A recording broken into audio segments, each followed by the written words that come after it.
It is time. Hello again, YouTube. I hope you're all doing well today. 4.2 is now available for us, which means we have the final act in the Fontaine Archon story to play through, and I'm really looking forward to seeing how the story wraps up, honestly. A few things that have been on my mind since we finished Act 4, and then after seeing the trailer that they posted the other day.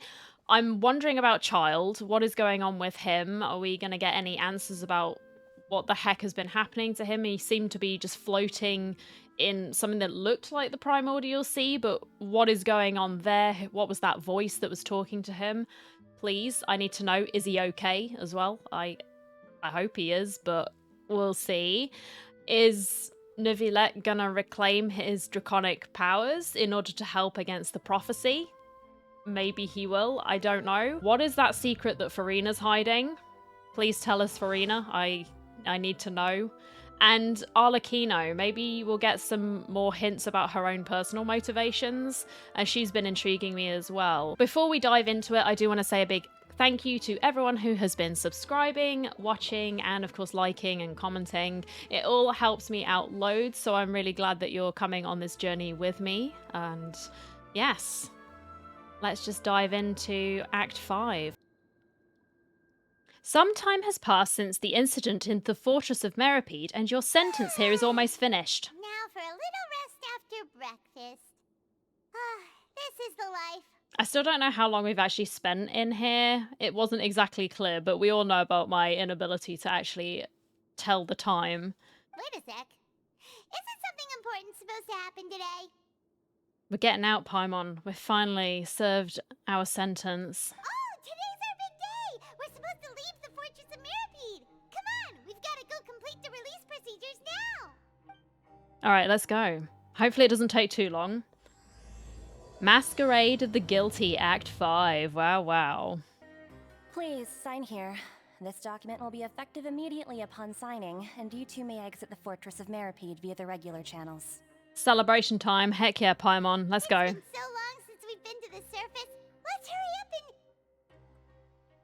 Yeah, it's been a long time, Paimon. Huh? That seems real good. What's happening? Don't ask me. Are you okay? I'm fine, thanks. But I wonder what that tremor was just now. It's probably the whale breaking out. The stuff that Neuvillette did to suppress the waters, the primordial sea waters. Maybe it's not going to hold any longer because he hasn't got his full dragon powers. I don't know. Maybe he needs to reclaim those somehow and, force it back permanently. That's what I'm hoping anyway. We'll see. The Duke. Oh, yeah. Can he give me some tea? Because he didn't the past few times. Unless there's a problem with his arc, I don't know. Because we know that the Duke was building an arc below the Fortress of Meripede. But I don't know. It seemed far more sinister than that. It wasn't just mechanics sort of messing up. Hey Duke. Your Grace? Ah, good to see you two. Is there something you wish to see me about? Did you not feel the tremors? I guess not. Yeah, what was with that earthquake just now? Ah, that. The tremor didn't originate from the seafloor. In fact, it seems it came from the surface. Okay. Over the years of serving as the warden here, I have developed a sense for distinguishing between what occurs on the surface and what occurs underwater. Okay, well, fair. Besides, the seal that Monsieur Neuvillette set in place won't fail so easily. Well, I certainly hope not. So the fortress is okay? If you recall our last incident, if there really were a problem, there would be crowds of inmates in a panic right now. Huh, you've got a point. Okay, seems we need to get back up to the surface and ask about what happened. Yes, unless it was Arlecchino blowing something up. I don't know. The theories have started already. By the way, do you know what day it is today? I believe today is this month's pipe cleaning day. Wait, seriously? Actually, today is the day we say goodbye to the fortress. Ah, yes. Have you completed your release papers? We have, yeah. Yep. It's you two. Oh, Are Sijuin. you leaving now? We are. Sorry. That's right. Today is our last day in prison.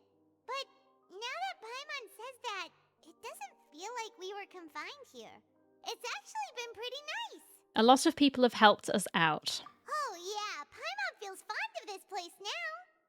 What, even the food, Paimon? Because I remember last time that was causing quite some disturbance, wasn't Then it? be sure to come back and visit. I'll miss you. Aw, Sigewin. I'll pull for you. I don't think I'll be able to resist. Is anyone else going to pull for Sigewin when she's available? She's so cute. I don't need any Hydro If you've characters, signed the really, release but... papers, then you're free to go. The guards will escort you out. You're not going to see us off? Oh, I'm going to miss you. I knew you'd Mwah. ask. All right, sure. Let's go. Nice. Well, you actually agreed. No worries, you must be busy. Paimon was just joking. Ah, so you do have a polite side, I see. Sometimes, yes, it does come out. After being down here for so long, I imagine you must feel like you're lacking companionship. Shall I come along too? I mean, you can if you want, but Traveler's going to say, no, that's all right. It's not like we'll never visit again. Yeah, don't worry, we'll come back to see you. Paimon really likes the cafeteria here. The chefs sure do know how to make good grub. Wow, you've changed your tune, Paimon. Holy. I hope you won't be here as convicts the next time I see you. Well, we weren't really convicts, were we? We'll do our best to stay out of trouble. We were stitched up. Well, it seems our work in the Fortress of Mirapede is finished. That's the end of another chapter in our journey. And since Nervlev was the one who asked us to come here, You better be greeting me at the top with a kiss. I mean, wait, what? we should probably go report to him now. Next up, the Palais Mermonia. Don't worry, I remember. You're going to see Monsieur Nervillette? Please pass on our kind regards. Of course. I'm sure just your regards will do, no? Oh, come on, man. I believe it would be the polite thing to do. You're right. I've heard the Palais has been terribly busy these days. Tell him that I hope he hasn't been overwhelmed by the recent string of troubles. Recent string of troubles. Okay. Now I'm worrying about him. If you're concerned about things at the Palais, why don't you take some time to go up and check things out? I believe you should still have some vacation time to spend. Aw. Thank you for being so understanding. It means a lot. It's been some time since I've gone to the surface. I must say that I've started to miss it a little. Do it. Come with us, Sigewin. If you don't do it, then I'll have to just pick you up and put you in my pocket. And force you to go and take that vacation that you deserve. Looks like the Melazine is busy. Siden. The Palais Mermonia sure is buzzing with activity today. Halt! Huh? Oh, it's you two. Apologies. Monsieur Nervillette did say you'd be welcome at any time. Well, yes, I would hope so. Excuse me, would you mind helping me take a look at this report? I'll be right there. Sorry, I've got my hands full here. You can see yourselves in. Is she like the only Melazine here that's helping? Like, come on, can we get her an assistant, please? This poor Everyone's so busy. Poor girl. Seems a lot has been happening. Right. We need the details. Okay, there's one person from the guards helping her. I think we need a few more, though. Hello. Hello. You've come at the right time, but you'll have to wait for just a moment, as there are some urgent matters I must tend to first. Oof, I've just missed him so much. Oh, sorry, stop simping. In the meantime, please, have a seat. If you'd like to have something to drink, let the Melusine outside know. No, I think they're busy, but I appreciate the kind offer. We'll sit down. That's all right. We just ate. Very well, then. Let's take a break over there while we wait for him to finish his work. How long are we going to be waiting? That's the real question.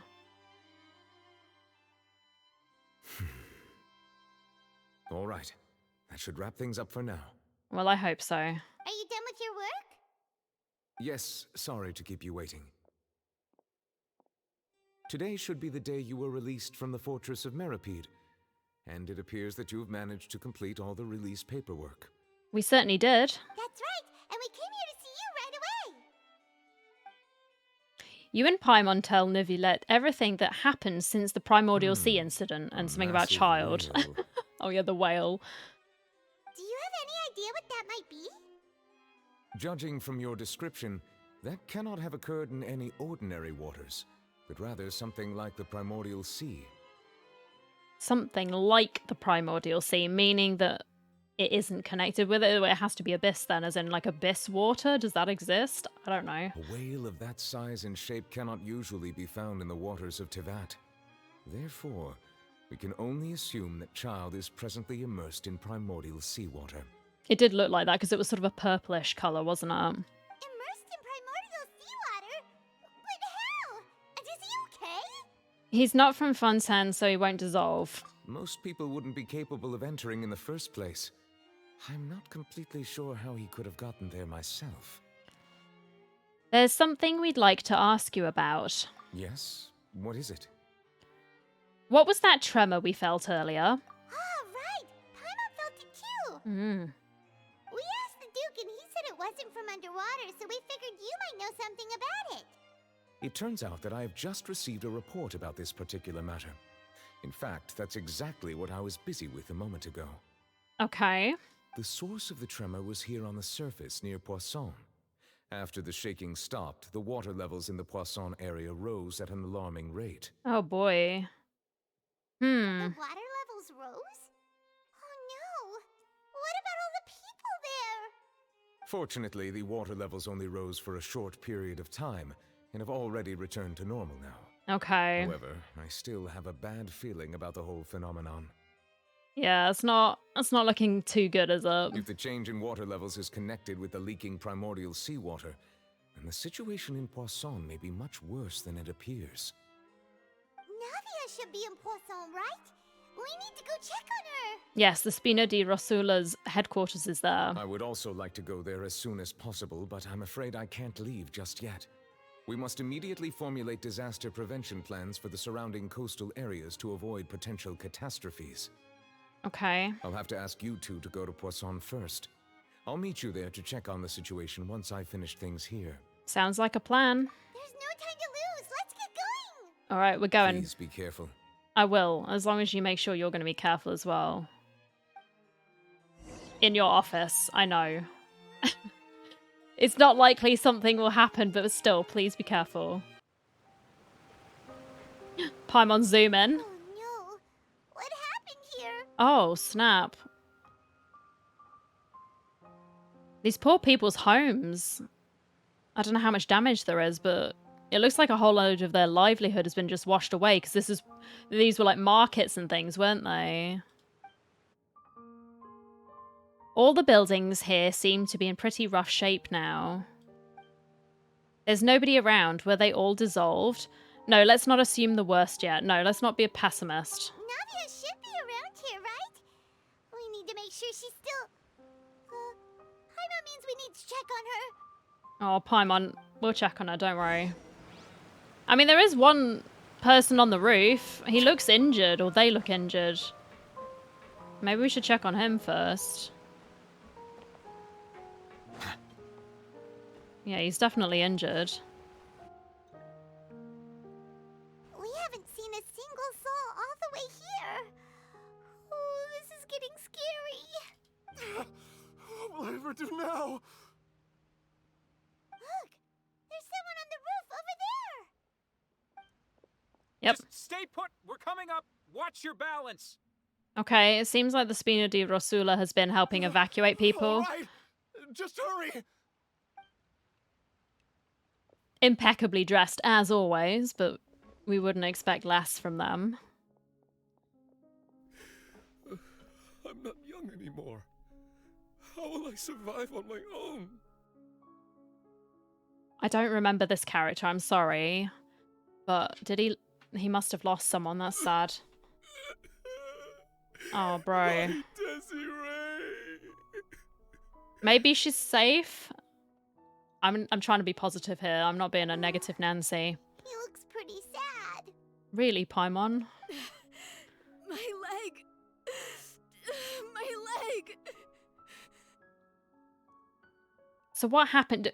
Did debris fall on her then? Or was it some of the water got onto her leg and it's caused injury somehow? But then Do you need to be submerged in it for you to be fully dissolved? I don't know.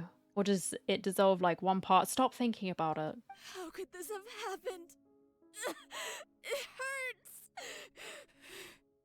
Unless it's a diluted version, so it just causes immense pain for Fontainians, as opposed to like the full dissolved deal, which we've obviously experienced. Just hang in there. Help is on the way.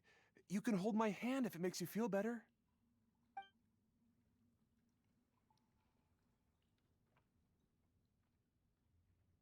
Yeah, let's keep moving. That is not Navia, but we need to find what's going on. I don't think we can assist in any fashion because we'll just get in the way.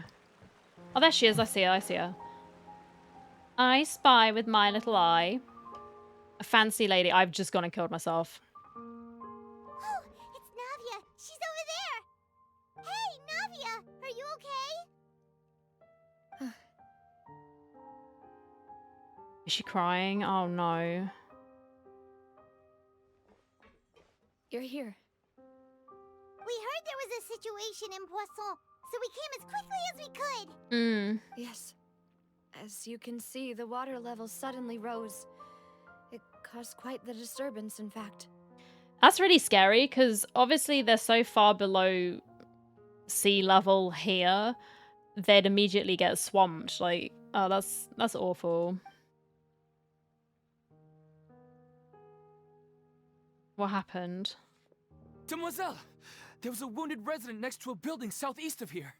We've already transported him to safety, but we've run out of medical supplies. He's wounded? How badly?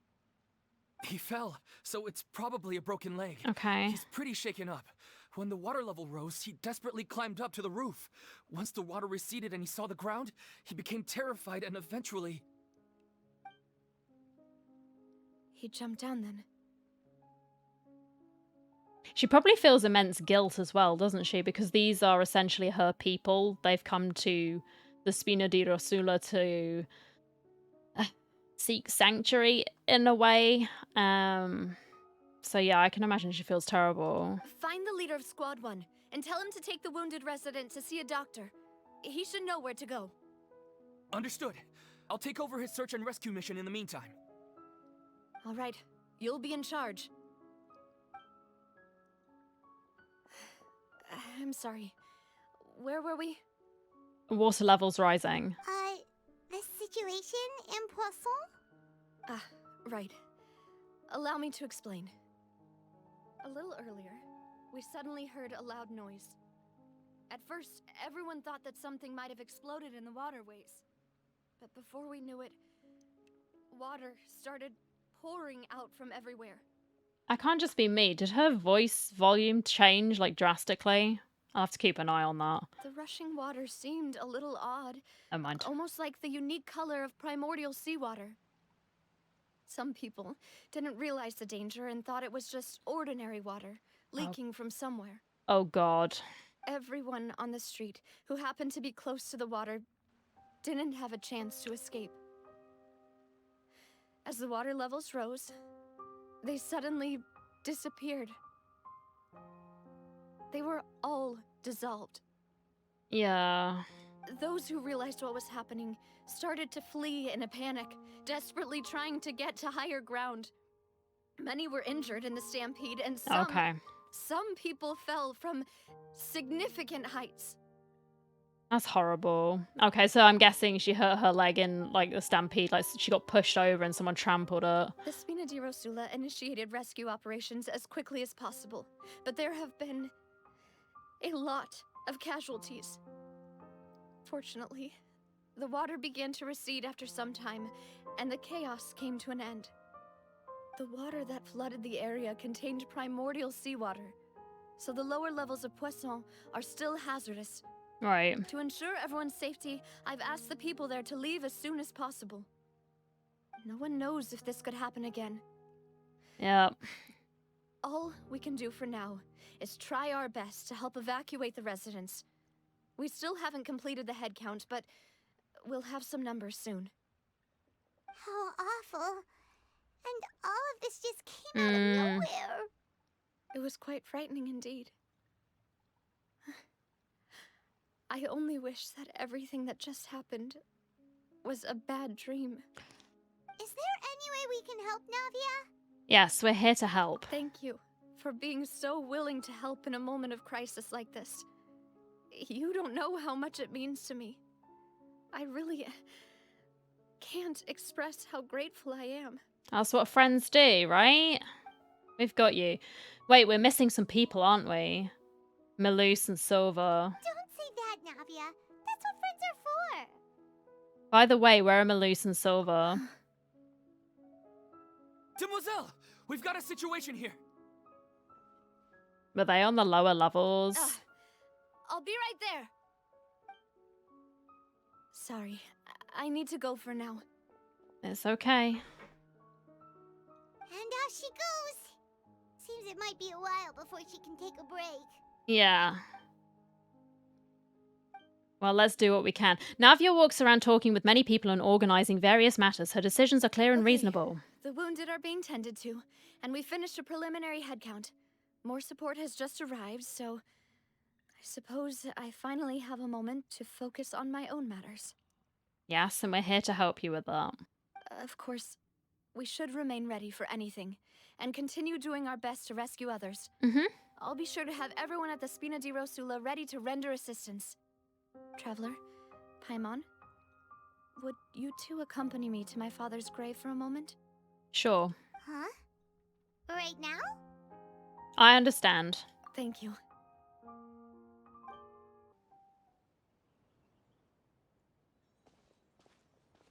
Not a lot of people here, huh? Aside from the graves, no. Well, given the time of day and the whole situation in Poisson, Paimon doesn't think there'd be a ton of people here visiting graves. She's so sad. Poor Paimon. Right. That's how things are now. The living are so exhausted that they've no strength to spare any words for the dead. Navia? There's no need to push yourself so hard. Come on. Oh no, she's crying again. Can we give her a hug, please? Navia, what's wrong? Paimon, I think we know what's wrong, but sure. Sorry. I just... Melus and Silver. They won't ever come back here again. Yeah, it's kind of what I feared, I'm afraid. What should I do, Papa? There it is. That was the line. Okay, that makes a lot more sense. Obviously, she sounded very distraught in the trailer. And yeah, I get that, because these are people who've been with her for absolutely years, so... Huh? Paimon. What happened to them? Bruh, we know what happened to them. Think, Paimon. I know this is being insensitive, but come on. What did she say? People were lost in the primordial seawater. That's what happened. They're from Fontaine. Navia, I'm sorry for your loss. Everyone agreed on the rescue plan, but still, I was the one who initiated it. They were helping evacuate the residents, but they couldn't leave in time. Yeah, but it just means they're heroes, you know? And they were caught in the seawater.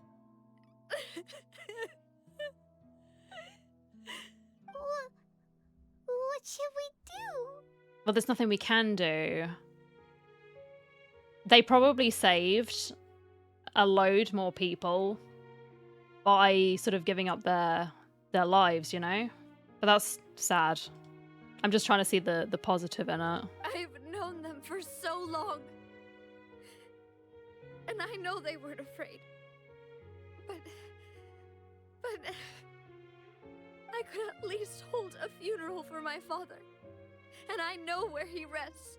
But as for Melus and Silver, they're just...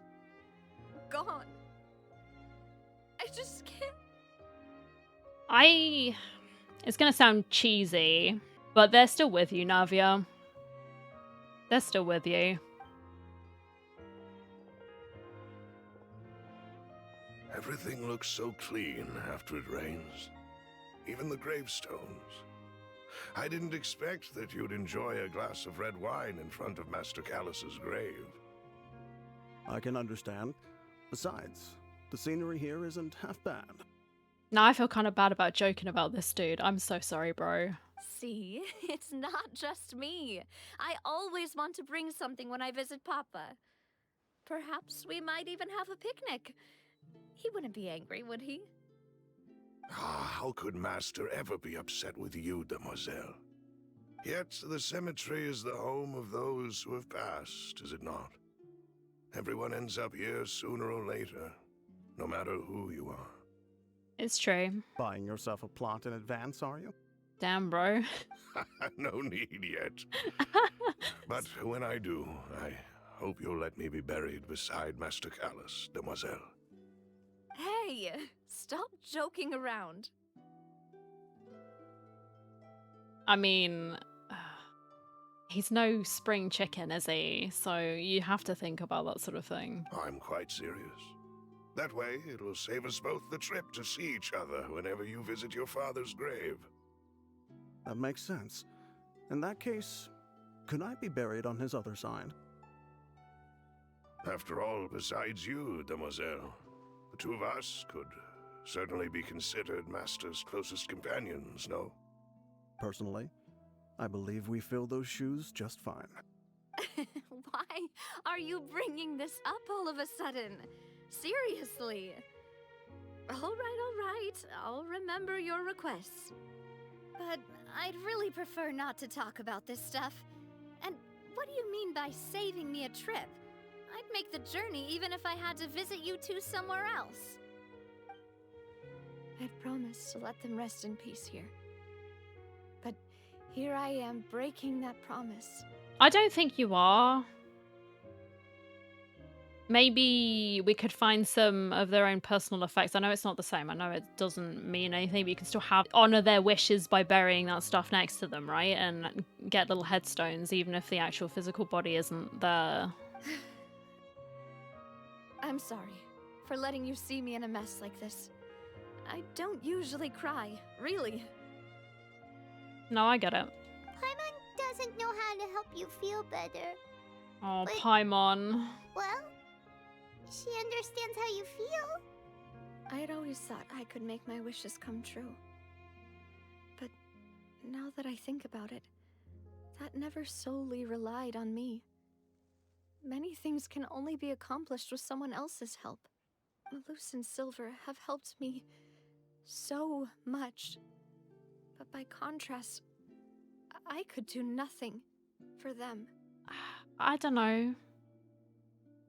I'm sure you helped them in ways that they probably didn't tell you, but you did help them. I'm so sorry. You can spend as much time as you need here, Navia. We'll stay with you. We're here for you. Thank you. Right now, you don't know how much that means. Bro, can we just give her a hug, please? By the way, Hugs are you needed. can have a look at this. It's a list of victims from the incident that took place here. Okay. Obena, Khan, Burnett, Giverny, Francine, Karina, Daisy Ray, Joinville, Julianne, Esson, as well as Malus and Silver. I only really remember Karina. I am very sorry. So, everyone else is safe. But still... It's okay. I know what you're thinking. And Yes. You're right. We lost Malus and Silver. But we were able to save more than we anticipated. Had it not been for them, that list would have been a lot longer. I know that's, again, it's awful to say, but... The Heroes. overall outcome indicates that the cost was worth it. No one's sacrifice is truly necessary. Right. Don't think that way, Navia. One person might be saved at the expense of another, sure, but that isn't something we should ever consider a trade. Malus and Silver were not the price for saving anyone. They're heroes. You're right. Thank you, Paimon. And I'm sure the people that they helped will also be of the same mindset, right? What you said just now was pretty amazing, actually. I'll remember your words. Oh, really? Paimon's surprised that she's done a good. I done a good, says Paimon. Yes, Paimon, that was actually very thoughtful, very sweet. So again, I feel like Paimon has undergone like a lot of personal development over the time that we've been spending with her. Like, she's way more empathetic than she was before. Seems you've become more eloquent in the time since we last met. Hello, Daddy. Hello, Daddy. Alakino. The knave? What are you doing here? Is everything going well on your side? Oh. Yes, my people are carrying out the mission according to your request. Oh. All the residents of Poisson have been evacuated, and we're preparing to relocate them to higher ground. Excellent. As for these supplies, we have everything taken care of. There is no need to worry. Thank you very much. Wait, do you two know each other? Clearly they do. The new ship, it's sailing. I can see it. The We just vision. met recently. Right, Miss Navia? Usually, I would call this a coincidental encounter, but that doesn't quite fit this time. Besides, it never even crossed my mind that a Fatui Harbinger would come looking for me. I want to know what her stakes are in this, because obviously she's from Fontaine.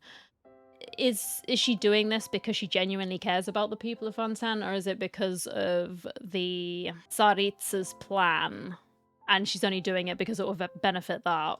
Thanks to the Knave, Spina di Rosula received generous support from the Fatui, which allowed us to complete the rescue and evacuation work so quickly. Because this is obviously painting her in like a way more sympathetic light than we've seen before, where she came across as quite sort of cunning and ruthless. We'll see. Mutual aid is essential to fostering positive developments. We were already in the area, in any case, so it was nothing. Especially as she is known to be kind of manipulative, so yeah, I want to know more That said, about her I must motivations. say that you're a lot sharper than you let on. I'm sure you understand what I mean. I apologize for all the ways in which I tested you previously. We've never worked with a Fatui before, and it's extremely important for us to know who we're working with. Yep. My subordinates have reported that Fatui soldiers have been observing water levels and taking head counts in various locations. I hear that they've also prepared a large amount of emergency supplies. I'm quite surprised. They have actually, because we ran into a Fatui soldier in a world quest, and he was like slacking off on the job. But yeah. This is nothing to brag about, nor do I intend to. It is simply the way of powerful organizations to act forcefully, whether they are doing good or ill. You've witnessed that firsthand, in any case. As I've told this traveler before, I know of the prophecy, and I intend to prevent the impending disaster. Okay. Lending your organization a hand was a natural first step in accomplishing that. As such, do not be troubled by this token of our sincerity. Perhaps one day, you'll also be able to help me in the same way. Without your help, there would have been many more casualties. I won't forget your kindness. It does seem kind, but I'm gonna put a pin in that and sort of take it with a grain of salt. Furthermore, I sincerely regret what happened to Malus and Silver. I only wish that my people could have arrived a little earlier to prevent this from happening. No, don't make her cry again, please. Don't say that. You and your subordinates did everything you could. As Paimon said, Malus and Silver didn't choose to sacrifice themselves for any specific person. And they weren't the price paid for other salvation. They chose to become heroes themselves. I've never liked hearing people put it that way. It's like trying to relieve pain by saying some noble-sounding words. But right now, there's nothing more suitable. They really did become heroes. You're right. I'm sorry for your loss, Miss Navia. Water is life to Fontaine's people, and it also spells disaster. It's no wonder that people always say that prophecies represent fate. Fortunately, I've never been one for such opinions. So, you're one who will try to change fate then? Interesting. Of course. That is why I'm going to Hotel Bouffe de Thé. I still have some things to take care of, and the children need my attention. By the way, Traveler, Paimon, one more thing. Yes. What do you need? Alright, then we'll just... Huh? This isn't right. Paimon thought you would ask us to walk with you for a moment so you could tell us something in private. That is a clever and useful conversation technique, which I do like to use when necessary. But there's no need today. It would not hurt to have Miss Navia listening in. Okay. Traveler, I'm sure you remember that I said we could work together when we had the chance. And this is the chance, right? You and I both know that there may be issues with the Primordial Sea. Previously, it was the Fortress of Meripede's sluice gate, and this time it was the water levels in Poisson.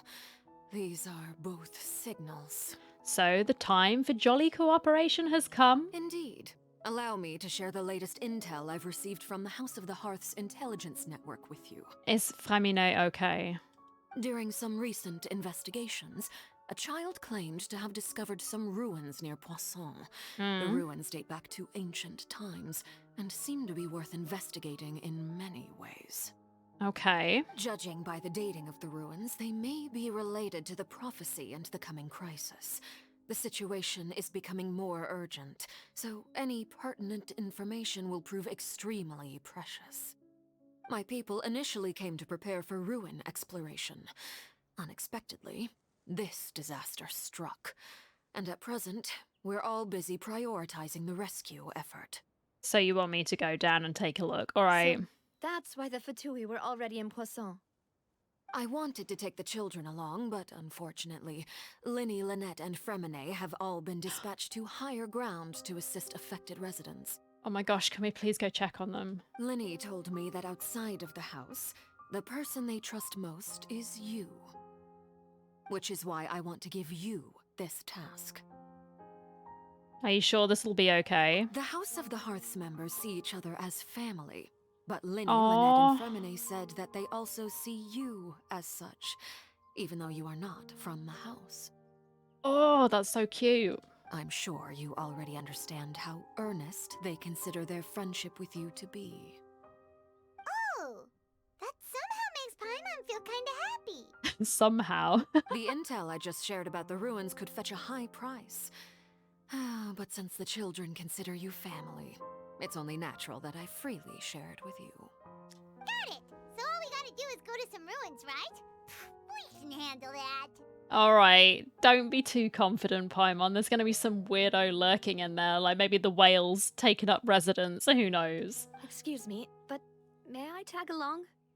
Oh no, is this where she falls into the Primordial Sea, or it looks like it? Because that was in the trailer, wasn't it? No, don't go. You wish to join, Miss Navia? Don't go, don't do it. But are you sure you're up to exploring some ruins?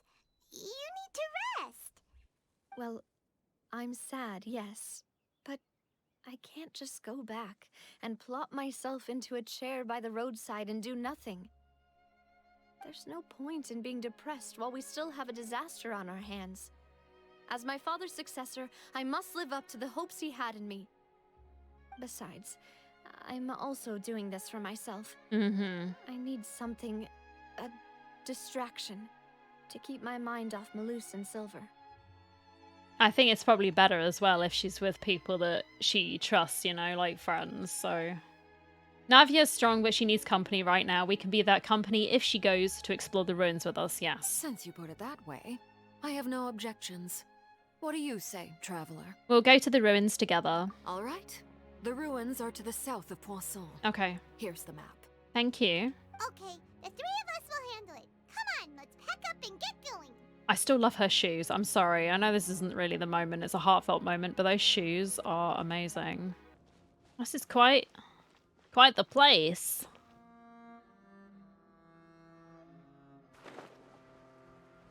Some rather somber music as well.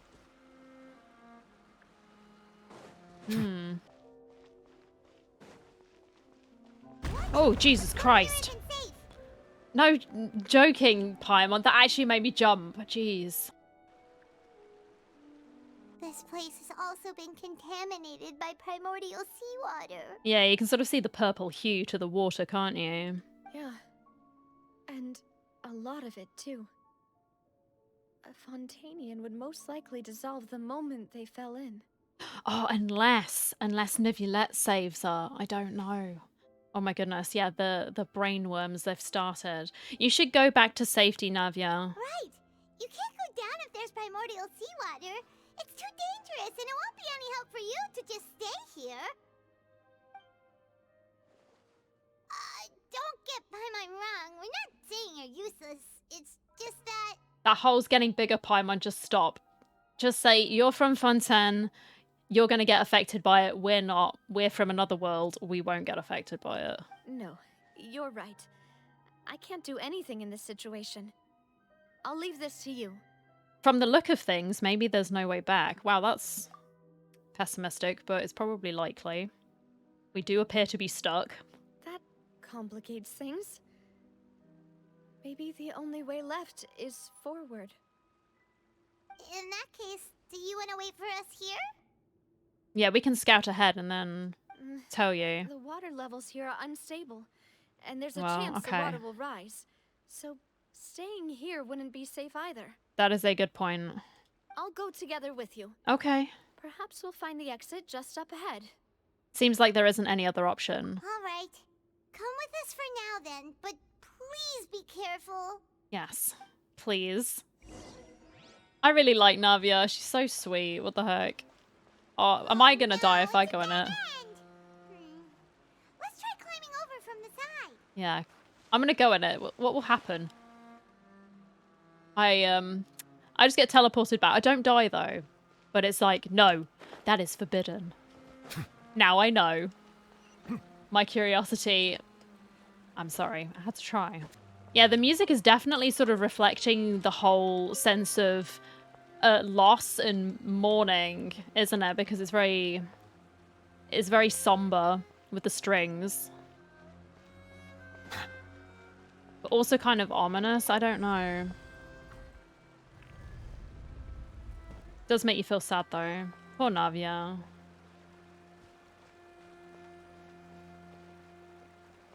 What is that thing? It's like a die you'd see in D&D. Wait. Oh my god. There's something wrong with this bridge. Yeah, I'm running. Don't worry.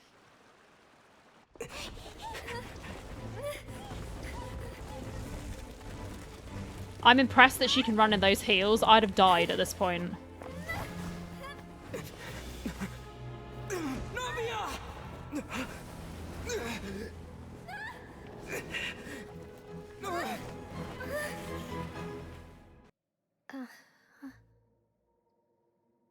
Is it a portal then? What the heck? Demoiselle? Huh? Oh, it's definitely not. Demoiselle, what are you doing here by yourself? Would you be standing here till dark if I hadn't come to get you? Maybe she just wants some time to herself, Malus. Hmm? Oh. Was I sleeping? The interesting sort of watery effect on them. Yes, it would appear so. As though we're looking at them through a load of thick water. I must be tired.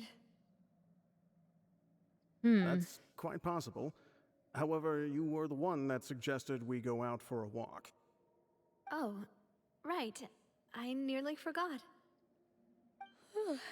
It must have slipped my mind when I dozed off. I haven't had a nap today yet. Have I? This is a familiar feeling, yet something's a little strange. What do you mean? What's Is something strange? the matter, Demoiselle? Oh, no. No, I'm fine. I was just trying to recall why we came out for a walk. Do you remember Mr. Giverny? He'd requested our help before with foreign merchants who had a debt dispute with him, and we'd resolved the matter not long ago. We were headed to see how things were going with him at the moment. He was one of the other guys that died. Ah, right. Yes. I remember now. Oh, Miss Navia. Ah, Mr. Malus. And Mr. Silver, too. It's good to see all of you. How have you been? I've been great. Thanks to your help, those bothersome merchants finally realized that I wasn't the one they were looking for. Why, I wasn't even the guarantor for that person.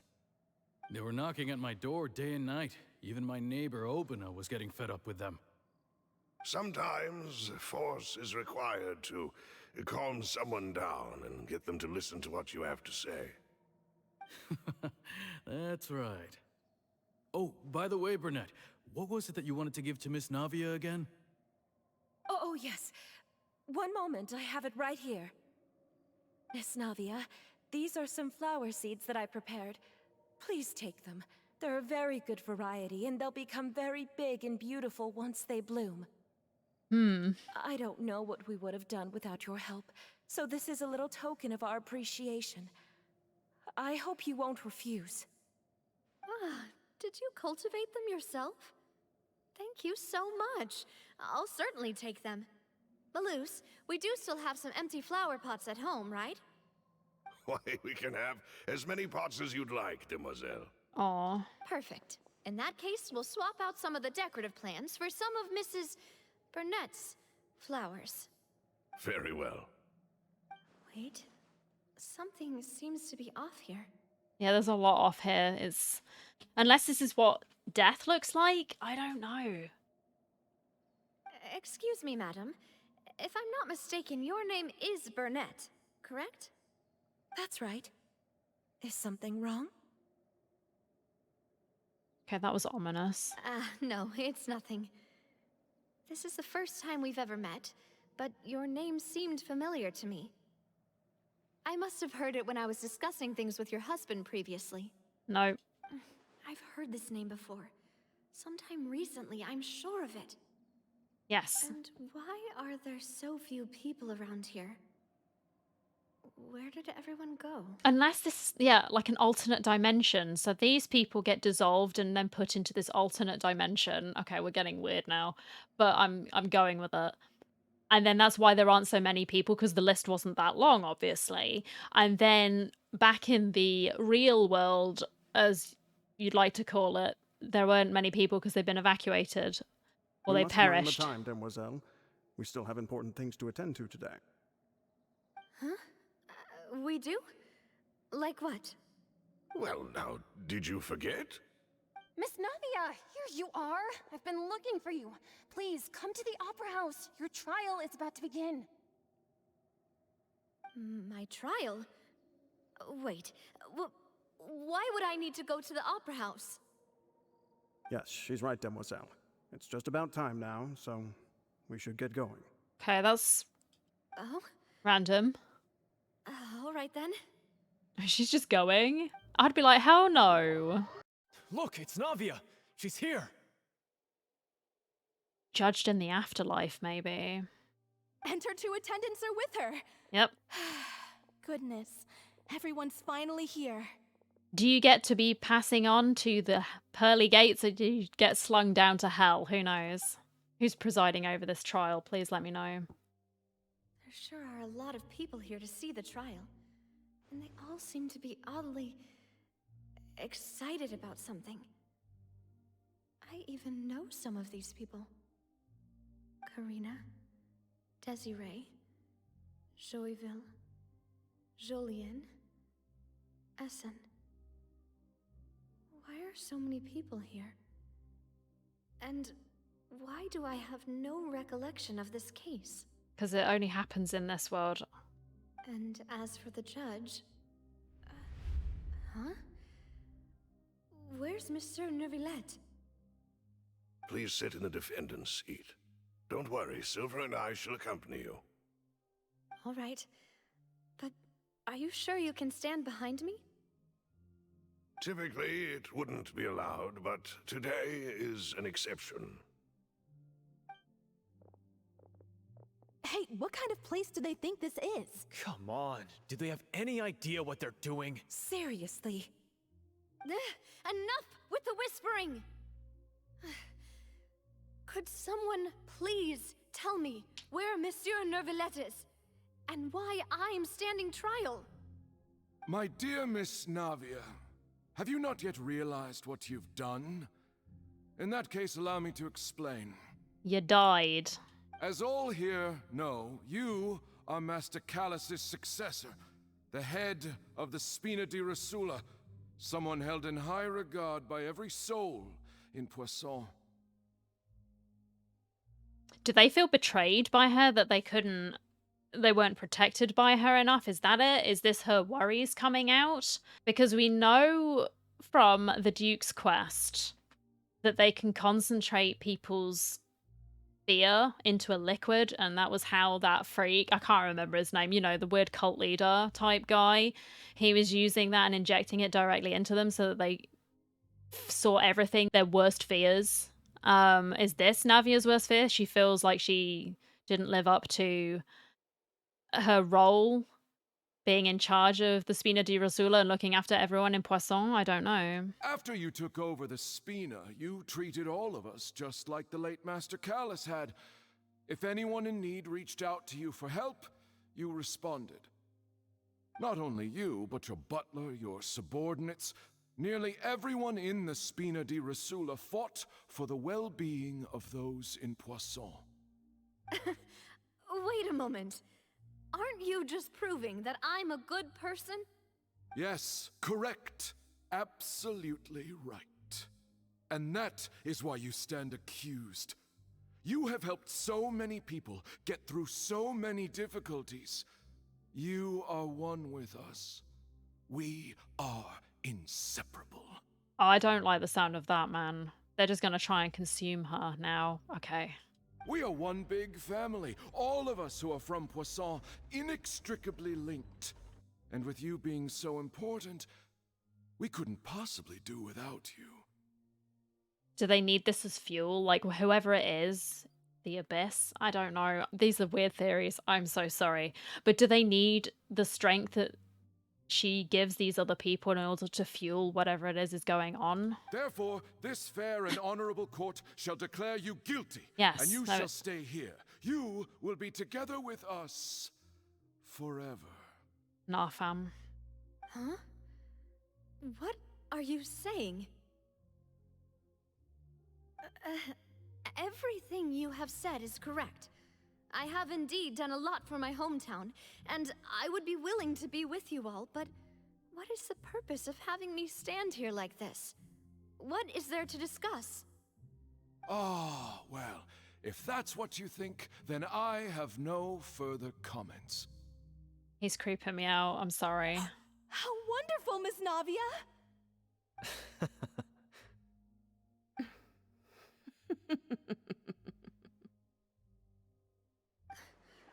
I know all these people.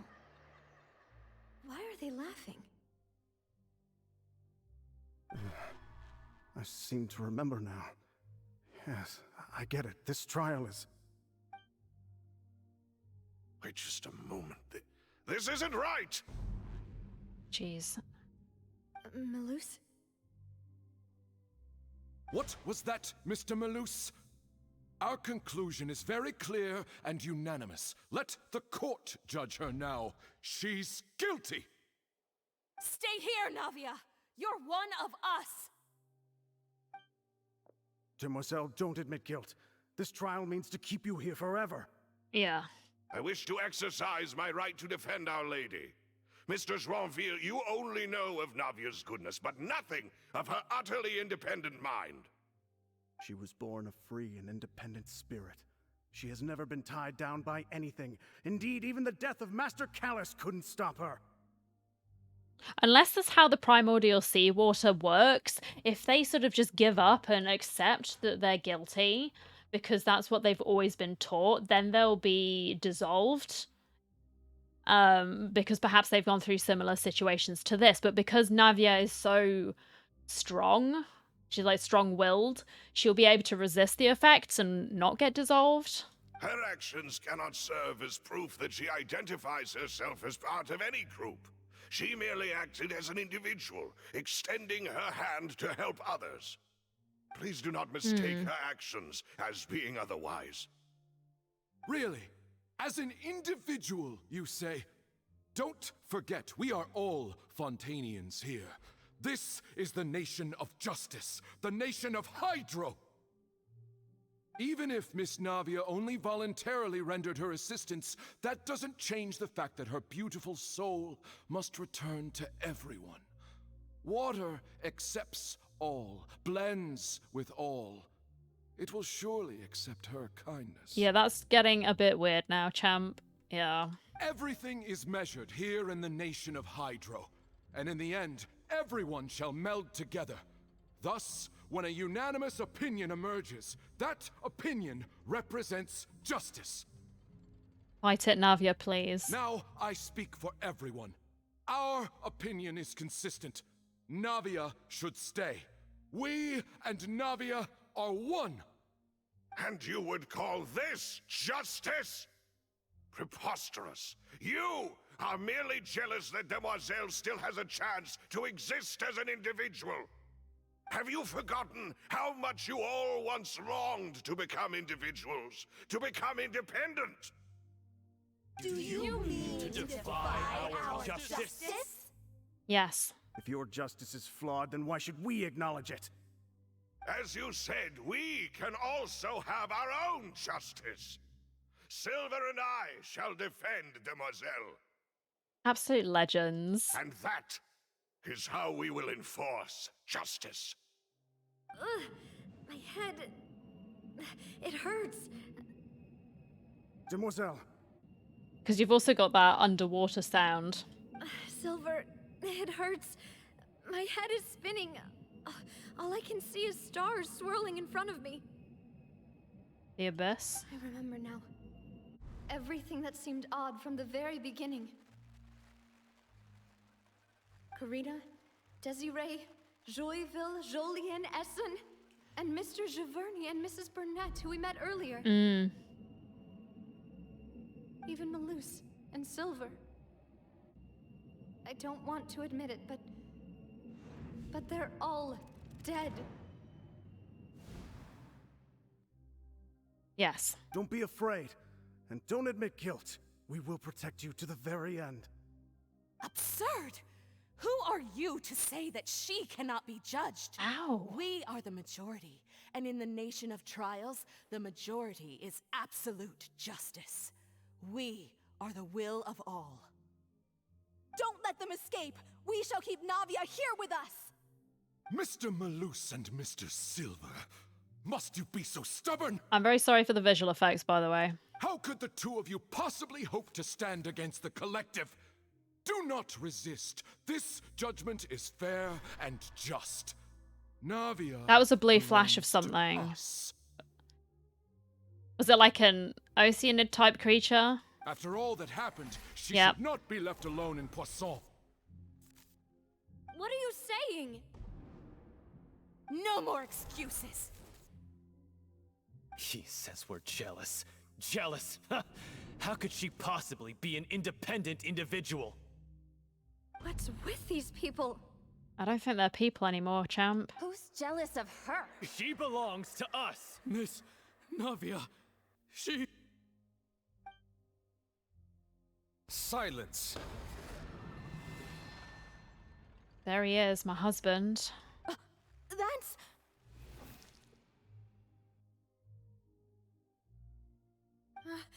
Monsieur Neuvillette! Such commotion is prohibited in the court. The accusations you just presented are nonsense and cannot constitute a proper trial. The court will adjourn for the rest of the day. In this, I shall hear no objections from any unauthorized party. Our thanks, Monsieur Neuvillette.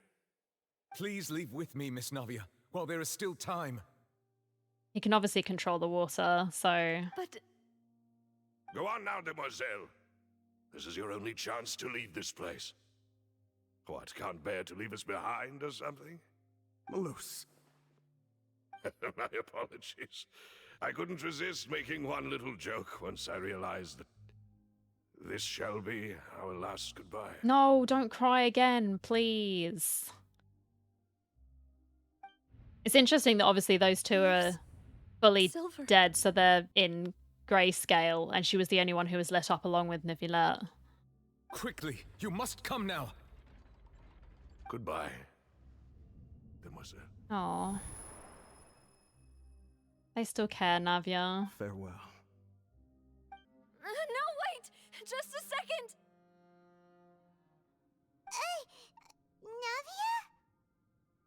Navia?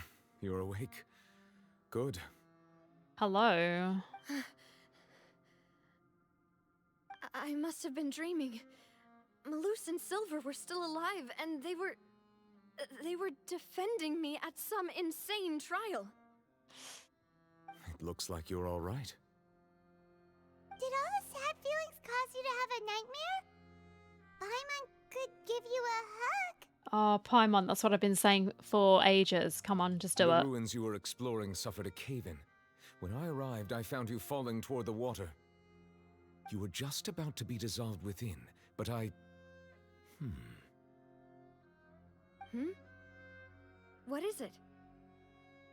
I think I saw 2 Oceanids protecting you. It was only for a moment, perhaps even a fraction of a second, but they gave me the chance to retrieve you. Silver and Malus. Oh. Were it not for their intervention, I would not have been able to rescue you before your consciousness dissipated. Wait, did you say Oceanids? You mean like what happened with Vache? Yeah, it seems to be. So people that are dissolved became Oceanids. Perhaps those 2 Oceanids were the people you saw in your dream. Yes. That was my guess too. I always told them that they didn't have to protect me. To think that they'd keep doing so even after death. That's because they cared about you, man. Like I said, they're always with you. Please come with me.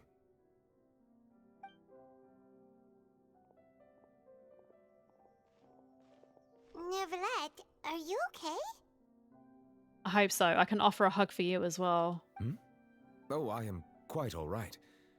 Perhaps there's something we could chat about? Like what? Why do you look so stiff all of a sudden? Oh, Paimon knows. You're the type who feels awkward when there's nothing to talk about, right? I merely thought that we should give Navia some time to herself. Yes. Just let her process her thoughts and we just sort of stand away. Which is very sweet. Why didn't you just say so then? Don't you think it's even more awkward to call us over like this and then have nothing to talk about? No? Well... I suppose so. Well, not really. I mean, we could just... Never mind. By the way, Sijuin sends her regards. Ah, Sijuin. I hope all is well with her these days.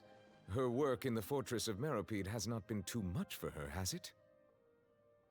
No way, don't worry. She's doing fine down there. She's an amazing head nurse. I see. Well, that is good. I have always worried that Sijuin would need a lot of time to understand the world of humanity, just as I have. Oh, and the Duke also says hi. Even though Sijuin made him do that. He hopes that you haven't been overwhelmed by all that's happened lately. Thank you. I have indeed been busy lately, and I also hope that everything is going well in the Fortress of Meropide. Yeah, I think he's just chilling. He still doesn't know what to talk about. Let's chat about something else then. Well, I thought that was a reasonable answer. I don't know what you're wanting to talk about, Paimon. Maybe I'm just inept at conversation too. That's probably the case. You're the expert here, Paimon. What should we talk about? Go on. You're Ms. Chatterbox. Help us. Neuvillette, you're probably quite the swimmer, huh? All right, I think that one should have been kept in the drafts, Paimon. Sorry. Yes, of course. Oh. This isn't going anywhere. Let's try something else. How did you find these ruins? Did the knave tell you? Probably sensed her. I don't know. Yes, in fact. I had arranged to meet you in Poisson, but when I arrived, I discovered that the Fatui were helping the residents evacuate. They had even transported a large quantity of supplies to the area. Amid my astonishment, I ran into the knave, and we had a chat. She informed me that she had asked you to investigate the ancient ruins here. Yeah, we originally planned to meet up with you, but we thought you might still be busy with all those official documents. We didn't think exploring the ruins would take very long, and who would have thought you'd wrap things up so quickly? I hope Navia can get back on her feet. I'm sure she will. She's resilient. Oh, I'm sorry to have kept you all waiting like that. I'm feeling much better now. I guess we should get going again. Will you come with us, Monsieur Neuvillette? Yes, if you wouldn't mind my company. I would never say no to you. Another one joins the party! Let's get going then! I'm always happy to listen to your voice because it is amazing.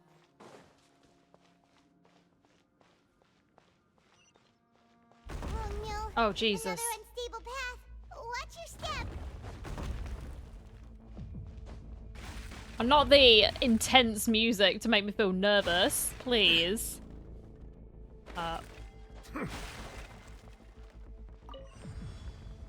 feel like I'm back in Tomb Raider again. Looks like we've reached the end. Seemingly so. This is the place. There should not be any other hidden spaces in the vicinity. The path sure had some twists and turns, but it turns out that this place isn't actually that big. There seems to be something on the wall.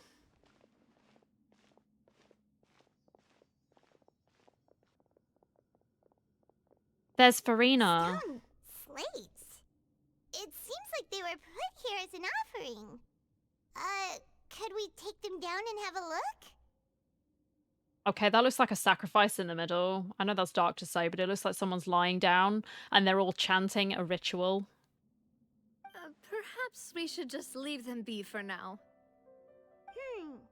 There are 4 locations in total, but only 3 stone slates. The slate that should be in the first empty spot is missing. Maybe it's shattered, I don't know. The surrounding walls also show signs of damage.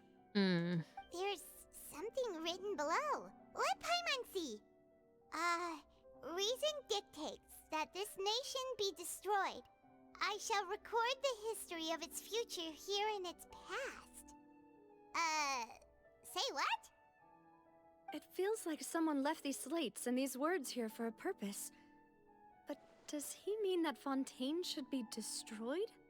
That would fit the circumstances dictated by the prophecy, yes. Indeed, the slate's contents correspond to it. Take the second slate, for example. There's a person kneeling here. She seems so dedicated. And there's a whole bunch of other people behind her doing the same. She's facing this... what is this? Some kind of island in the sky? Celestia? I mean, it kind of looks like Celestia, doesn't it? But... And is that Lady Farina in the third image? Did the Hydro Archon fall into the water? And is that a ring of people around her? Paimon doesn't quite get it. Are they all in the water? The fourth image. I know this one. This exactly matches the content of the prophecy. Yes, where she'd be sat alone on the throne crying and all of her people have been dissolved. The people will all be dissolved into the waters. Yeah. And only the Hydro Archon will remain, weeping on her throne. Yes, they do seem to match. Okay, so what do you think about her?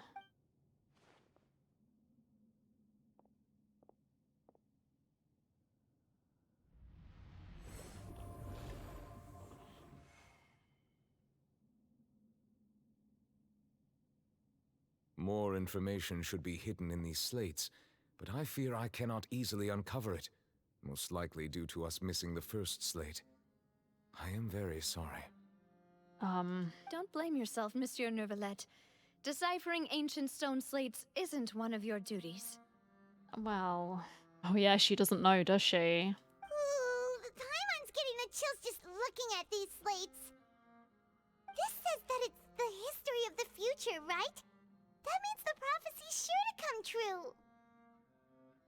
Unless we I really deviate. hope it doesn't mean that. Still, Paimon feels like these images are kind of weird when you look at them together.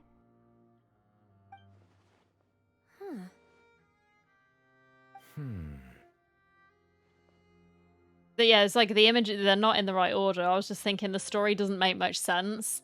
I get what you mean, Paimon. The issue is the order of the third and the fourth images, right? That's right. If the images are in chronological order, shouldn't the fourth, the waters drowning Fontaine, come before the third, where the Hydro Archon herself falls into the water? And yet the order is reversed here. The second image is also quite concerning. What sin are the people in the images confessing to? If we go by timing, Lady Farina only emerges in the third image. That means that the person in the second image might be the previous Hydro Archon. Who died, yes. Egeria, then. I had never met her, but her appearance here does match the records. The previous Archon kneeling before the floating island in the skies, as if confessing a sin. Did she herself commit that sin? And if not, why would she be in such a posture? Also, I'm still wondering why these ancient stone slates are here at all. Judging from their contents, could this place be the origin of the prophecy? Does that mean that someone, or some people, once saw these slates? Probably. But who would have created these slates and left these words here? Traveler's sibling, question mark? Him? Neuvillette? I don't know. It seems that any further clues will have to come from Farina. In that case, there's no time Farina to lose. herself? There's nothing else to be gained here, so let's head back first. Okay. Yeah, we better get somewhere safe for now. Yes, I think that's wise. What you thinking, Traveler? Honestly, who created the slates doesn't matter now. The real question is whether things will truly play out as the prophecy foretells or not. Let's split up here. I'm going to check on what's happening with the Spina. You know how it is.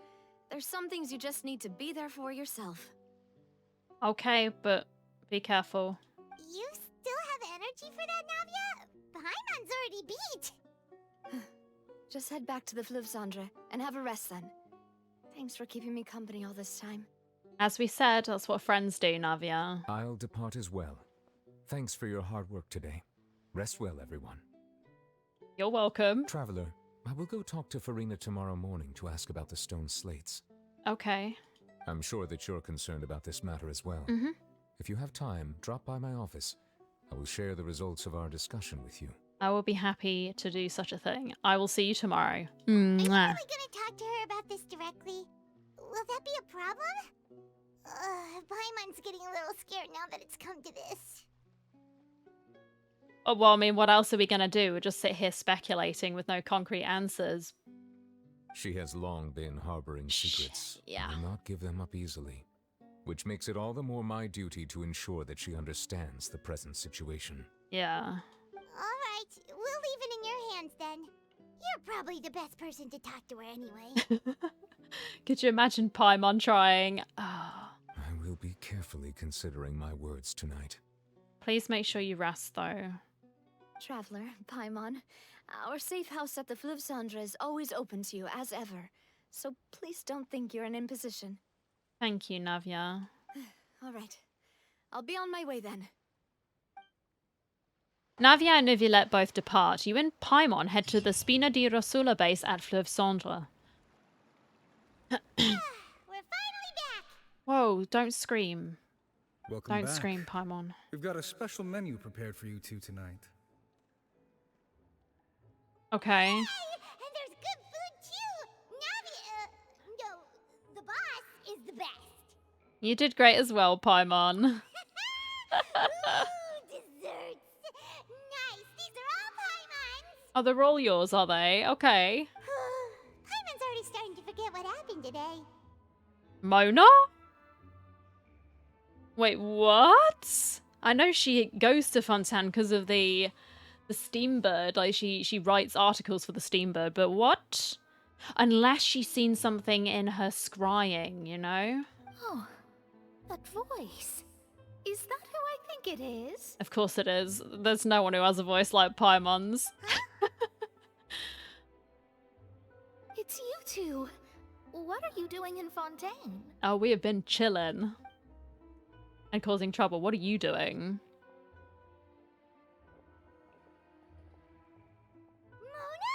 I wasn't expecting that. All right. Lady Magistus, did the stars not tell you that we might meet here? Seriously? That's cheeky. Nobody just uses a scry glass whenever they've got time to just see who they'll meet on the road. Well, I thought I'd ask Mona. You know me. I like to troll. Still, we didn't expect to see you here. Wait, you're not a Fontainian, are you, Mona? Well, I have some business to attend to here, so I booked a hotel in the city. I was just out for a stroll when I bumped into you. Quite unexpectedly, if I might add. You were out for a stroll in the sewers. I mean, Why did you think I was from Fontaine, though? Is that because Magistus doesn't sound much like a Mondstadter surname? Yeah, let's go with that. Well, I used to have my own surname, which was, well, some other thing. Either way, the old hag told me when she took me as her disciple that the first step to being a great astrologist's pupil was to change that name. okay. There was nothing for it, really. She really is amazing at astrology, so I changed my name to what it is now according to her wishes. To my surprise, however, Magistus is not the name of some ancient house or clan. It isn't? What is it then, dare I ask? Nope. Although it is used by us in place of surnames, it generally just means great. Okay. Wow! Imagine including a boast in your name. Wait, are you gonna have to put that into your genealogy as well? I reckon so. In any case, I'd give my disciple a name like this as well, if I were to take one. And may I ask what your master's name is? Astromancer Barbeloth Trismegistus. It's quite the name. Whoa, that's a long one. Does it also mean great or something? My name means Mona the Great Astrologist. As for the old hag, hers is, in plain speech, the thrice as great Scholar of the Stars. Just take it as a title specific to astrologists. Yeah, okay. Thrice as great? That's so petty. I know, right? That's just how she is. She used to call herself Magistus, actually, but when she took me in, she changed her name to Trismegistus. Wow. Talk about excessive. Magistus is thus the calling card of our school, so to speak, which makes it about the same as a surname. It's all right if you don't get it. You can look into it further should you need to study astrology more deeply. How about triple appetite Paimon, the bottomless pit? Terrible! What do you mean, Paimon? I thought it was good. But anyway, you're not Fontainian, are you, Mona? You're from Mondstadt, right? Just answer the question. Well, I was born in Mondstadt, yes. My parents migrated to Dorman Port, and I traveled with the old hag for a while, after which I settled down in Mondstadt City. But where are her parents from? Would that have an impact? I guess if she was born there, she might not have the ties to the place. Oh, that's a good thing then. At least we know you won't be dissolved by Fontaine's waters. Alright, shout it a bit louder, Paimon. I don't think the old people over there heard you. Speaking of that, I'm sure you're aware that a bunch of things have happened here in Fontaine, right? Yep. I know you're not a local, but I'd avoid getting too close to any water that looks strange all the same. There's something ominous about it. Well, the water, I mean. Yeah, it's not good. Did you come to Fontaine because of the prophecy, Mona? That was the main reason, yes. Just a while back, the Steambird invited me to take part in a panel and speak about the circulation of the prophecy as an astrologist. The invitation was sent quite early on. I don't think anyone expected Fontaine to be in this much trouble. What do you make of that prophecy, Mona? Just tell us what you think as an astrologist. Your word would go a long way to make things more certain and less scary. What I can tell you is that I'm an astrologist, and that this prophecy concerns the fate of Fontaine, even that of all Tevat. Ascertaining this is akin to reading the fortune of the whole world. Oh, wow. I'm afraid that this is not something that just anyone can do. If I could do it, you would no longer call me an astrologist, but a visionary. But on the flip side, the prophecy is so huge and powerful that it must surely come from a powerful visionary. Its contents involve the fate of the world. Disregarding it would be a mistake. A visionary? Sounds really powerful and all, but does such a person really exist? Of course. The old hag could do it. Yeah, the and Hexenzirkel. I bet there are others amongst those Hexenzirkel colleagues of hers who could do something similar. Alice, potentially. She seems very powerful. I need to ascertain the accuracy of the prophecy. Huh? Are you sure? Yeah, could you call her, please? Just have a chat. All right, I'll help you. It isn't often that I see you with such a serious look on your face. I'll tell you once I hear back from her. I appreciate it, Mona. Thank you. Thanks, Mona. You're amazing as always. Oh, well, this is something only I can do after all. So yes, your praises are quite welcome. That's the greatest of astrologists for you! Of all the people we know, you know the star's the best! You're gonna regret ever saying this to Paimon. Indeed. That's the spirit. Oh, sorry. I came to see what all the commotion was about. If there's anything you need, do not hesitate to inform the Spina di Rosula. Oh, whoops. Guess we were getting a little too carried away there. Well, I'll go tend to my own business now. If I receive any news, I'll be sure to come find you two again. Alright, thanks, Mona. Were we really making that much noise? We're having a good time, man. Quick as rushing water. And here we are with the Spina guy giving us suspicious looks. Yeah, like, what the hell, bro? We're just chilling. Try to keep it down next time, Paimon. If Paimon hadn't spoken for you, it'd be you getting all the weird looks. The things Paimon does for you. Sorry, Paimon. Thanks, Paimon. Just indoor voice, remember? That's more like it. After the conversation, you decide to get a good night's sleep to replenish your energy. Good morning. To be honest, Paimon's still feeling kind of sleepy. Well, we haven't got time to be slacking, Paimon. But it's time to get up, traveler. We agreed to go see Neuvillette, so let's pack it up and get going. You don't need to tell me twice. I'm hauling ass. I'm getting there. You're here, finally. She sounds panicked. What's happened? Is something wrong? Monsieur Neuvillette and Lady Farina, they seem to have gotten into a dispute. Please go see for yourself. Oh dear. Alright.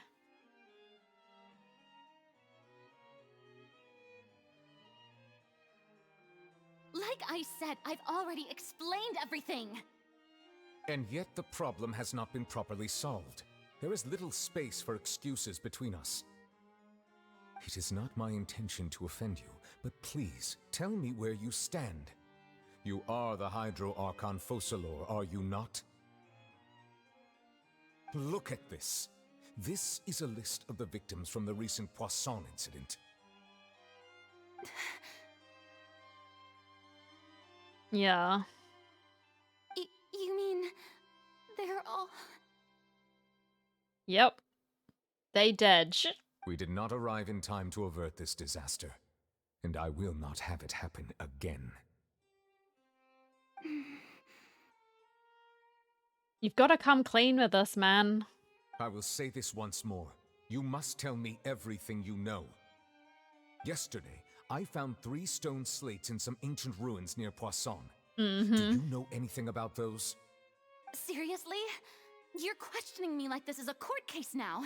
I don't know anything about that. Well, your drawing was on it, so...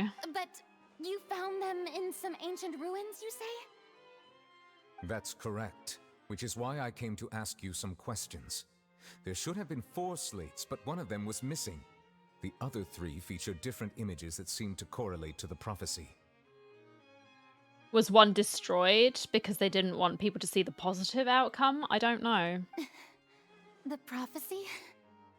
The second of these slates depicts the previous Hydro Archon Egeria kneeling before a floating island in the sky, as if confessing something. Do you know nothing of this either? I don't. I've never seen such slates. I'll ask you again. Do you really have no information regarding the previous Archon? Why are you hiding it? Like, you must know something. Or if you don't know, say she died too long before I came to the throne, she never left anything behind, I don't know. My deciphering of the slates indicates that the Hydro Archon Egeria once had to confess to, or apologize for, a certain sin. If anyone would know about it, it should be you. Unless that part of her mind has been locked away. And so this part of her really doesn't know anything. All gods don't have the same secrets, you know. She was herself and I'm me. Is it really so strange that I know nothing? I understand your concerns, but I'm sorry. I just don't have anything to tell you.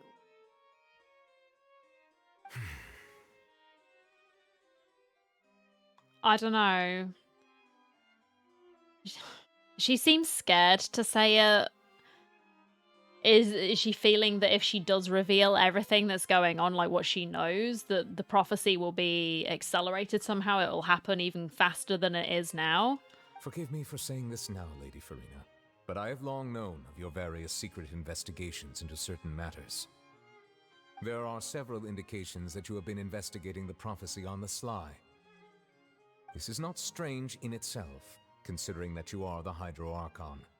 But it is strange that you should also claim to not know any of Egeria's secrets, as well as do nothing following your inquiries. You have never been as superficial as you have presented yourself to be, nor are you a fool.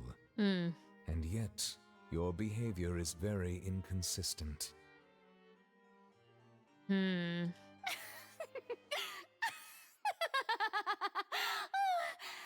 you've been watching me all this time, have you? I didn't think you were that type. You...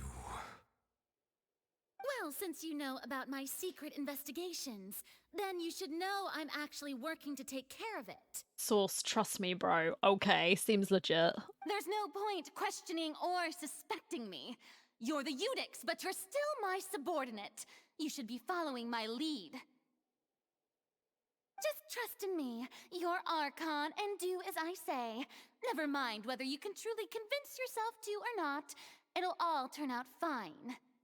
Will it? I don't know, because you're not seeming so confident there, Farina, but... Come on. That's all I have to say. We do not discuss this matter again. Oh, the opera's about to start. Toodles! Okay. Oh, she's hauling ass out of there. Damn. Did Farina not notice us standing by the door? Wonder what's up with her. She was smiling. Huh. She didn't seem in the mood to care if we were listening in or not. She seems deeply troubled. She seems to be deliberately hiding something, yeah. I assume you've been outside for a while now? Oh, yes. Oh, you noticed. Seems Farina didn't even realize we were here.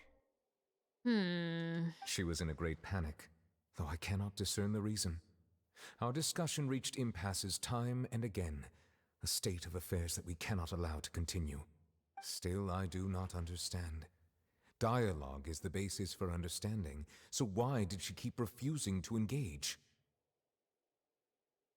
I'm afraid questions alone might not suffice. We need to make her understand how dire the situation actually is. Everyone in her inner circle has noticed that she is hiding some secret. Yeah. The issue is her attitude. I fear that she will not reveal anything unless absolutely forced to. We may have to create a situation in which she will have no choice but to speak. Okay. Oh? Like what? Oh, he's going to put her on trial. Normally, people will only reveal the truth when standing trial. Perhaps we must have the Hydro Archon experience just such a scenario. An interesting idea. But Farina's seen so many trials, and she's really good at dodging questions. How do we make sure that she won't just slip away at the first chance she gets? The oratories. We will need to consider this thoroughly, join forces with various parties, and then do what we can. Arlecchino. If at all possible, I would prefer to recuse myself from this affair, but we must prevent the prophecy from coming to pass. This may be cruel to her, but all Fontaine is in crisis. The information a god possesses is too precious, and so we must take a chance on this. In that case, we will need help. But who will lend us their aid to do such a thing? Oh, I think I know who to call. Ghostbusters. A few days later, on a boat somewhere quiet, somewhere in Quiet Poisson, sorry. Reading is getting troublesome again.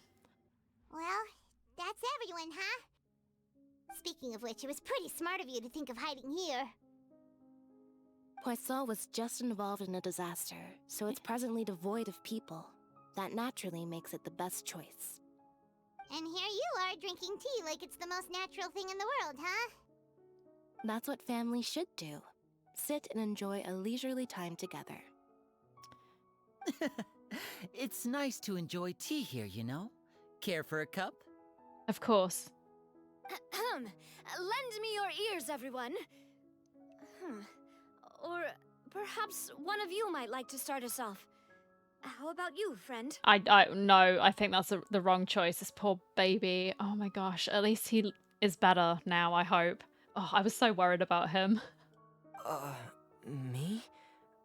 No, I don't think I can. Oh. Then, how about you, good sir? I fear that I will cause the mood on this boat to become as somber as it is in court. I would listen to you. I would be fine. Well then, I guess we're lucky we've got a local like me to organize things. Wonderful, the spotlight at last. I guess I'll be facilitating things from here. That was a little long-winded, don't you think? Oh. Oh, you might be right. Anyway, to cut to the chase, our friend here, the Traveler, has brought us together to discuss something. As for what that is, well, let's start by saying that we'll be pooling our efforts together to create a series of traps. Oh, how intriguing. Lene's like, yeah, let's go. Well, it's just an expression, really. One that I just learned from Chlorand, and used on the spot. So, let's invite her to explain in detail. A round of applause, please. Huh? Didn't you say that you would be facilitating this? Yep. Oh, she come did. now. Your work doesn't involve much public speaking, right? This is a good chance to practice. You might even pick up some fancy oratory tricks to impress your boss with in the future. I see. Oops. And what does my boss say? He is glad that you consider him your boss. Do go on.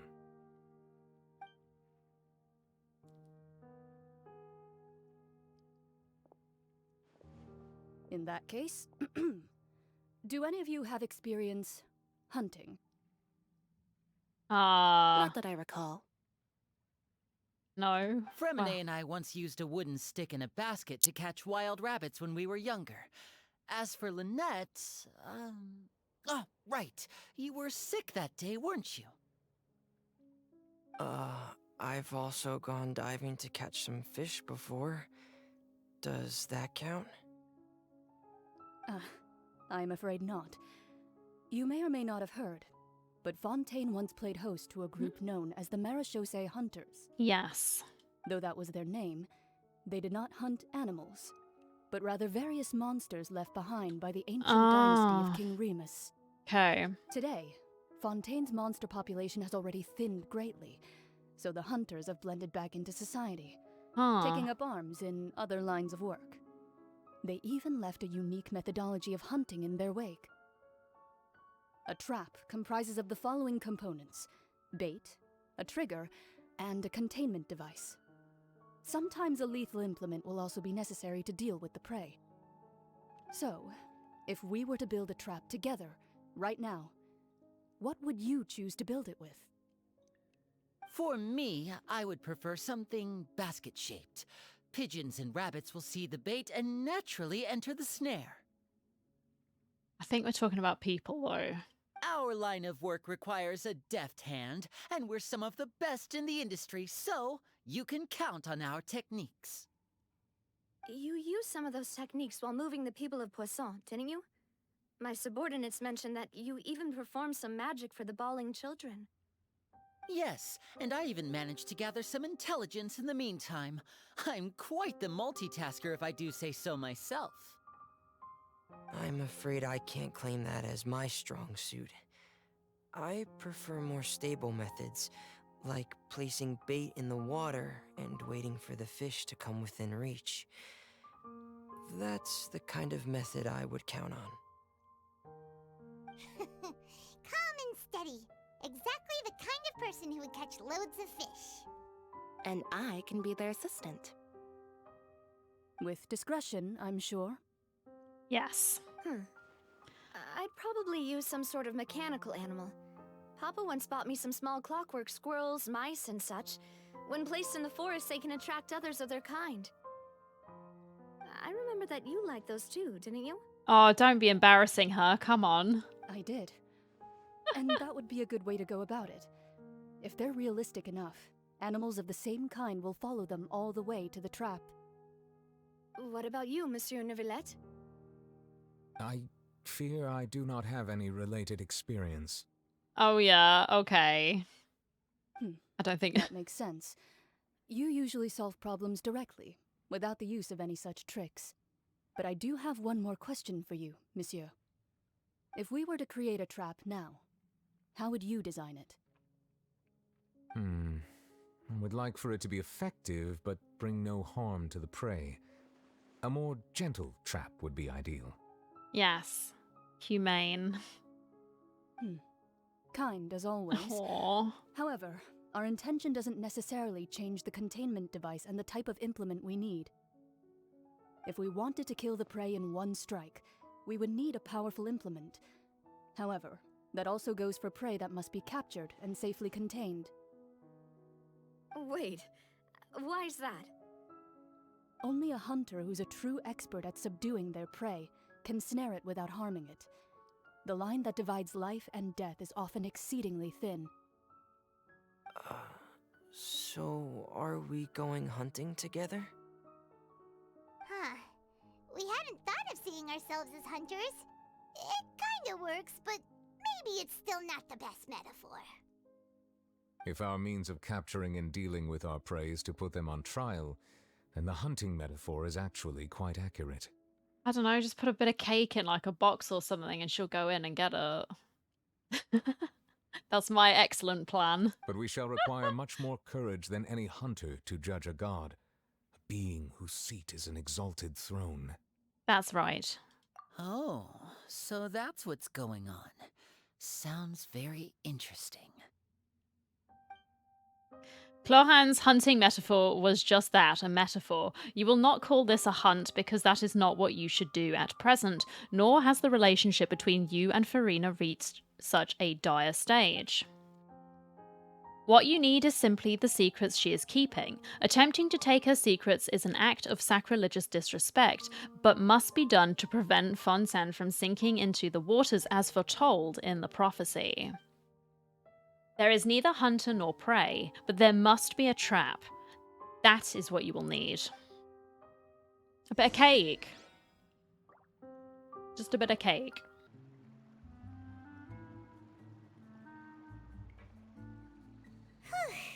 It's been a tough few days, hasn't it? So much has been happening. Those meetings sure did make me hungry.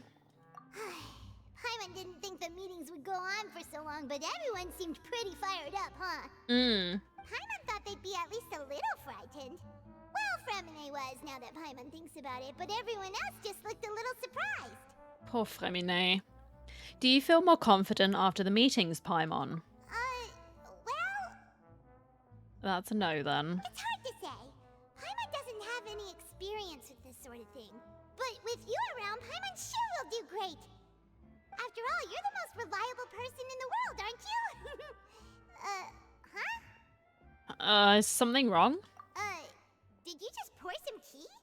Paimon didn't notice you doing that at all. No, I didn't. I heard feet though. Then what's that? Don't drink it. Paimon's never seen that cup before. Arlecchino's cup? Don't be frightened. I'm just joining you two for tea. I merely refrained from saying anything till now. That's not Arlecchino. Farina? Who's that voice? But there's no one here. Ah, have you forgotten me already? Oh, Mona's mentor. Wait, you are familiar. Yeah, there we go. That was We heard from the sky in Sumeru. The voice from the sky, I fear that description is wrong. Though, not completely wrong. You're feeling lost now, just as you were feeling previously. I sensed that confusion and thus came to you. Guiding people is an irresistible hobby of mine, after all. But then is it? I don't know. I can't remember. This was a while ago. I remember the event, but I just don't remember all of the small details. I apologize. Who are you and what do you want with us? Consider me a passerby, just accepting a commission from my friend's disciple on a whim. Okay, yeah, so it is one of the Hexenzirkel people, but... Friend's disciple, so this is one of the friends of Mona's master, the enigmatic N of the Hexenzirkel, yeah. Allow me to ask you, will Fontaine's prophecy come true? The prophecy. Yes, what has been prophesied will be fulfilled. You may view such things as the history of the future. What? Then is there any way we can stop it? I believe you have witnessed a failed attempt with your own eyes. Can everything in Tevat so easily be changed? There it is again, fate. Can there really be no exceptions? Ah, so you've caught on. Just as prophecies are usually only the future as seen from the perspectives of the gods, could things be happening in hidden corners where the gods' gaze does not fall? Are the things that you shall see different from the fate that the gods perceive? What is she talking about? It all sounds really impressive and important and stuff, but it also sounds kind of scary. The tea in the teacup is just about gone as well. I believe that you understand, right? Some things are insignificant, but others you must reach out to change. Ultimately, fate shall serve as your only guide, no matter what will happen in Tevat's future. All you need to do is to play your part. This was good tea, by the way. Thank you for your hospitality. Well, that'll be all for today. Okay. The voice. It's gone. Mage N, is this the clue you're leaving for us? Maybe we should take a look. The unexpected news leads to complicated feelings. When you wake up, someone seems to be outside. That was way too quick. I couldn't read all of that. What? I want to hear someone talking. Alright, coming. You're getting more diligent, Paimon. Hey, it's you who's getting lazy, okay? Excuse me. Well, Mona. I've walked in on some lively banter. Well, all in a day's sort of experience with Paimon. Every day is a lively occasion. Mona, how have you been the past few days? Fine, just fine. I went to take part in that Steambird panel. It turned out to be more interesting than I expected. Oh yeah, what happened? Not all Fontainians are pessimistic about this. One journalist mentioned that sitting around and waiting for the end to come would be wrong, and that they should make their own rescue preparations. I agreed, so we had a brief chat with her. Mm-hmm. Did she have pink hair by any chance? Why, yes. Charlotte. Charlotte. You remember her, right? Yes. That daredevil journalist. How could we forget Charlotte? I'm in full support of her view. Prophecies are very important, but how can people allow their lives to be commandeered by just a few words? That's right! Paimon's glad to hear something sensible for once. Ah, yes. About what we had discussed before. I did try, but I'm afraid I couldn't reach the old hag. I'll try again tonight, but I wouldn't get your hopes up. Actually, someone already came over. Huh?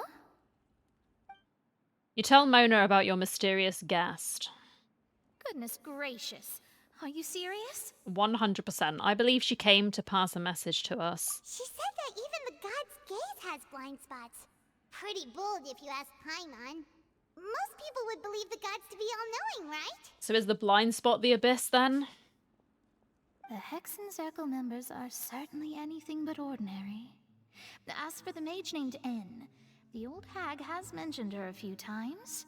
She said that N's sense of direction is incredible, and that she loves guiding those who are lost. But I've never met her, and if she were still alive, she'd be... well, suffice it to say that the hag's at least a few hundred now, and N's been around for longer than that. Well... Whoa. The Hexen Circle sounds like a scary group. But they must really stay in shape to live so long. Their abilities alone are pretty terrifying. If she came to see you personally, then the problem you're facing must truly be of great importance. Well, it's not like Paimon could understand anything she said. Yes, she was quite cryptic, but I suspect she means that there is still a way to turn things around. She didn't say when or what that would be, though, so... perhaps it is something that you cannot know right now. Yeah, maybe it's something that we have to do for ourselves, or... True, her words were meant as a helpful hint, but when will we realize their value and meaning? Was that the best answer that my question could have gotten? Traveler, Paimon, are you two alright? Yeah, we're just thinking. Don't worry about it. Oh, we're fine. We're just a little down right now. It kind of feels like the end is coming, you know? I see. I feel that same sense of desperation, too.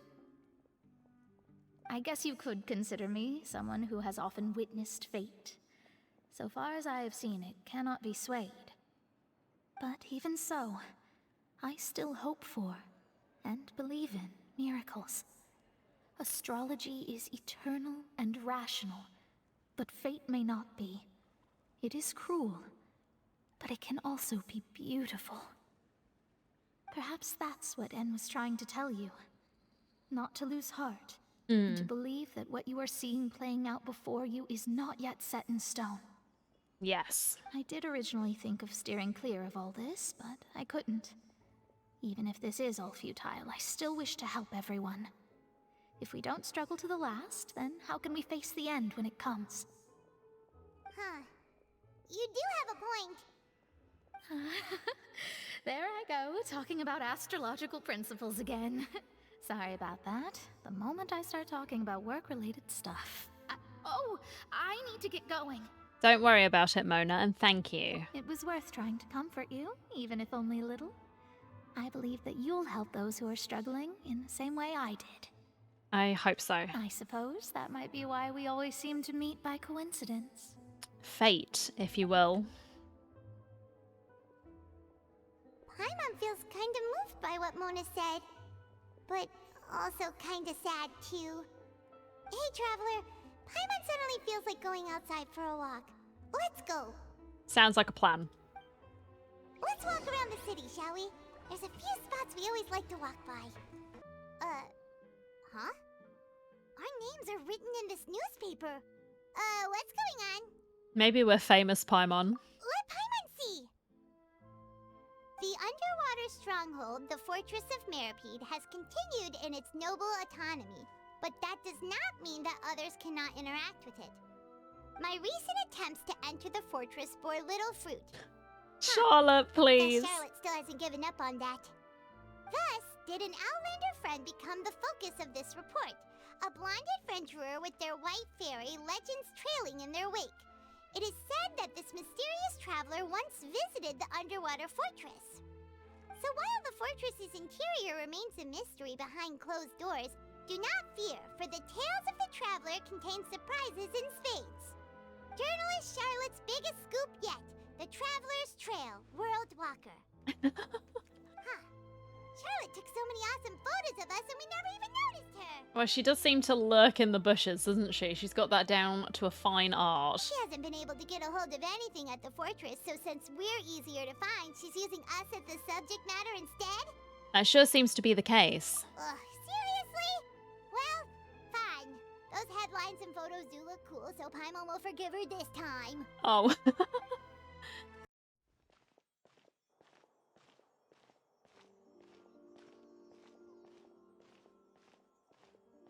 Hey, quick! Look! That's the limited edition, only 16 slices a day cake! It hasn't already sold out for the day. Yeah, okay, so we're luring her into this hotel with the slices of cake. It was so delicious the last time we tried it. Despite the tense situation we were in, let's give it another go. I'm sure it'll be great. We can't let anyone get ahead of us. 1 slice of cake, please. Siden? Someone showed up after all. Oh, wait, you're the one from the Palais Mermonia. Yes. Oh, are you here to buy cake too? It seems Monsieur Nervalette was right. You really can eat. Wait, did he really say something like that? Yeah, Paimon. Everyone's thinking it. That's right. Even he has his own preferences when it comes to food. As for me, I love the cake and coffee here. Do you come here often? Usually every day. Damn, alright. Every day? It's part of my daily schedule, apart from work. I shall have my cake and coffee. Just 1 coffee? Really? I need about like 5. I would never get any work done. My god. Then what if someone told you one day that this place would be closing soon, and you wouldn't get to eat cake here anymore? What would you think? But why would it close? Maybe it got into financial difficulty, and so the owners could no longer keep it open, and no one wanted to buy the property, and yes. Well, Paimon doesn't know either, but maybe the waters will rise tomorrow. You know, like in the prophecy. Doommonger Paimon. Oh, the prophecy. To be honest, I haven't paid much attention to that. No, still, even if there'd be no more cake tomorrow, that wouldn't keep me from having some today. No, it's the same for eating in general. You might not be able to eat tomorrow, but if you can do so today, then you should carry on. That's what people call living, you know. I mean, I get the point. Don't be sad. Excuse me, could I have 2 more slices of cake to go? Quick, Paimon, because you're running out of cake. These 2 slices are for you. Oh. Sijuin said that this kind of expression you're making is what humans call being sad. Oh, you know Sijuin? I sure do. She was born before me, and she sometimes comes to the surface to teach us things about humans. She said that humans are creatures that are saddened easily, yes, and you can only lift their spirits by feeding them delicious food. So please try the cakes here. Okay. I've got something else to do, so I'll be going now. You two try to stay in a good mood after eating, all right? Bye.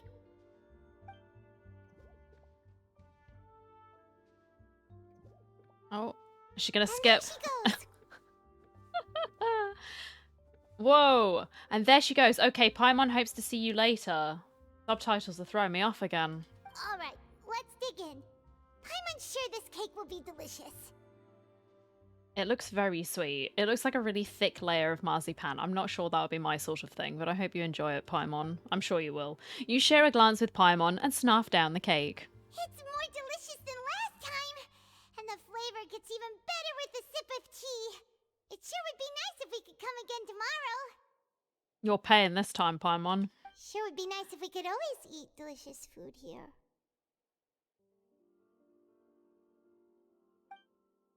Wow! If it isn't the Traveler and Paimon! Oh, have you seen the article I wrote about you? We have, yes. We have indeed. I also apologize for these. I accidentally started a world quest at the Steambird when I was trying to do the reputation stuff for the week, and now we've got these golden things on the screen until I complete that quest, so I'm sorry. You've got some nerve! You just used us to make some quick mora! Can we negotiate a profit split? Oh, you needn't worry about that. I heard that you were in Poisson some time back, so I sent you a letter to discuss just that. It appears you didn't receive it, though. No, we did not. It's all right, though. I've set aside the amount intended for you. I've even set the table with some food. Really? Oh, you're the best! You're almost a little too easy to win over, Paimon. She is. If I were a journalist with ulterior motives, you'd be in trouble now, you know. Oh, yes. Oh, Paimon knows you're not like that. Still, what brings you here all of a sudden? Were you looking for me? When Mona mentioned you, we thought of coming to see you at work. I see. It seems you've already bumped into Mona here in Fontaine. Mm-hmm. So she mentioned me? What did she say? She said that you're a real daredevil of a journalist. Nice. In which case, can this daredevil journalist dare to request an exclusive interview with the legendary Traveler and Paimon? Sure. Huh? So your article in the paper today doesn't count? Oh, of course it doesn't. That was more like live photography. What I'd like to do is dive deeper and ask you to talk about the things you've seen and experienced. You seriously want to interview me? Yeah. Are we even qualified enough? Why not? If I say you're worth an interview, then you're worth it. But not right now, of course. I'll need a few days to prepare. Okay.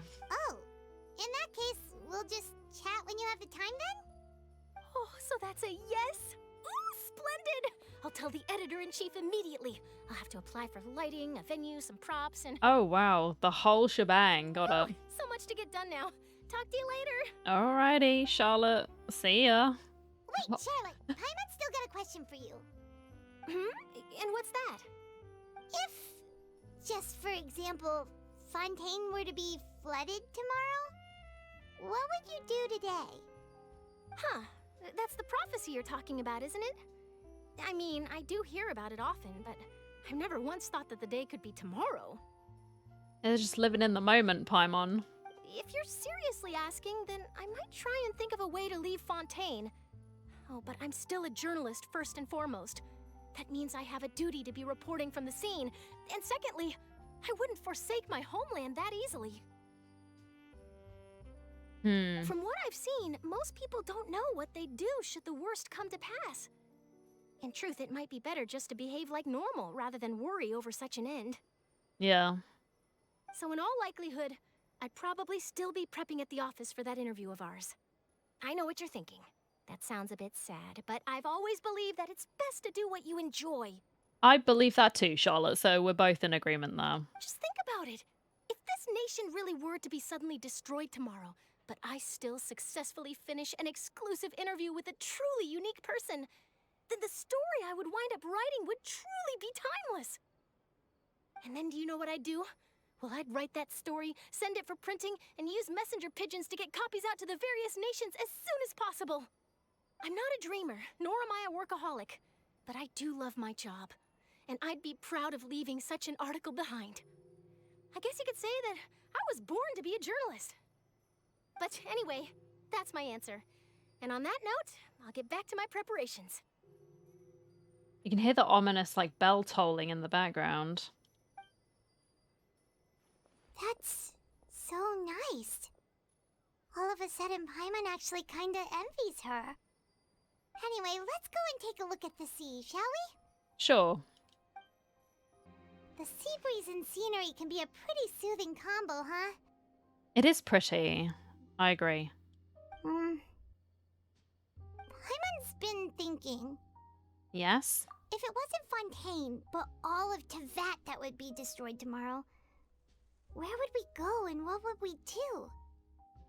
No, Paimon should ask, if you could choose, what would you like to do? Maybe we could go into outer space. I don't know. Just build a ship and go on a magic flying space train. If I could choose. It's just like Charlotte said. Suddenly trying to consider what to do is pointless. We've always been moving to the next destination, so we haven't spent much time thinking about these kinds of things. We didn't have to either, with us always being on the road and whatnot. Until that moment comes, I think I'll keep journeying on. You mean, still traveling? Yes, cherishing every single moment that I have to look upon this world. Huh. Wait, isn't that what we've always been doing? Yes, just carry on as normal. The banter goes back and forth between the two of you as time slips by. As night falls, you return to your accommodations and end this busy day. The next few days are just as calm. Charlotte comes to find you and conducts the interview in the Spina di Rosula safe house at the Fleuve Cendre. Navia, having finished her business in Poisson, even drops by to take a photo with the two of you. All goes well. Excellent. Oh, we're back? Feels like you'll grow mold if you stay here long enough. Ew. I'd rather not, thank you. But it's still better than the Fortress of Meripede, that's for sure. It's not only damp there, but salty too. Salty mold. Delicious. Ah, so the two of you are still here. Wonderful. Yes, we are. Oh, you're from the Palais Mermonia, aren't you? She is. Yes, I'm Isadora. Monsieur Nervillet sent me to look for you two before. I heard that afterward you went to the Fortress of Meripede. So are you under the impression that we might be wanted criminals? Not at all. I'm well aware that you're friends of his. Actually, I'm here to pass along a message from him. Let's hear it. Yes, inside the Opera House. The Maréchaussée Phantom has declared the incident a small-scale riot. A riot? What? Well, that said, I don't personally think it was that serious. Okay. Lady Farina was watching a performance at Oh, the yeah. Opera House. And while she was resting during an intermission, some other audience members suddenly started harassing her. Forcing her to sort of speak up. Loudly accusing her of doing nothing about the prophecy crisis. Yep. And before she could respond, others started to join in. The crowd continued to grow, and protests against the Hydro Archon started to break out.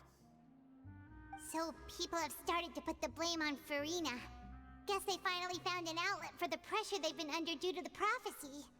Well, this is part of the trap. I agree. People will naturally rely on gods, as is customary. But the moment people feel threatened, gods are also the first to be blamed. So what happened after that? Is Farina okay? Seeing that the situation was spiraling out of control and that further argument was pointless, she claimed that she'd gotten tired of this and left in a hurry. That's not gonna help your situation, I don't think, Farina, but... The Maréchaussée Phantom had their hands full maintaining order and did not catch where Lady Farina had gone. Only when things had stabilized did we realize that she had gone missing. Gone missing? So, you mean she's still missing? That's right. The Maréchaussée has dispatched many people to search for her, but we don't have any leads yet. Right. That said, I don't think there's much to worry about. She is a god after all. Even if she were to fall into the hands of rioters, what could ordinary people do to her? I understand the situation. Good. Monsieur Nervillet sent me to tell you about the situation, but he didn't say anything else. No, it's all good. We get it. Don't worry. This is more than enough to go on. Thanks for keeping us informed. Ah, is that so? Well, all right then. In that case, you two take care. I'll be heading back to the Palais now. Look at Paimon's cheeky little face. Well, sounds like we should hurry over to Poisson then. You sure caught on quickly. If we know Farina, she won't try to fix things in this situation. Instead, she'll look for a place to wait out the heat. And, as we also know, she may be loud and dramatic, but she doesn't have a heart of stone. No. When Nervillet was talking to her in the Palais Mermonia, and she heard about Poisson, She couldn't hide her sadness and remorse. No, because she does care. It would be hard for her to ignore being accused by the public today.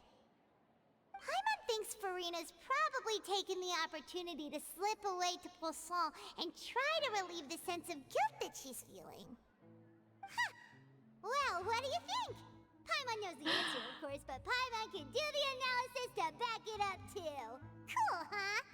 I see becoming a detective's done you some good. Looks like those detective novels have had an effect on you. In that case, there's not a moment to lose. Poisson, here we come! Bless her.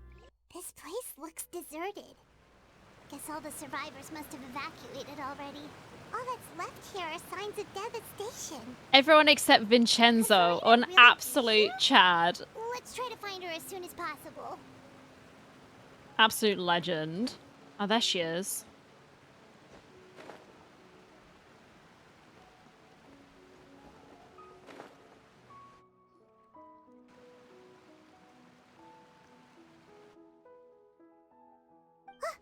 That's Farina, right over there.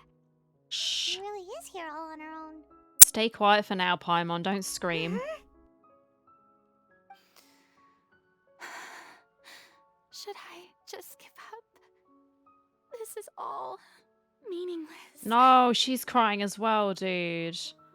I'll give her a hug too. I'm just going to be hugging everyone. We can just get into a massive bundle and hug each other. What was meant to happen did happen after all. Oh. Everyone's dead. I'm sorry. I am so sorry. Give up, Farina. There's no point in holding out. I'm sorry. But what can I even do other than to repeat meaningless apologies over and over? You could just tell us what the hell's going on, man. And then we can see what we can do with the information, Farina. Who's that? Don't worry, Farina. It's just us.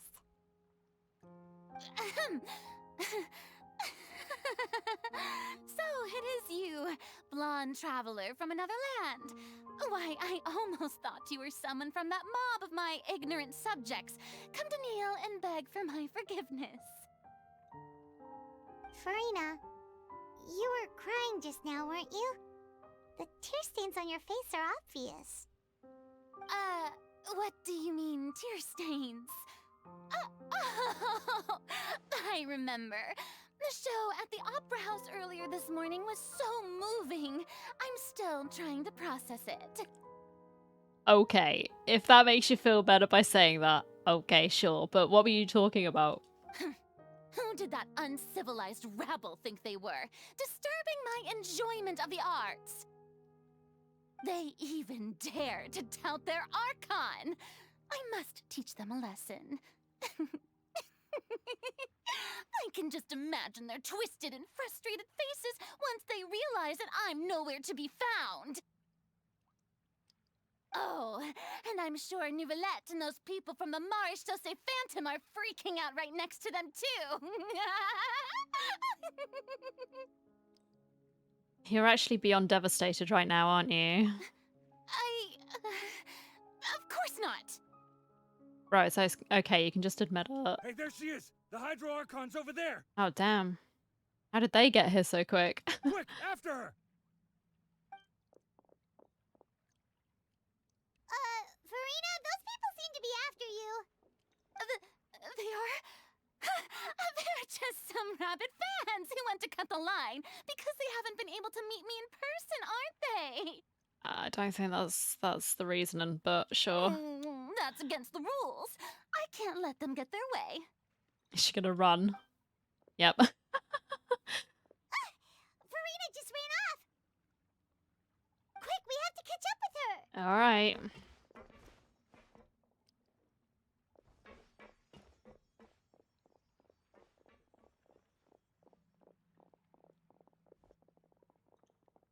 Feels like we're in a Scooby-Doo sort of cartoon. Chase after the bad guy quick. Where did they go? I wonder. How mysterious. They vanished. This should be the place, right? Hey, Farina! There's a good hiding spot over here. Quick, come to Paimon before the rest of them catch up to you. What? What is this place? Hurry, they're almost here. Fine. I suppose haste is warranted. Lead the way. Sorry, Farina. You are not permitted to enter my world just now.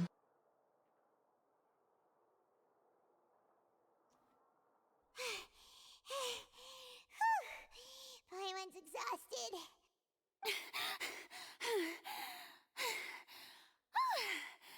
I'm so tired. I totally thought they had caught me. No, I mean, I merely gave in to the sheer enthusiasm they displayed.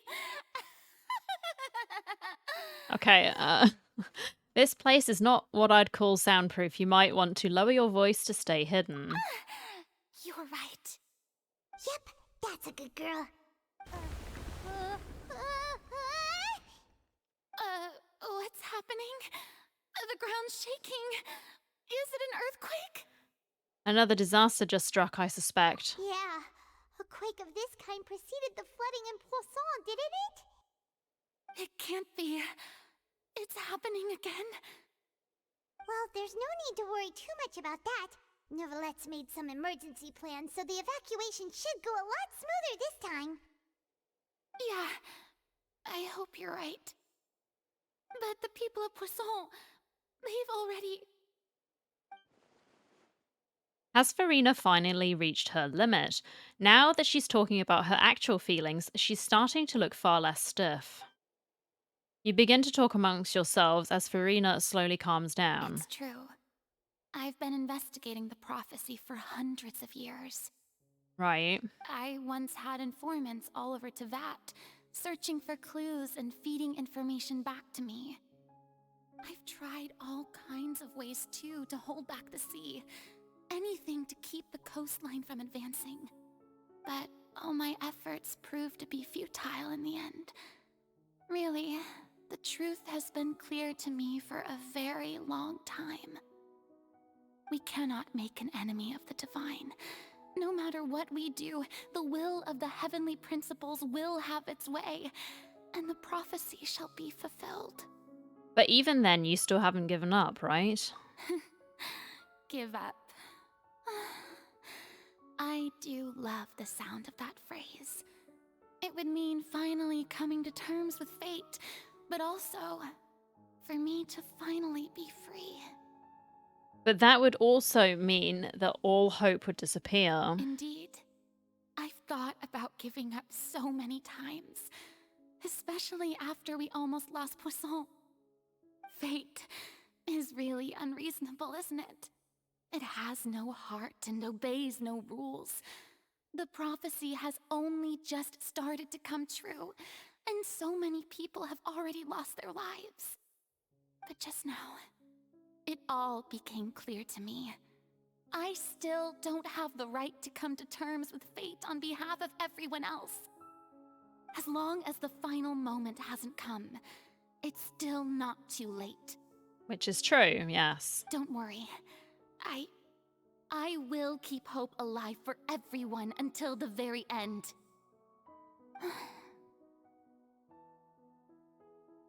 Well, that's enough for now. I got the impulse to play the stricken maiden, but honestly, considering my rank and station, that wasn't a good fit at all. The way she switches, it's so eerie. But holy crap, the voice actress has done a very good job. Don't take any of what I just said seriously. How could I possibly let Fontaine fall to the whims of trivial prophecy? It's almost like there are two people sort of coming forth, you know what I mean? I don't know, I just get that impression. Come on! Paimon could have sworn you were actually being honest just now. Like something just switches in her brain and then the other personality comes out. We're running out of time. We can't just go back to square one like this. I have to get more information out of her. Farina, you might not have to shoulder this burden alone. Although I don't know what you might be keeping from everyone, your people are more than willing to share your burden with you. Share my burden. There we go, the trigger. That's impossible.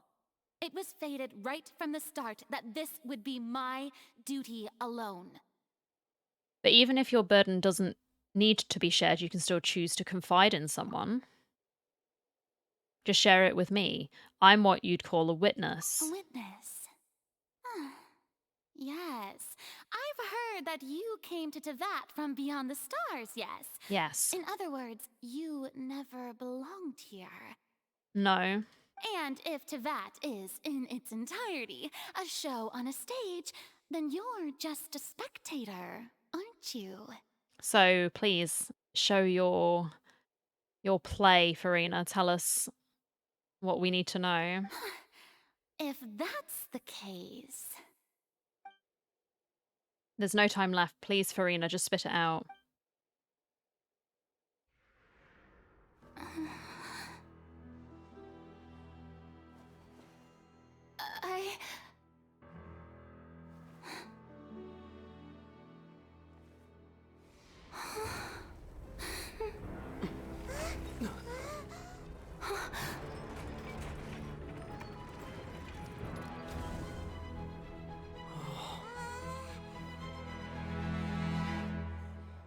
Line.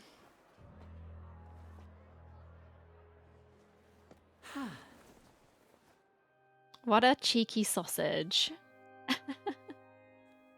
Ladies and gentlemen, this concludes my opening performance. Okay, that was pretty cool. That transition. That was nice. Now, without further ado, we may proceed to the trial of our god. So this is what it is. Yes, you deserve praise for the effort you took to raise the dramatic stakes. Do not forget, however, that I am Fosalor, the god of justice, the embodiment of justice itself. Does it not strike you as even the least bit absurd to bring the very concept of justice to trial? May I interpret these words as your refusal to stand trial? In that case, you will have the opportunity to defend your honor through a duel. Holy. You would draw your blade against a god? Yeah, she's done it, man. I see. It seems like you have made up your mind.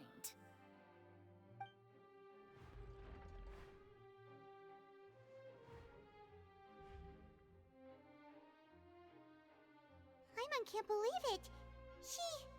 She just surrendered. Well, Arlecchino was saying that she is just she was saying that she's defenseless in a way because of this curse. So she probably can't defend herself, right? What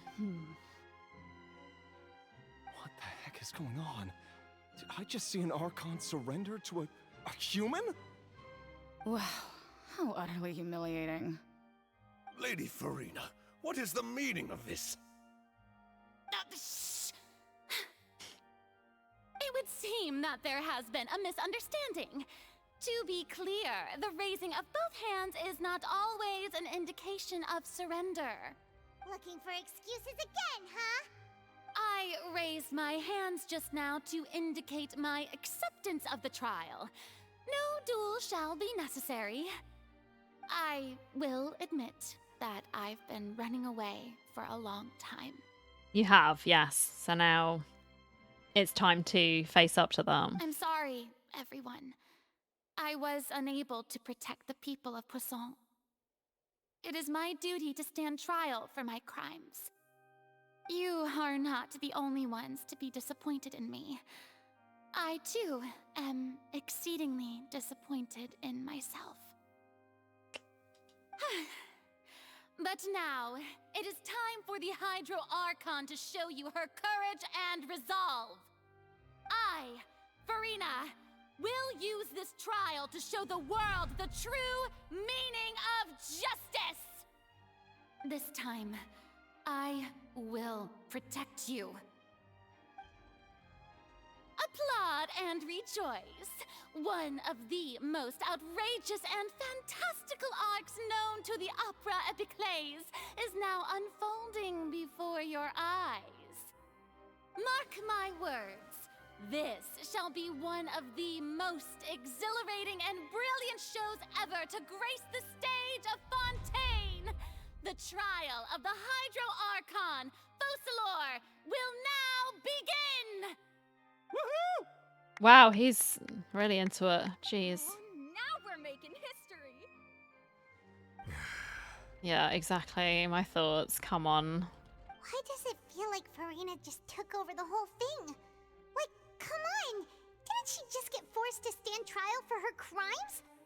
At this point, Paimon, that's kind of how she is, right? Also, even though she's still acting super dramatic, she is taking this seriously this time, right? All right, then. Maybe. Who will be my opponent in this trial? Don't say me. My brain is not functioning right now. The court asks the prosecutor to please take the stand. Thank you, Your Honor. Why, Your Honor? Why? Is that so? Very well. Then please speak, witness of Tivat, my accuser and fated opponent. Okay. We were so close to getting her to tell us the truth, and it still turned out like this in the end. It's okay, though. As long as we can defeat Farina in court, we'll still have a chance to figure everything out. Yeah, that's the problem. You're relying on me, guys. I'm sorry.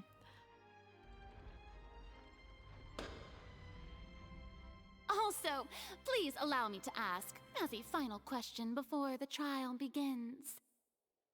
Just how much work did you do to force me onto this stage? Well, we did do a lot of prep after the meeting that day. I was just telling everything. I can go over the tasks assigned to the Spina di Rosula, since they were rather straightforward and easy. Navia, the president of the Spina di Rosula.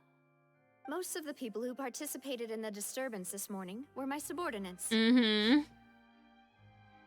They changed into plain clothes and came to the Opera House as regular audience members, waiting for the perfect opportunity to incite insurrection against you. I like the way this has been set up, kind of like you're reading a comic book. The people's resentment against their Archon has been building as more and more of the prophecy is fulfilled. A spark was all we needed to turn smoldering anger into a flame. Moreover, according to our understanding and analysis of you, when something like that occurred, you would likely flee the scene and head to Poisson by yourself. So, we arranged for a second group to lie in wait there. So, you mean, the ones who scoured the settlement for me were also from the Spina? Yes. We know they're kind of like the Mafia. They've got a lot of guys. And their goal was to force you to step into the giant magic box so you may personally participate in the greatest magic performance in all of Fontainian history. That's right. That house was a magic box, rather than someone's residence. As the super ultimate version of the setup that I used when I first performed at the Opera Epiclese, the volume of the box was increased by a whole order of magnitude, and the distance it traversed was the entire gap between Poisson and Arenias. Its cargo, of course, was an Archon instead of a human. My thanks, Farina. Without your help, we could never have pulled off such an extraordinary performance. You're welcome? Of course, this performance was only made possible with Father's support. The House of the Hearth spent a massive amount of labor in Mora to pull this off. Look at the blueberry. He's getting involved. We had to select a location, construct the giant magic box, dig a tunnel, and open up a path through the water. It was a lot of work for all of us. So, in other words, yes, the earthquake that we felt within the giant magic box was just a normal tremor from the transportation of the whole house? Yes. That's right. It wasn't a sign of another disaster to come. Sorry about that. Then, I can guess Nervilette and Cloran's parts. Go on then. You gathered a crowd, prepared a stage, and made sure that the champion duelist would be immediately ready for a fight. Also that as soon as I appeared on the stage, the trial may commence without a hitch. Am I right? Yes, that is correct. Well, Clorand, I must commend you for your courage. Only the most outstanding champion duelist in all of Fontaine would accept a duel with an Archon without flinching. Thank you. She is pretty badass. As for you, Traveler, I suppose your role was to keep me distracted with conversation once you found me in Poisson. Pretty much. Also to get a confession. You'd make sure that I didn't notice anything amiss before revealing yourself as my prosecutor once we'd arrived onto the stage. No, you guessed wrong. Oh? My mission was to give you one last chance. We hoped that you'd share your secret with us before the magic box arrived onto the stage. Is that so?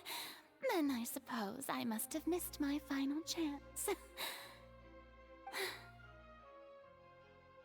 It's fine. It matters not. What's done is done. The stage is already set, so there's no reason to disappoint the audience. Let's see this trial through to the very end. Yeah, the only thing we can do now is to judge the Hydro Archon. Still, I can't help but be a little bothered by that conversation earlier. What did Farina want to say to me right before we arrived on the stage? Sir Prosecutor, please allow me to pass this along. Okay, what is it? This is a document that Miss Charlotte applied for and received permission to share with you during the trial. According to her, it should speed up the proceedings. Does it solve the problems for me? Because I would be eternally grateful. Huh?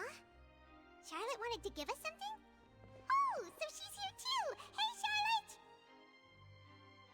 Oh, let Paimon see. Isn't this the exclusive interview that she did with us before? So she's already finished it, huh? Oh wow, that's not what I was expecting.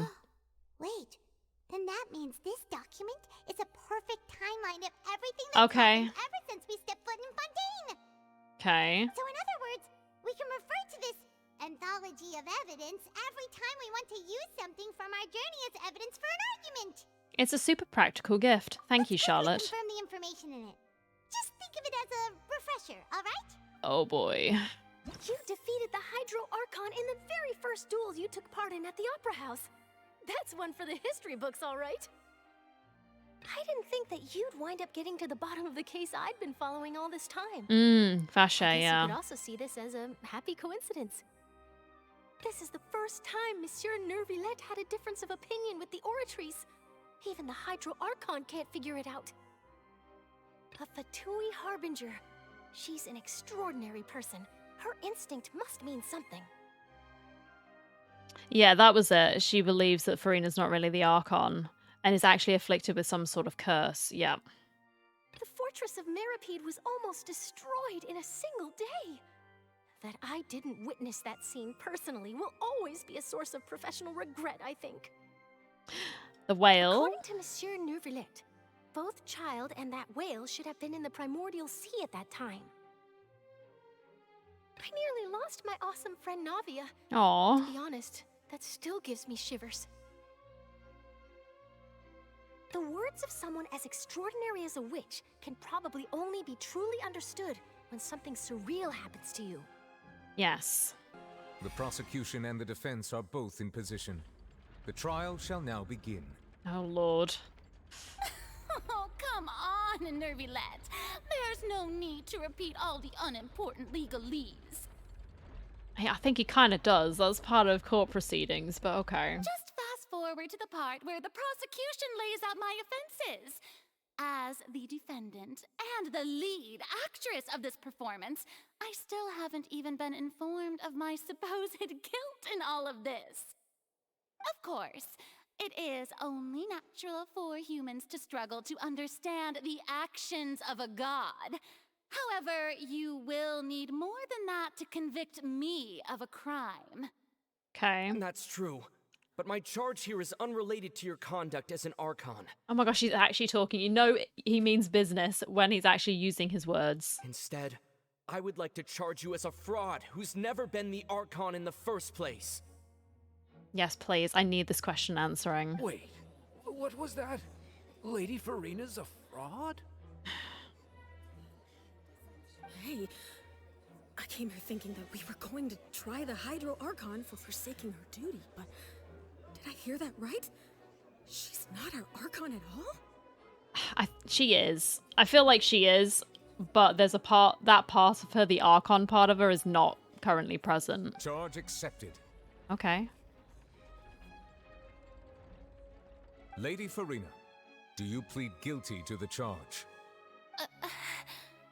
Oh, there it is. Lady Farina. You have to answer. I plead not guilty. How can I be guilty? There is no way that I, Focalor, otherwise known as Farina de Fontaine, a member of the Seven and the Regina of all waters, kindreds, peoples, and laws of Fontaine, could be anything other than your true Archon. Yeah. Even though Lady Farina can be rather eccentric, isn't it going too far to doubt her very identity? Yeah, I've never questioned her identity either. Sure, Lady Farina can be super irresponsible, but what grounds does that prosecutor have to make such a huge claim? Arlecchino. I have cause to believe that common sense will prevail in this case. Many of the members of the audience have known me as the Hydro Archon ever since they were born. There would be no fooling their memory. Okay. See? Even the Oratrice has decided to show me its favor. Are you sure you want to commit to a charge that will never be upheld? If you wish to drop the case, I can promise you as the God of Justice that you will not have to face trial for making a false accusation. We will treat everything that's happened as a dramatic spectacle and move on with our lives. What do you say to that? I say, please answer some questions, madam. An argument with near impossible odds, huh? We have to not only refute Farina's claims, but also overturn the long-held beliefs of the people. The people only see you as their Archon because that's their long-held belief. Well, I tried to give you the chance to surrender. If you must persist, then let me ask. If you believe I'm not the Archon, then what manner of being do you think I am? And if I was not the Archon, then how did I manage to live for over 500 years?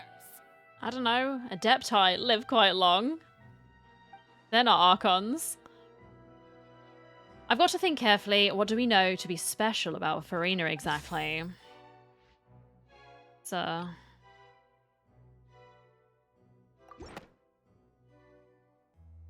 First of all, you may be a member of another long-lived race, which would allow you to naturally possess an extended lifespan.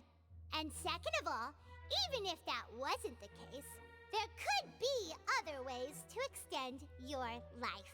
Such as a curse. Who gave you that idea? Was it the knave? You'd sink so low as to use a harbinger's words against me. It doesn't matter who gave us the information. What matters is the veracity of the claim. A curse? I once thought it possible that the aura of an Archon might naturally resemble a type of curse. Okay. But in light of this claim, perhaps what I sensed was not your divinity, but a curse after all. Interesting. Also, he's never considered this option. You sensed it too, huh, Nervlet? So, Farina, instead of an Archon, could you just be a cursed human?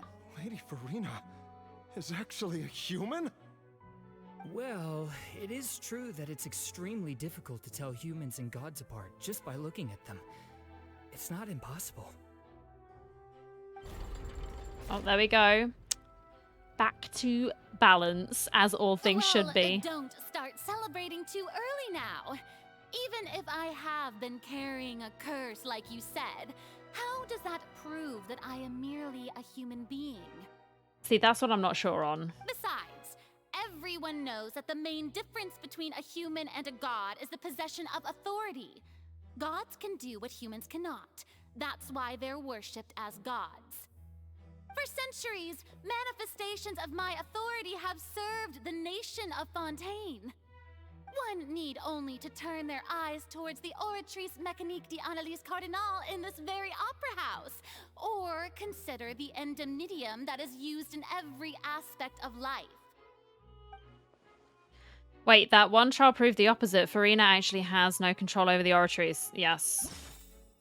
What's his face? Child. You tried to reference the Oratrice. Yeah, because she was really confused, wasn't she? She was like, what? Of us when the Oratrice declared Child to be guilty without any proof? Otherwise, you should have come up with a good explanation for that by now. Didn't I make myself clear at the time? The decisions of the gods are naturally difficult for humans to comprehend. There is no need to provide an explanation. Well, they can't even begin to try to comprehend it if you don't explain. Lady Farina, I believe a reminder of your current circumstances is in order. He was also confused. Are you going to be dunking on him? I don't think that's a good idea. While the court is in session, the principles of justice and the law must come before all else. While you are an Archon, you are also first and foremost the defendant in this trial. Get talking, get defending. You will prove yourself unable to defend against the prosecution's charges if you continue to withhold vital information against the rules of the court. I never thought you'd use that kind of rhetoric against me. That was no trick of rhetoric, Lady Farina. I've merely reiterated the rules of the court. Rules that all should respect and follow. Just do it. Like, what's the deal, Farina? Come on. You neither knew why Child was declared guilty, nor did you understand the structure and operations of the Oratrice. Instead of having been created by you, the manifestations of authority you mentioned have been made by the real Hydro Archon, haven't they? The real Hydro Archon? Well, now you're really losing me. I had been thinking that maybe she's like a puppet, sort of similar to the Raiden Shogun puppet, but I just don't know. Or she's like a water clone. Because, you know, they can shapeshift for periods of time to appear sort of more humanoid. So maybe she can do that because obviously she's more powerful. She can... The real, I guess using that term loosely, the real Hydro Archon could maintain this form for longer because of Archon powers. I don't know. It is true that I did not know why the Oratrice gave out a guilty verdict that day. But the Oratrice handed out that verdict unilaterally, and it has been operating independently ever since it was first created. You can't argue that just because a divine creation is flawed, that the god behind it must also be no god at all. So it is flawed then. She's still throwing out all kinds of excuses. Seems like she's confident that we won't be able to produce proof that she has no power over the Oratrice. Sure, we can put the Oratrice aside for now, but then, Miss Farina, could you give us a brief demonstration of your power as an Archon? My power as an Archon? Yeah. There are many ordinary citizens in the audience. How can I just carelessly demonstrate the formidable power of an Archon? I mean, you could just do like a little magic trick. It'd be fine. If that poses a concern, I'm prepared to extend my protection to the audience. Yeah, he'll be able to do it. You don't need to go that far. Oh yeah, you're not sounding so confident now. A brief demonstration of your power over Hydro should be quite harmless. Surely an Archon can at least match the capacities of a human with a vision. Not so confident now. Aren't you the Hydro Archon? Or is it that you can't even wield the power of Hydro, much less the authority of a god? Indemnitium! Yes! It's all because of Indemnitium! All Archons derive their power from the faith of the people, and I've converted the people's faith in justice into Indemnitium! Okay, nice loophole so she can't use the powers because it's all gone into the oratories. Thus did I give up all of my divine power to provide everyone with energy for their daily lives. Have you ever seen a more magnanimous god? Isn't that a huge stretch? Yeah, no matter how generous an Archon can be, how could they give up all their power? Can a god with no power even still be called a god? Oh, that didn't really work in your favor, did it? Seems like nobody's buying Furina's excuse. It works for us, Paimon. Hey, come now, everyone. Please don't stare at me as if I was a liar. I'm still the same Furina you knew, right? The one that you loved. Shouldn't you want to believe in me? She seems really scared now. She's like, people are losing their faith in me. She's gonna crack soon. I still feel bad for her, though. Please, you've got to believe me. Unless it's just like a manipulation tactic. She wants people to feel bad for her. If what the prosecutor said is true, she really has committed a grave offense. Did she deceive all of us? And all of our parents and grandparents too? And all of our ancestors? Ever since they were born? Enough. That's enough. Tell me then, if I'm not the real Hydro Archon, then who is?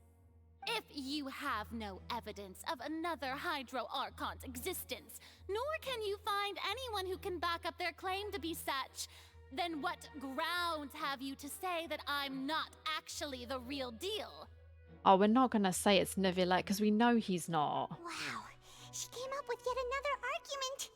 How can we refute her now? That would mean we're just revealing his true identity then. I don't know if we're allowed to do that, but I guess we can't. If we can't prove that she isn't the Archon, we can try to prove that she is just a human. And if she's only human... Okay, there we go. That all Fontainians can dissolve in water from the primordial sea. And that means... Since you insist on claiming to be a god and not a human, then there's a method that you can use right here and now to eliminate all suspicions of you being the latter. Take a dip in the primordial seawater. Miss Navia, please apply to serve as a temporary attorney for the prosecution before addressing the court. Though you act in partnership with the prosecutor, you must still adhere to proper procedure. Super sorry, Monsieur Chief Justice. I swear this really will be the last time that I'll speak out of turn. This woman has been interrupting constantly. It's so funny. Now, I've brought some seawater from Poisson. As everyone knows, a massive flood struck the area not long ago, taking many lives, including those of some of my closest friends. So, Miss Furina, would you dare to touch some of this seawater? Oh wow, they've just got it there. If we are to believe that you are indeed the real Hydro Archon, touching this seawater would have no effect on you. All it should do is strengthen your case. But if you don't dare to touch it, then we would have basically proved the reverse. Yeah. Oh, and I must remind you that after the disaster at Poisson, nobody wants to see any more people dissolve. No, it's quite the traumatic thing. I do hope you'll act prudently and choose the simpler path of admitting guilt. Navia from the Spina di Rasula. The Spina has governed Poisson for many years. I guess her suggestion is valid. If Lady Furina is indeed just a human, she's probably Fontainian like all the rest of us. Would she really dare to try? Don't know, have you spoken to the Duke? He was willing to go take a dip.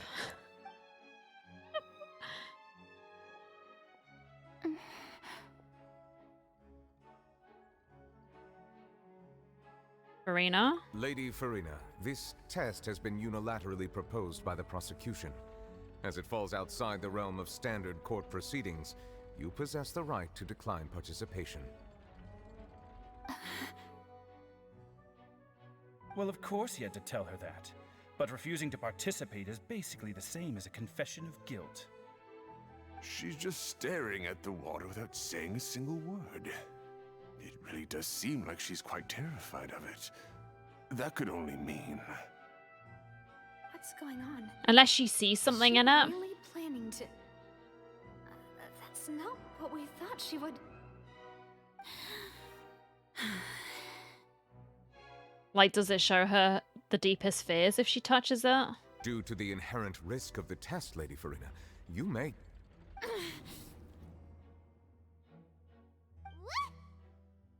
Hey! She actually did that.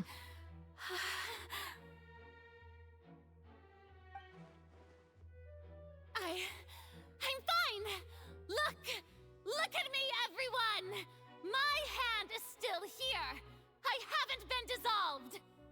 Will you believe me now? I really am your Archon! I'm nothing like a normal human who would fall apart as soon as they touch this water!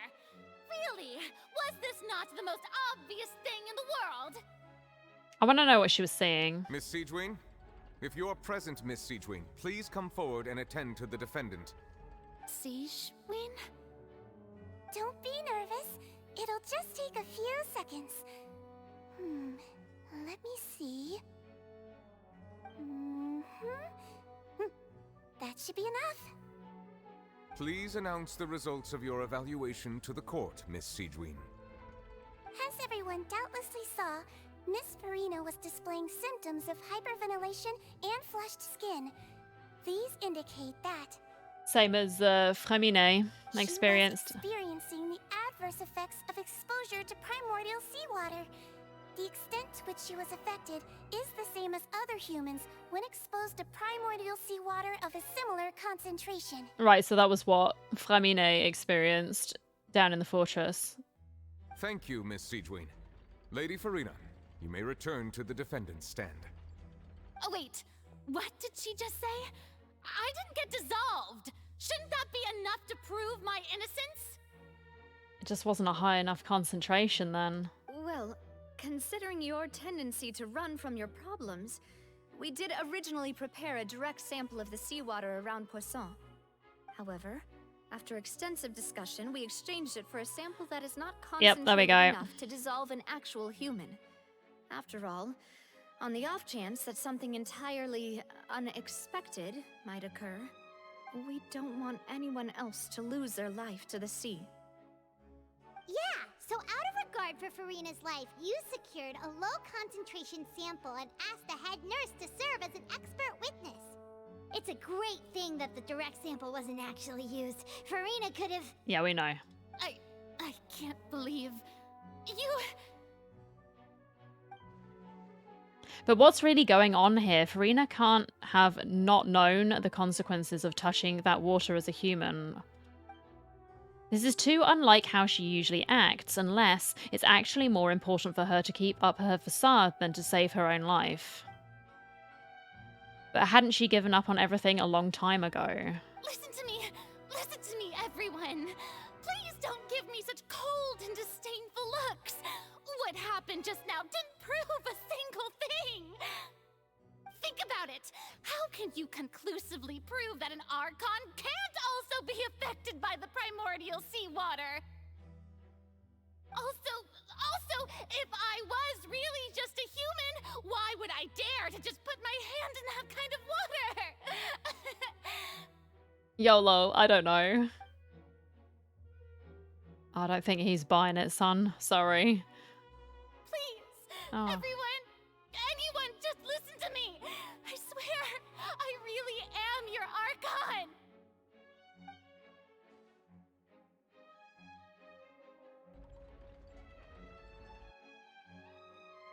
Why didn't you just say, dude?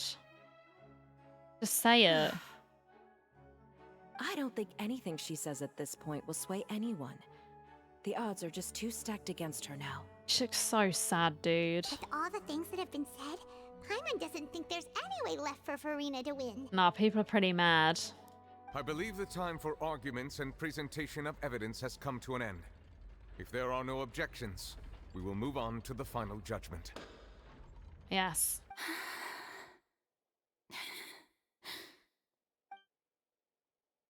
I don't think anything she says at this point will sway anyone who's too stacked against her now. Again, sorry for visual effects.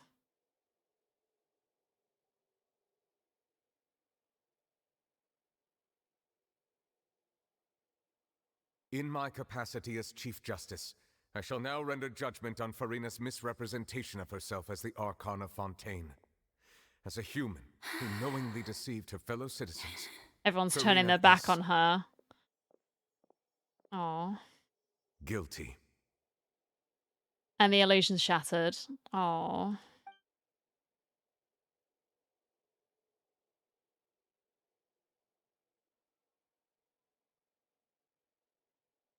Well, she is sitting on her throne We shall weeping. now turn to the Oratrice Mécanique d'Analyse Cardinale to render the final verdict on the charges. Alright. Oh, shoot. Wish ticket. What are we gonna get? Oh. It's a 5-star, guys. That joke doesn't get old. I'm sorry. I know I've cracked this every single time. According to the judgment of the Oratrice Mécanique d'Analyse Cardinale, Farina is guilty. Well, what's wrong? What's the Oratrice's verdict? It can't be. Did the Oratrice just declare Farina to be innocent? No. The Oratrice also displays a guilty verdict. Oh. Okay, so he was expecting the Oratrice to say that she's innocent. Or maybe he's only just realized Isn't that correct then? the magnitude of it all. However, the exact wording of the verdict is thus. The Hydro Archon, guilty to be punished via the death sentence. Oh. The death sentence? Doesn't seem to be something that they do very often. That's actually one of the available sentences? I've always thought that it was just a myth. The one and only time the death sentence has been handed out at the court, and it's been given to the very person we've worshipped as the god of justice? What an unexpected twist. So they never have handed it out. Okay, interesting. Has been sentenced to death by the Oratrice? We just wanted to use the trial to show her the seriousness of things so she'd tell us the truth. How did things escalate this quickly? I don't know, there's This something outcome is funky with indeed it. quite strange. According to Fontaine's current definitions of justice, as well as its recommendations for criminal sentences, is this sentence really appropriate for the crimes that have been committed? It's quite harsh. I can think of other people that deserved it more. Looking at you, Vache.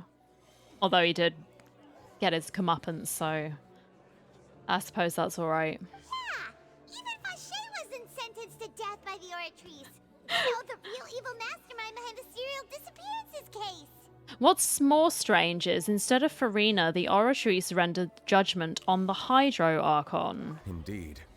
Not only is Farina's sentence overly excessive, the very point of our trial today was also to prove that Farina has never been the Hydro Archon in the first place. But now, the Oratrice seems to have deliberately invoked the title of the Hydro Archon. What does this mean? Perhaps it's just whoever's in the Hydro Archon role is just guilty, like something's happened before then, and they're just guilty. I don't know. I'm intrigued, though. Excuse me, if I may interrupt. Oh, you can do it, Framine. Is the trial still going? Yes. Fremine! You finally made it. I assume this means you've completed your mission? He's so cute. I know I say this every time they're on screen. They're so cute. Alright, it's out of my system. Let's continue. Mm-hmm. Any mission Father assigns to me will always be top priority. With some help from the other Fatui, Framine brings a stone slate to the stage. Slate? Yes, it seems so. Huh. So the knave privately arranged for Fremine to try and find the missing slate. Hmm. I looked everywhere and finally found it at the bottom of the sea. It took me a long time to get around some dangerous stretches of water. But has the trial already concluded? Then, doesn't that mean I've come too late? Oh no. father will be disappointed in me. Oh, don't worry, the mystery hasn't been resolved yet. It's still not too late for you to shine. Thank you for your hard work, Mr. Fremine. Please allow me to review the record left on the slate. Traveler, I believe that you have already seen the other existing slates. Yes. I would like you to come here and confirm their contents.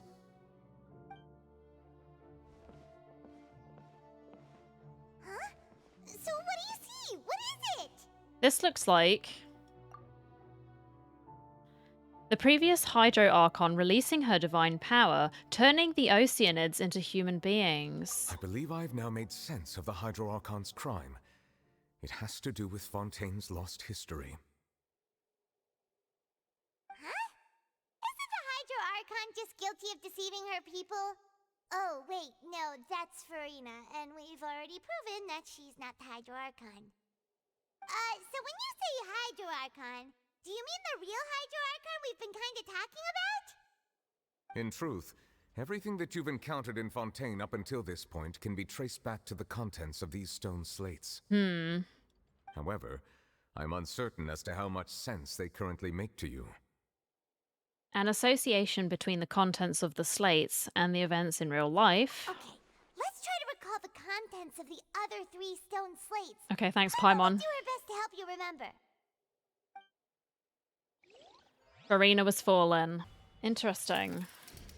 The first stone slate describes what you just said. It seems to show the previous Hydro Archon using her divine power, and then the Oceanids turn into humans. Does that mean that Fontainians are transformed Oceanids? Oh, Paimon wasn't expecting that. But no. If Oceanids can turn into humans, then perhaps this process can be reversed as well. So I guess I kind of was right with the whole maintaining an image type thing. They're using her power to maintain the human forms, as we saw with the individual Oceanids that left Fontaine. And so the only reason they're able to do it for short periods of time is because they're no longer as connected to the Hydro Archon's power. They're further away from it, so there's less energy to gain. I don't know. That sounds bizarre, but maybe that's it. The second stone slate shows Celestia floating in the sky, and the Hydro Archon and her people worshipping it together. But the heavens still brought judgment down upon them. This must be the point when the Hydro Archon and the Fontainians were branded with their original sin. Does this mean that the original sin and the Hydro Archon sin are the same thing? The third slate shows the Hydro Archon sinking into the sea surrounded by many people. That reminds Paimon, didn't we also watch that happen to someone else? Yeah. Well, the fourth slate is the prophecy the Fontainians have been talking about. People dissolving into the sea, the Hydro Archon crying on her throne, and so on. We didn't believe that such a crazy disaster could happen at first, did we? But after that incident, it was just a question of when and not if. Yes. Right. It seems to show the former Hydro Archon using divine power to turn Oceanids into people. We know from the case of the serial disappearances of young women that Fontainians can be dissolved in primordial seawater. Yes. And the first stone slate tells us that long ago, the Hydro Archon used her power to turn Oceanids into humans. This might be the reason that Fontainians can dissolve. Because then they were returning to their original forms, weren't they? It reverses the process. It shows Celestia floating in the sky. Judgment is still...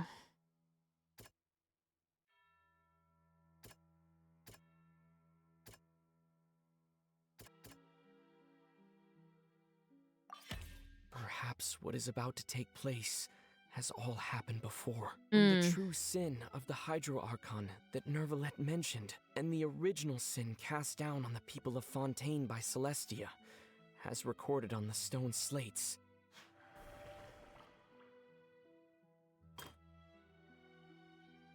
Navia fell into protection of the people. It's not as simple as falling into the sea. When Navia fell into the sea, her consciousness was subjected to judgment. The stone slates show the people gathered around the Hydro Archon in the sea. Could that be alluding to the same thing? Possibly. It shows a scene that is basically identical to that described in the prophecy. Fontainians will eventually be dissolved into the sea. Okay.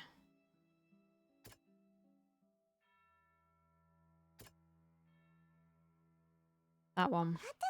Oh no, really? Okay. Well. The prophecy from the stone slates found its way into society, but not many people believed it at first. The fortress of Meropide was nearly flooded with primordial seawater, which we know can cause Fontainians to dissolve. It seems increasingly likely that the prophecy may come true. If we hadn't dealt with it in time, things could have gone very badly. They'll dissolve into the primordial sea but won't cease to exist. Their essence will flow in the seawater, converge, and take the form of an Oceanid. The Hydro Archon was sentenced to death in court, shocking everyone present. Perhaps this means that her sin was actually Fontaine's original sin. Navia fell into the water inside those ruins, and she nearly dissolved. She was surrounded by the people of Poisson in a court within her consciousness, and was forced to take part in a trial meant to make her stay. The eruption of the primordial sea at the fortress of Meropide was the surest sign that the prophecy was about to come to pass no matter what. The prophecy's contents can all be verified by recent events. If we combine what we know together, loads of truths should come to light. Hopefully it will. Huh? Oh, Paimon gets it now! So that's how you can make sense of it. But then it feels like we're going to have to share some truly shocking revelations. Yeah? Let's hear them. The first slate reveals that Fontainians are not real humans. Incredible. Linny, did you hear that? We're not real humans. All Fontainians were originally created by the late previous Hydro Archon, with Oceanids as their basis. The evidence for that can be found in how only Fontainians can dissolve in primordial seawater, and how all the girls Vacher dissolved were also turned into Oceanids. Oh, and according to Navia, when she was about to get dissolved, she also saw everyone gathered around for a trial, all of them in the shape of Oceanids.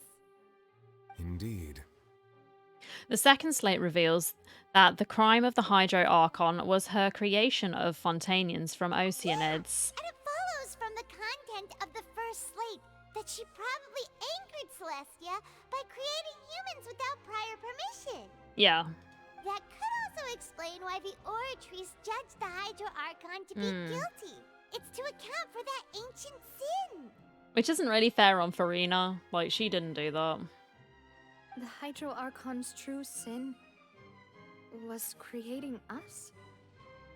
And yet, after many hundreds of years, the Hydro Archon's creations have turned around to try to judge the Archon within the Opera Epiclese. The twists of history are often the most unexpected of all. As for the third slate, I'm still convinced that it should come after the fourth slate. Unless it's in that order for a reason. Perhaps she's going to sacrifice herself and it still doesn't work regardless. I don't know. Yeah, isn't the image here just like when Navia fell into the sea? So wouldn't it be trying to show the image of the Hydro Archon also falling into the sea once the prophecy has been fulfilled in the fourth slate? The fourth slate depicts the fulfillment of the prophecy as it's already widely known. In the end, the people will all be dissolved into the waters, and only the Hydro Archon will remain weeping on her throne. Only then will the sins of the people of Fontaine be washed away. Did Paimon get all that right? You've made some keen deductions. I must say, given how much you still don't know, It is impressive that you've already managed to connect so many pieces of the truth. However, while you were able to decode all the information on the slates, they've also been etched with an additional layer of hidden information using a different power source. Alright. When we were at the ruins, I tried to decipher the hidden information recorded in the slates. But since we only had 3 slates at the time, I was unable to come to a full conclusion. Now that the slate collection is complete, I shall make another attempt to decipher the narrative recorded within. Okay. If everything goes well, we should finally be informed of the unadulterated truth.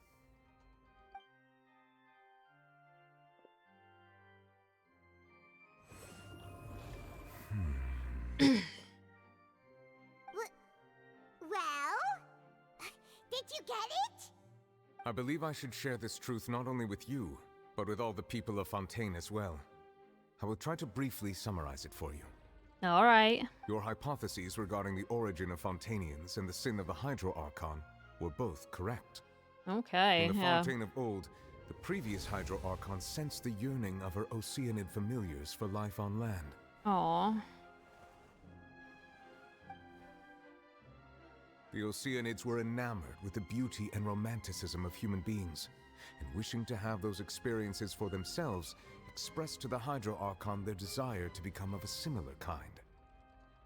However, even though water as an element is intricately linked with the power of life, the Hydro Archon, as one of the 7, did not possess the authority to create a new form of human life. That's sad.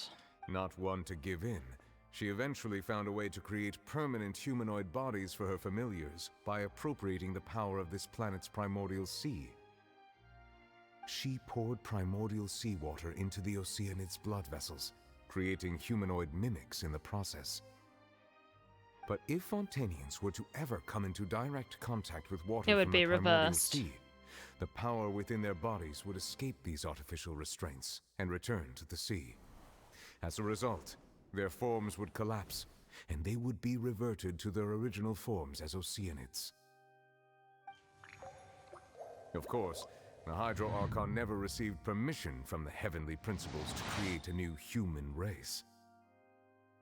And thus, the Hydro Archon and all of her creations came to shoulder the original sin of appropriating the power of the primordial sea. That is the true history of how the people of Fontaine first came into being. So we were all Oceanids before we turned into human beings? That's way too much information for me. I think I'm just going to pretend that I never heard a single thing. Wait, but if that's the truth, we can't let the Hydro Archon be sentenced to death. After all, her only sin was creating us. This really might be too much information for your regular Fontaine. Yeah, it's a lot to think about. It does answer a lot of our questions. Alas, your hypothesis regarding the 3rd and 4th stone slates was inaccurate. The slates' respective positions are, in fact, correct. So it is a sacrifice then, right? So they are in the right order. What is the 3rd slate supposed to represent then? A key point of the visual on the 3rd slate is how all the individuals depicted in the water are humans rather than Oceanids. She gives up her life so that they could be humans forever? They have not been dissolved, which implies that the water depicted in this slate is not water from the primordial sea. Or it's her birth? Farina's The nation birth? of I don't Fontaine know. is the nation of Hydro, as well as the nation of trials and justice. Instead of being the literal element, the water in the scene symbolizes judgment and justice. Okay. You may also recall Navia's experience. When she fell into the sea, her consciousness was surrounded by that of many others who intended to hold a trial to determine her fate.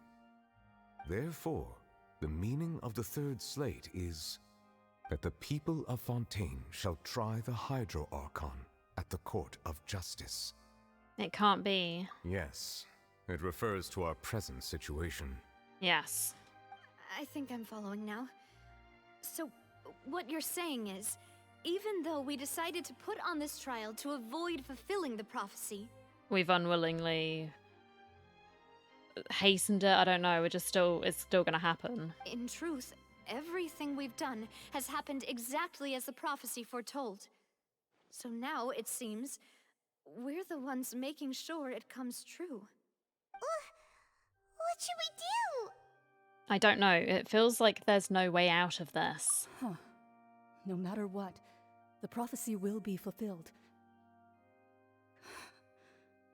Is this what it feels like to be a prisoner of fate? If that's the case, does that mean the scene in the fourth slate will also be fulfilled soon? Traveler, I would like to point out another small fallacy in your deductions. Okay, please. About the fourth slate. You probably thought that the eruption of primordial seawater beneath the fortress of Meripede served as the surest sign that the prophecy was about to come to pass, yes? Yes.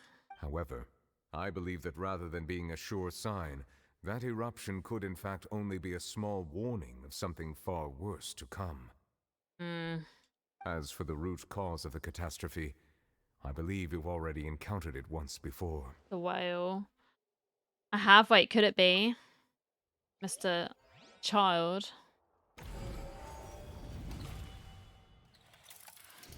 This eruption was just a small warning of the things to come. We must find the root cause of the disaster.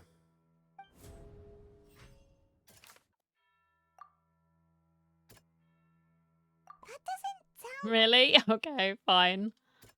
The whale, there we go. It was both dream and reality. If Gonna we're talking about a burst true out. culprit, that could only be that thing inside the primordial sea, right?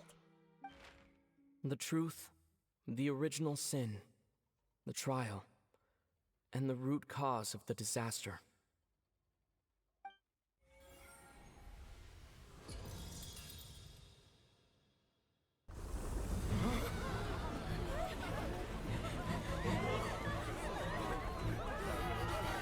Oh. Oh, okay. That is a portal. That is a whale. It was like you were talking about me. Hello?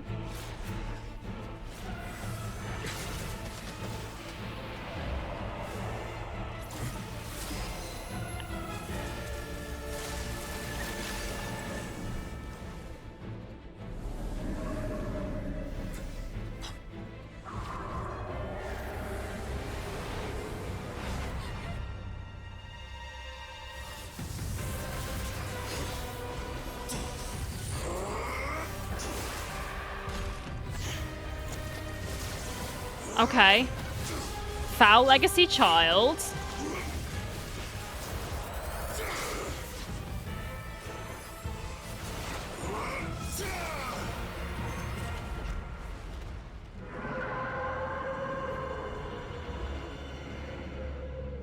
Yeah, get out of here. Go away.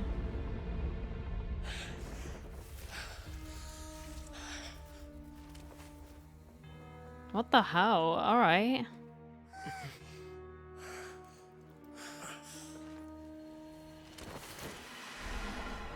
Oh no.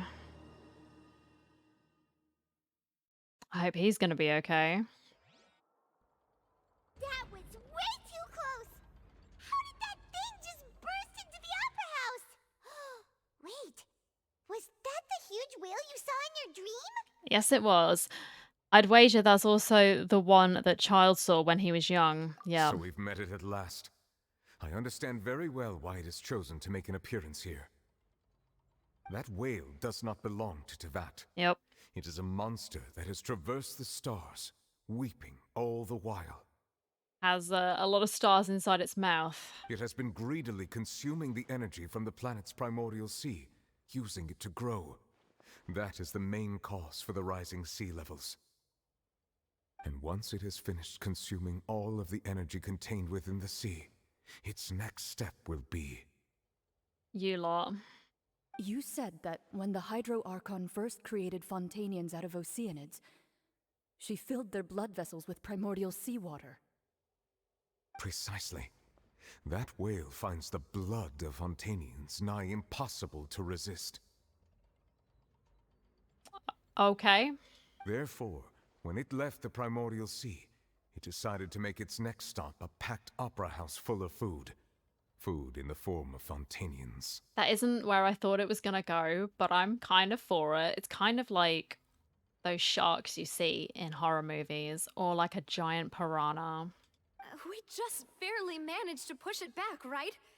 In that case, won't it come back to target the people again once it's managed to recover its strength? I don't know, Child was in there, but he seemed weakened. That is correct. Indeed, it is more accurate to say that we should thank that Harbinger for buying us some time. Yes. Without him, the whale would have likely come onto land far sooner. From the way he looked, he must have been fighting the creature for quite a long time. Yeah. That battle maniac. We've always known that he had a special connection with that whale, but we definitely didn't expect it to help us out like this.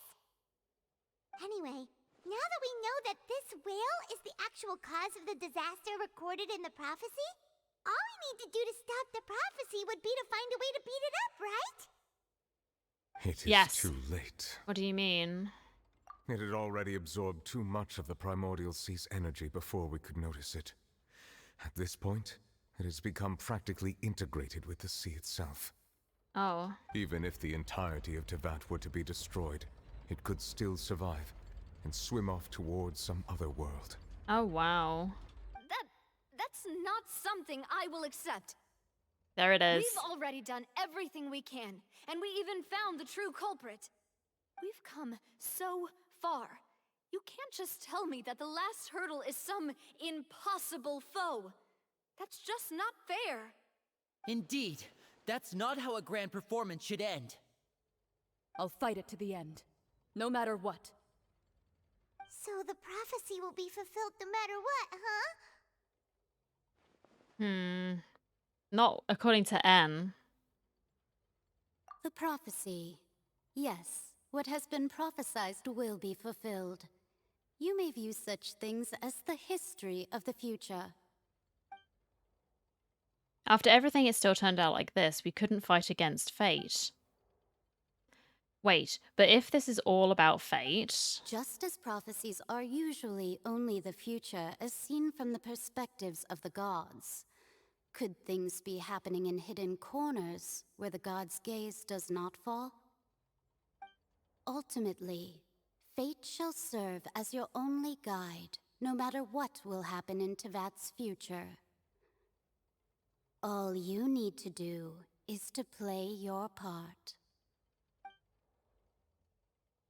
Could it be that even if the prophecy will be fulfilled, there will still be a way to save everyone? Did I miss something? Wait, I forgot about Farina. Was it that she wanted to say to me at that last moment in the giant magic box? What is her real secret?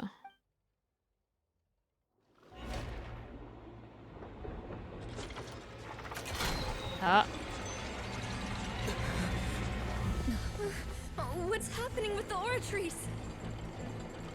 I believe it is preparing to carry out the death sentence. Oh. Farina!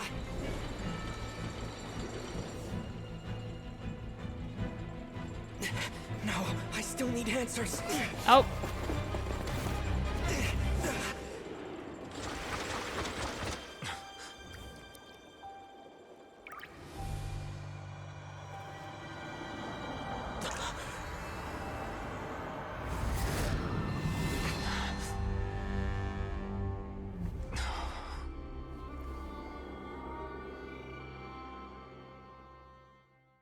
Interesting.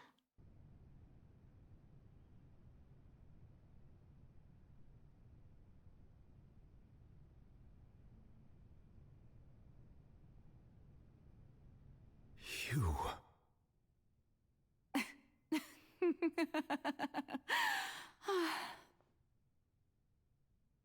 Farina. Egeria? Sorry. That shocked expression on your face is just too amusing. I couldn't help myself. You are not Farina. Who are you? Ah, the sweet sound of bewilderment. Marvelous. A sure sign that my attempt to deceive everyone was a resounding success. But to answer your question, I am Focalor. You know, the god. Okay. Focalor.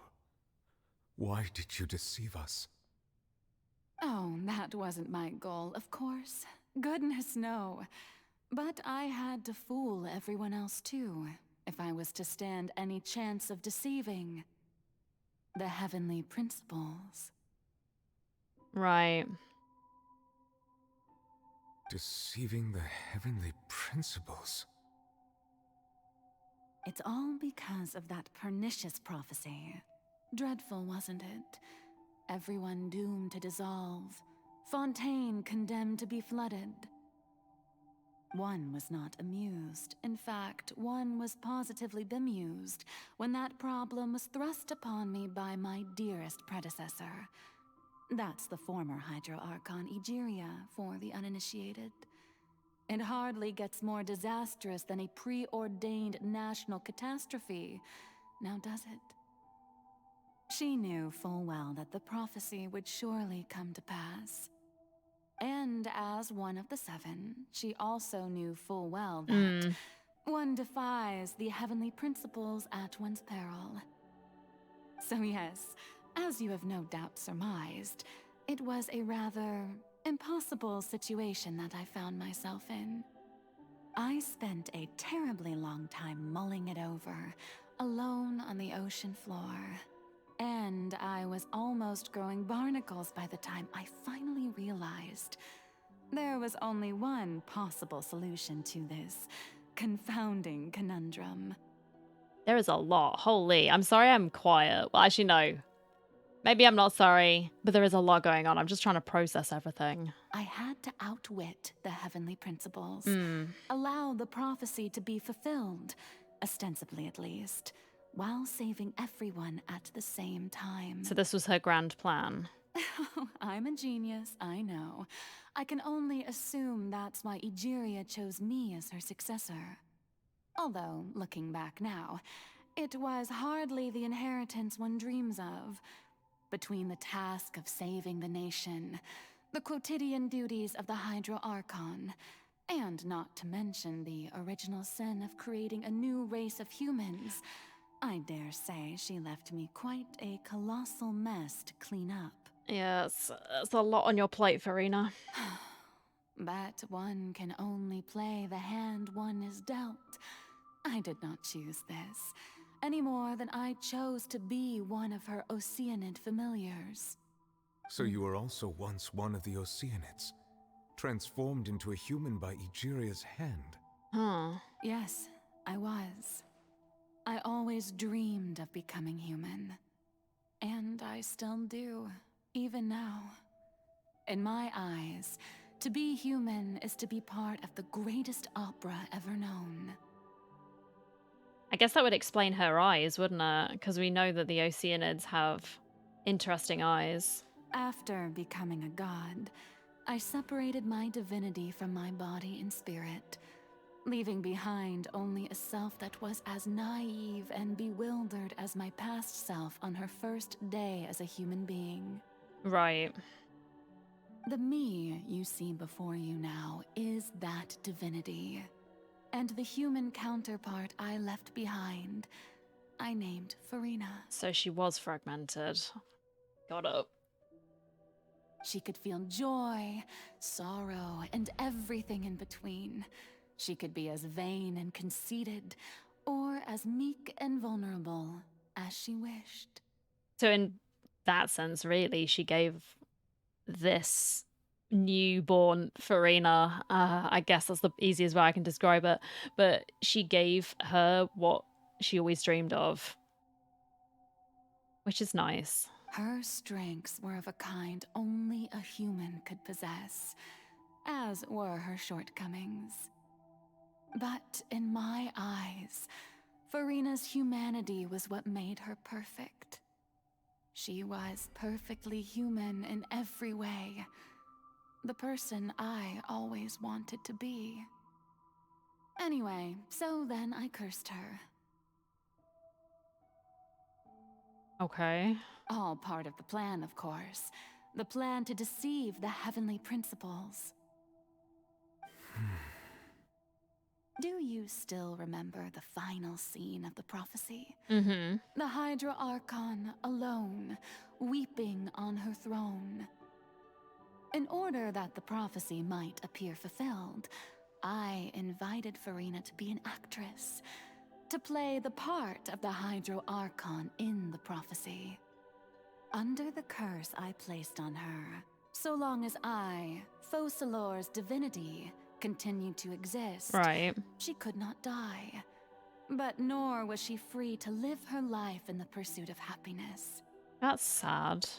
Instead, she was forced to take the stage in the opera house, to embrace the role of leading lady, to forever play the part of the god from the prophecy, all to create a deceitful appearance of that prophecy coming to pass. I suppose now you probably understand why your court is called the Opera Epiclese. But Farina is only human, isn't she?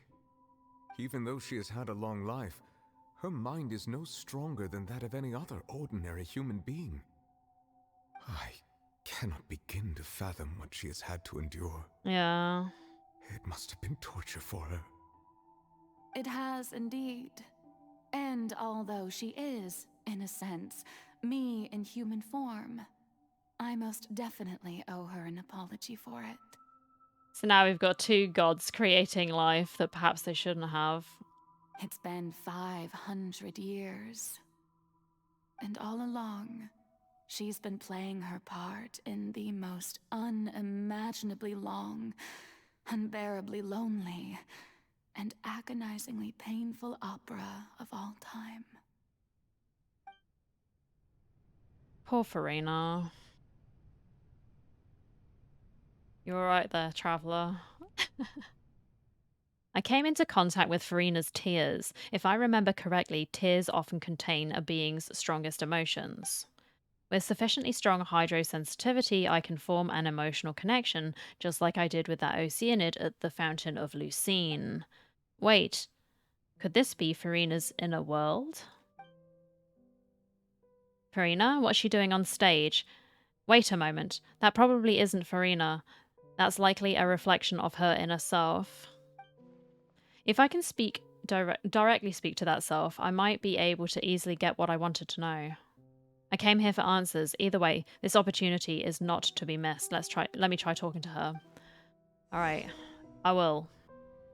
Oh, who permitted you to come onto this stage? Now, I understand your admiration for my august self, but I must ask you to keep to the rules. Come on, it's me.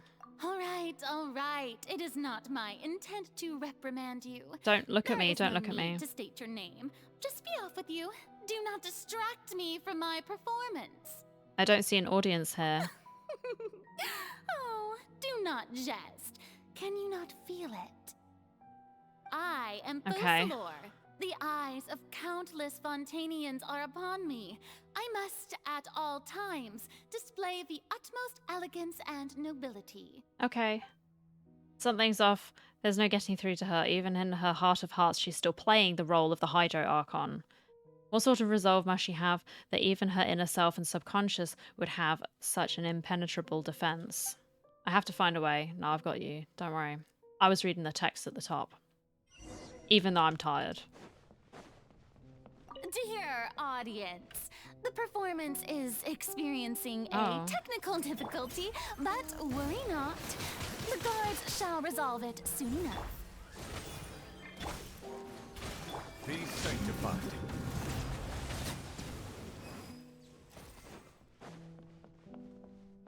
Hey, what gives?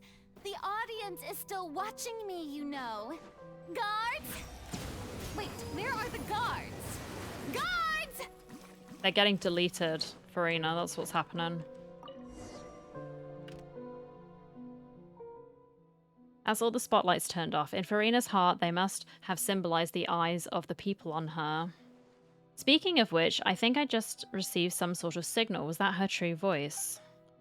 A ticket. When did that end up here? Oh, yeah.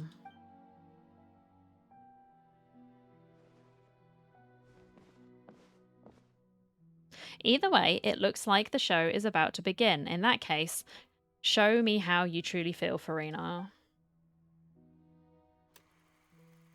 Scene 1 before a mirror, Farina. Oh, I like this. It's like watching an old silent movie. Farina. Farina. Huh? Who's that? Who's calling me? Where are you? Be not nervous. Be not afraid. I am before you. Wait a moment. You're mirror me? How can this be? Oh yeah, she's got the short hair here, hasn't she? Mirror you, huh? You know what? That's not bad. Let's go with that. Mirror me. What do you wish to say? The prophecy.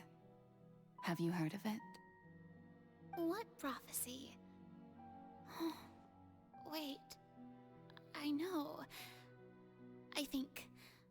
I don't know why, but it's in my head somehow. The people will all be dissolved into the waters, and only the Hydro Archon will remain, weeping on her throne. Only then will the sins of the people of Fontaine be washed away. Oh, very good. You know it well. Well, yeah, she's had 500 years to ruminate on it. What's going on? I can't seem to remember anything clearly. The only thing I know for sure is this prophecy. Will it really come to pass? Yes, it will. And that is why I've come to you. Disaster will come to Fontaine sooner or later. Things will develop just as the prophecy declared. There is no escaping it. But doesn't that mean everyone will die? I'm a Fontainian just like them. Will I dissolve too? Oh, don't worry. Magical meetings exist in this world precisely to give people a chance to turn things around. It is the reason why you met me today. I will tell you how to save everyone, but you may have to suffer somewhat. Oh, so there's still hope after all. Goodness, you frightened me. You spoke so much and with so much certainty. As for the suffering, well, I will admit that the first thing that came to mind was, why do I have to be the one to suffer? But if the prophecy will come true, I'll also die anyway, right? So if I've already met you as my magical meeting in this world, if there were scales, with all the people of Fontaine on one side, and my pain on the other, is it not obvious where the scales should tilt? You truly are the perfect human, my ideal. I suppose this would also be the justice that belongs to you. Huh? Don't worry, it's nothing. Listen well. Fontaine has just lost its Hydro Archon. I need you to play a role. That of the new Archon. Right. Play as a god?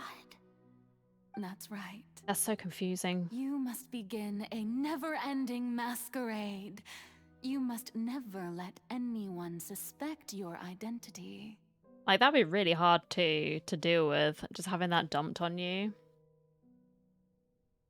If you can keep it up, then I shall have my way of defying this prophecy.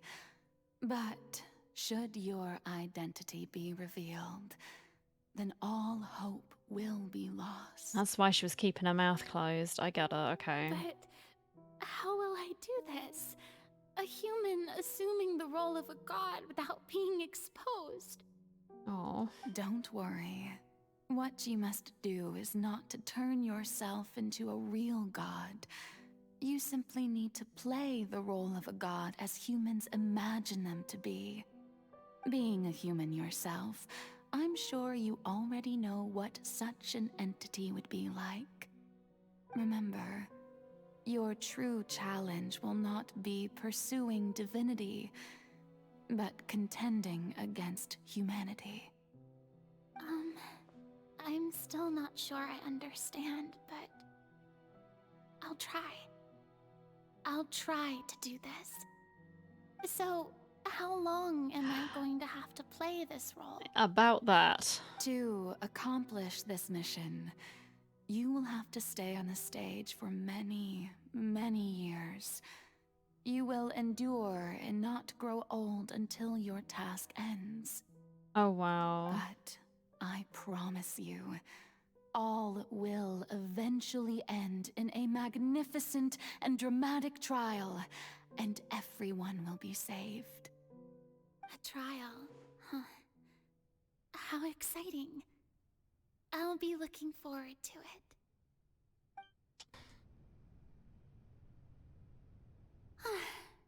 The Maison Cardinalise has announced my accession, but this is my first time facing the people.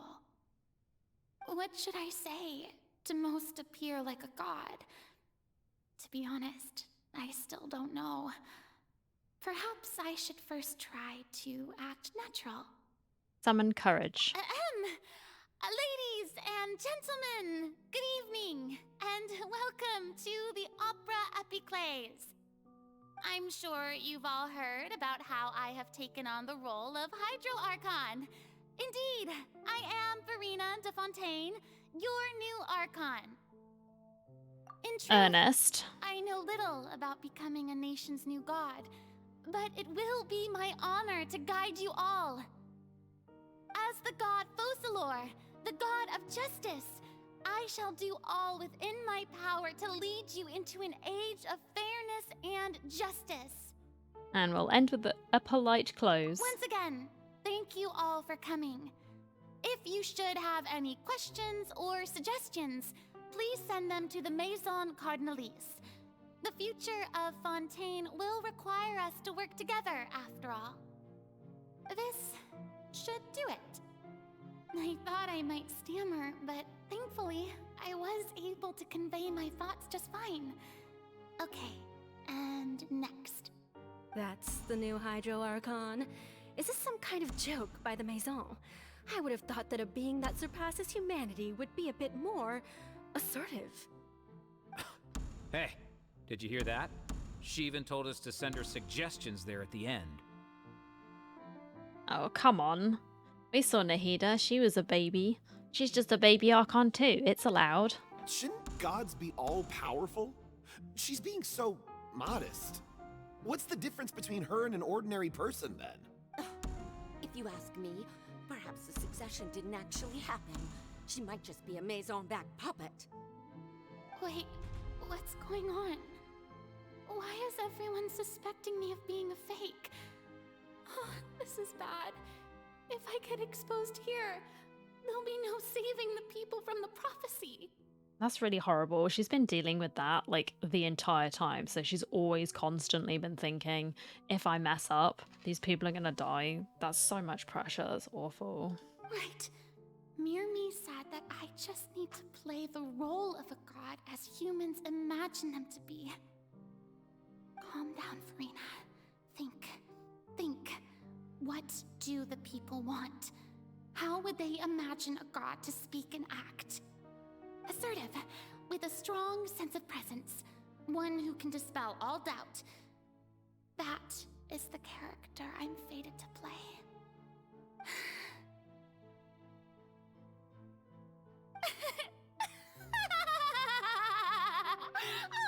Oh, very good, my people. Only ones such as you are deserving of my rule. Now, I was wondering, if some weak puppet were to one day come onto the stage and claim ownership of this opera house, would the children of Fontaine follow them? Well, it seems that you would all see right through them. Having passed my test, you are qualified to witness wondrous trials alongside my august self, here in this opera house. You may consider my previous act a door gift of sorts. I thought it was a debut that suited the atmosphere. Now then, let us be reintroduced. Ah, so that was just a performance. How could I have forgotten that we were inside an opera house? Her personality. It's quite shocking, to be honest, but I suppose it's a better look than before. All right. Such a fascinating and bold deity. How wonderful! Our future may yet be bright after all. It seems I've turned them around. Best follow this flow and restart my accession speech. Resolutely with conviction. My dear people, whether you acknowledge me or not, whether you trust me or nay, I say to you, keep faith in your ardor for justice. We have heard it said that this nation's sins can no longer be washed away. Well, I say that justice is most fragrant when it blooms amid sin. Let's turn up the drama, because we need The scales of justice should not weigh heavy in the hands of its god. On one side, it must carry fairness and justice. And on the other, praise and applause. May law be the prayer on our lips. May judgment be our worship. Let us light the fires and drink to the future of Fontaine. And the close. There is no trouble in this world that justice cannot solve. All that is needed is for you, my people, to believe in it, heart and soul. So long as I, the Archon Focalor, stand within the Opera Epiclese, so long as I stand before the Oratrice, I shall even judge the gods of this world!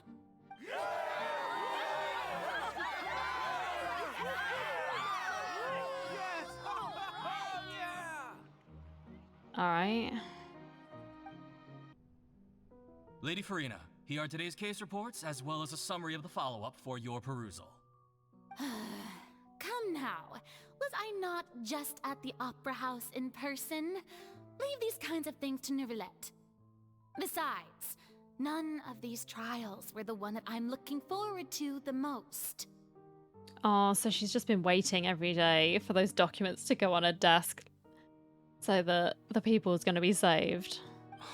If I may be so impertinent, what kind of trial are you truly looking forward to?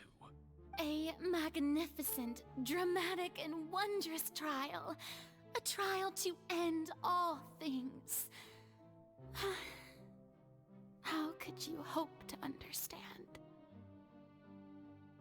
That's true. I fear I lack the ability to grasp your divine thought, Lady Archon. No need for fright, and do not take what I said before too seriously.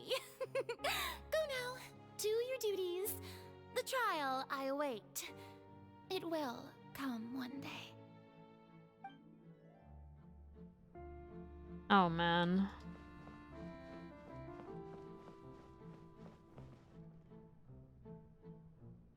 Lady Farina, I don't know what to say. Thank you for agreeing to see me. No need to thank me. Or rather, thank your own sense of perseverance instead. Long have you stood in line to meet me, have you not? It kind of makes sense that she has this more celebrity status as well, because she is just acting. Oh, I'm afraid that's just an inevitable consequence of my divine charm. All right, Deoteria, is it? How is your son's illness? You remembered me, and you knew of my family, too. He is doing much better now. In fact, he is far more of an ardent believer than I. He was the one who forced me to seek an audience with you, and to bring your words back to him. Oh, good. Very good. If this should happen again in the future, please do not hesitate to come and tell me. Going down to citizens' homes every so often, while not usual practice, should serve as a fine change of pace. Ah, you're such a gentle and wise god. Thank you once again, on behalf of my son.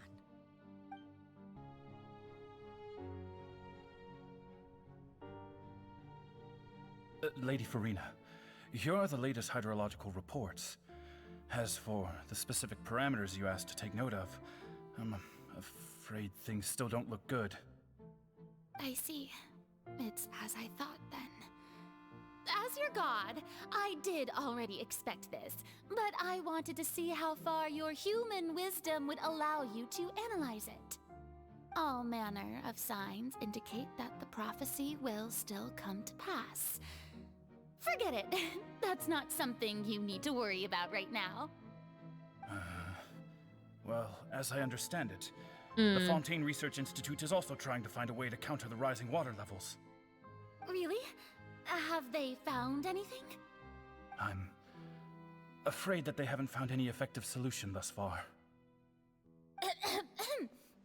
Is that so? Well, no wonder. This issue has reached the realm of the gods, after all. Still, their spirit is praiseworthy. Now it's sleepy time. The day is finally over. I haven't had a moment to breathe this whole time. But it's good to see that everything's getting on track. There are no longer any voices of suspicion. Maybe this is fine. I just need to keep going, and everyone will be saved. Oh, that's rough. All right, Farina, don't think too hard about this. You need rest. Tomorrow's a new day.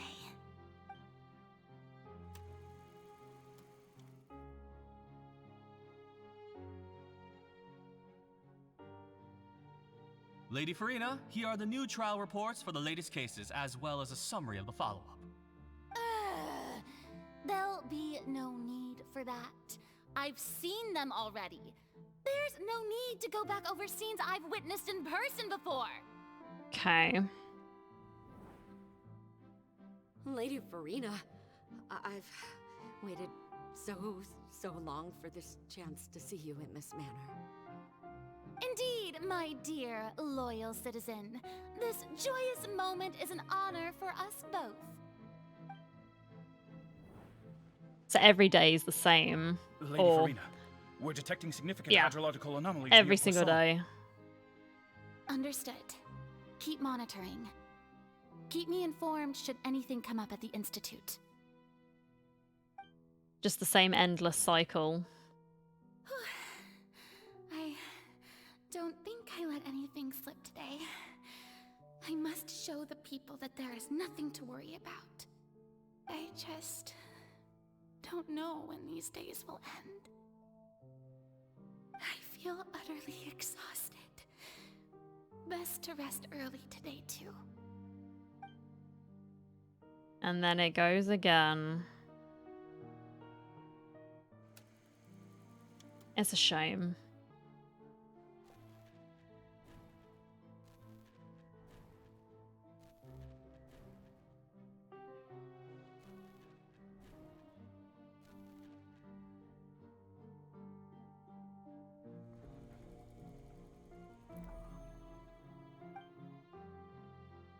Oh, wow. That's many scenes. Farina, it's like a dream being able to speak with you up close like this. I've heard that the first member of our family who was honored to receive an audience with you was Madame Dioteria, almost 20 generations ago. And what a fine family yours is indeed. It brings me great joy to meet such a faithful believer, a descendant of a line most ardent. She sounds like she's crying. Surely you exaggerate, Lady Farina. But then to be fair, I'd be crying as well. If I'd been doing this for like 500 years, I think I would have lost my mind. My lady? What is it, good citizen? Are you crying? Oh. Oh, really now? I didn't even notice. This must be the overflow of hydro from my person. Well, can't quite help being the god whose dominion is the waters, can I? I'm going to use that excuse in the future. It's like whenever I'm crying, is the overflow of hydro from my person. I love it. Thanks, Farina. No wonder. No wonder. A manifestation of your power, then. Oh, Archon, I am honored to have witnessed it. Honored indeed. I feel so bad for her, dude. The overflow of hydro is coming from my person too. So interminable.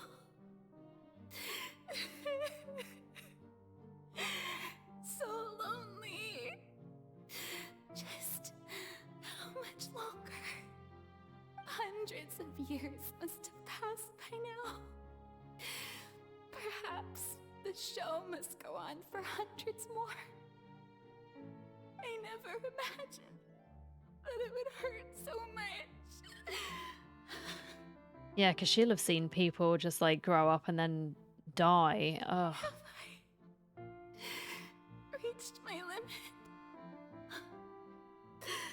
No. Perhaps I reached it long ago. Today I didn't even notice my own tears. I want to tell someone, anyone, about this. Aww. But would that not destroy all I've done so far? And I'm assuming the Focalor in the mirror isn't exactly going to be listening to her either. She just sort of like dropped her here. I've conducted so many investigations across the centuries, but there's not even a sliver of hope that we might break the prophecy. All I can do is keep heart.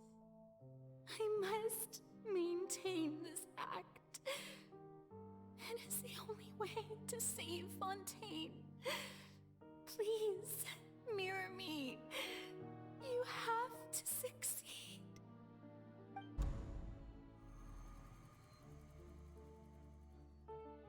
Oh my goodness. Many scenes again.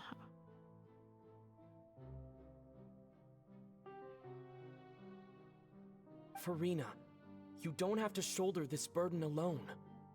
Although I don't know what you might be keeping from everyone. Your people are more than willing to share your burden with you. Traveler's voice giving me a jump scare again.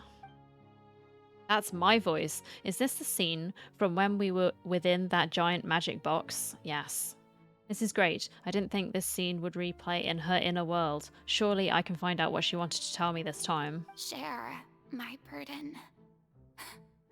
That's impossible. It was fated right from the start that this would be my duty alone. But even if your burden doesn't need to be shared, you can still choose to confide in someone. Just share it with me. I'm what you'd call a witness. A witness? Yes. I've heard that you came to Tevat from beyond the stars, yes? In other words, you never belonged here. Just like you didn't really belong either. And if Tevat is, in its entirety, a show on a stage, then you're just a spectator, aren't you? If that's the case... He's right. I could confide in him, couldn't I? But if things don't play out as expected, the people of Fontaine will be the ones to pay the price. That's such a huge burden, man. No, Farina. You shouldn't be selfish.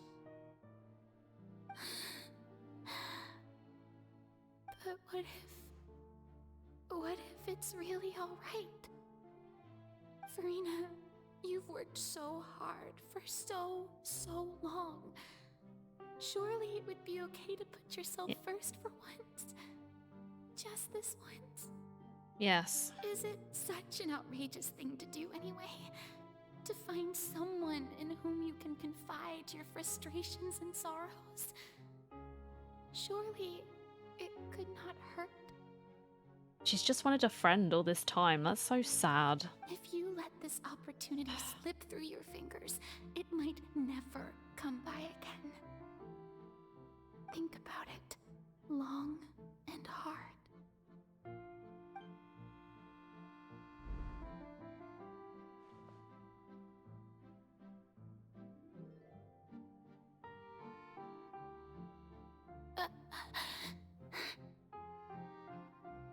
No, I have nothing to say. I am Farina, the Archon of Fontaine. Everything will surely get better. All you need to do, dear spectator, is to witness my performance until the curtains fall.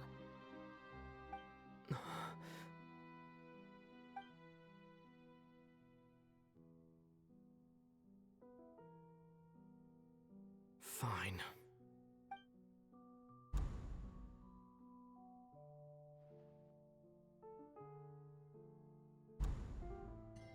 She's just been pushing people away the whole time, out So of even fear. Farina doesn't know the truth? You've never once let her in on the full plan? That's cruel, man. Yes, it had to be done. To deceive the heavenly principles, you must first deceive yourself. She did very well. If she had let her resolve falter even once in these 5 centuries, Fontaine would have been doomed to the most tragic fate. It seems that trusting humanity was the right decision after all. I believe that I understand how your deception works, but that is only half the truth, is it not? How would you build on this foundation to save the people of Fontaine? That is the most important thing. Yeah. Ah, good, good. Of course, the Eudex of Fontaine has pinpointed the crux of the issue. I'm sure you've long sensed that the Oratrice is no simple machine, yes? I've always suspected that it had its own consciousness. And Linny did mention that he heard a human voice within the core chamber. Yeah. It now seems that that person was you, hidden within the machine all along. Am I right? Yes. So she must have known about Child's abilities, and that's why he was pronounced guilty, so that Child could come in and stop the whale, or at least like drive the whale back from consuming the entirety of Fontaine and just buying them a bit more time. And then I became one with the Oratrice, taking Fontaine's gnosis with me. Yeah, okay, there it is. It would seem so, wouldn't it? Alas, your understanding of this device still lacks sufficient depth. In truth, it is no enactor of justice. It is, in fact, a device created to kill the god of justice. I beg your pardon?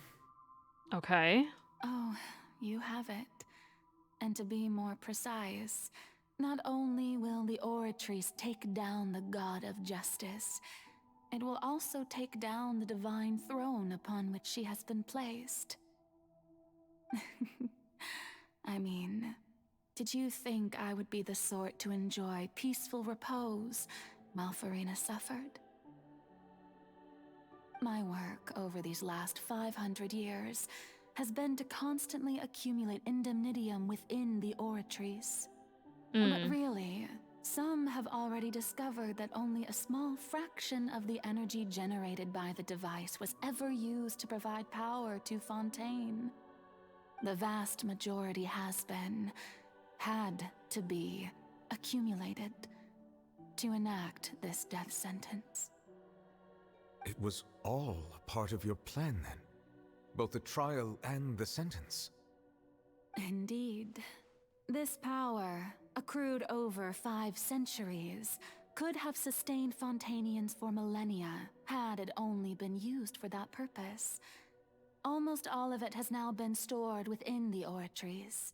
Right. But only power of this magnitude could hope to destroy the Hydro Archon's divine throne, shaking the rules established by Celestia, and breaking through the institution that is the Seven.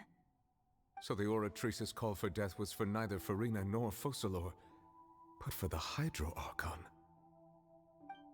The destruction of that divine throne. If I do not misunderstand your intent, you must be... returning what's rightfully yours to you, of course. Yeah, there it is. There it is. In other words, this was all done to return the authority of the Hydro Archon to the Hydro Dragon of this planet. But...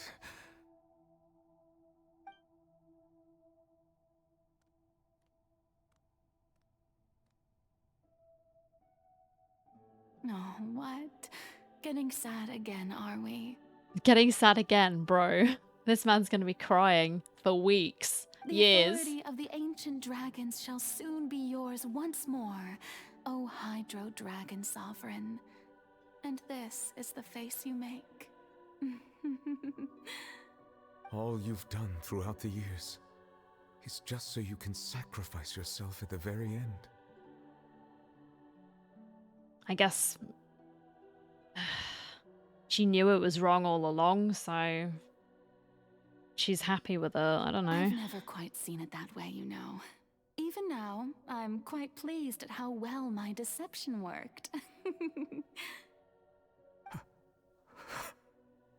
Oh, don't you start crying, bro. I will fucking bawl. Sorry.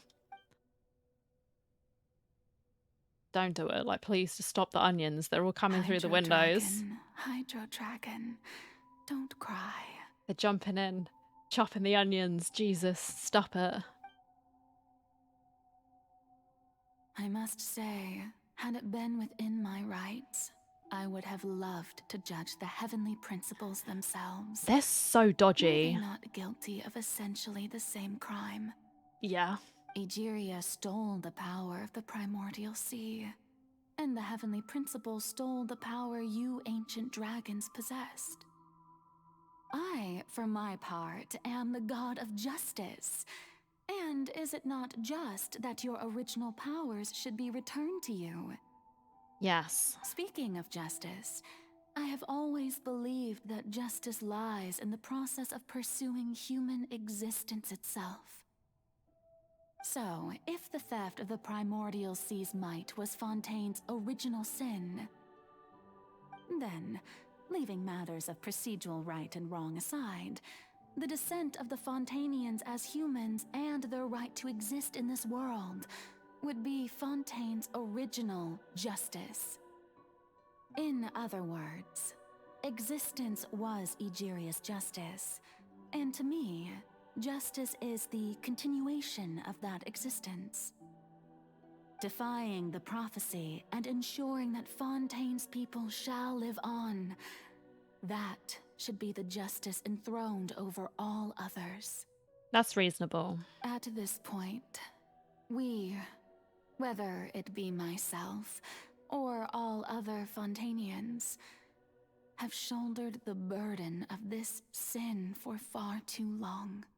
Yeah, because at this point, it's like it's not even their fault. The people who are directly responsible shouldn't be punished for it. Iudex Neuvillette, the highest judge in our land, when you regain your full power as an elemental sovereign, what verdict shall you pass upon us? So when I was invited to the court of Fontaine to serve as Iudex, I see now that that was your idea too. At last, I now understand the true purpose behind this position.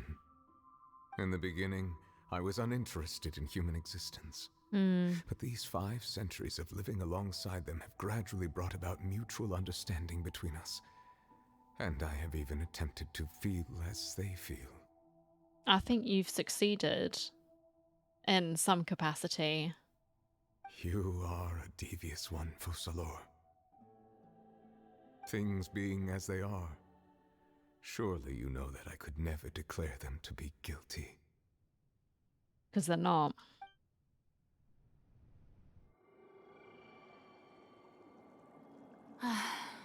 The hour of my execution is almost here. For the sinner, the curtain call has come. I know I may not sound it, but faced with death, I find myself a little afraid. Perhaps this is one thing both gods and humans have in common.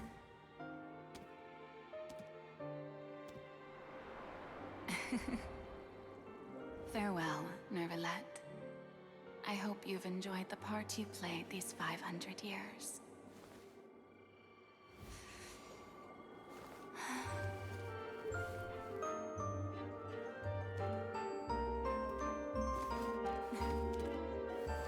There's no need for the dogs being out though, man.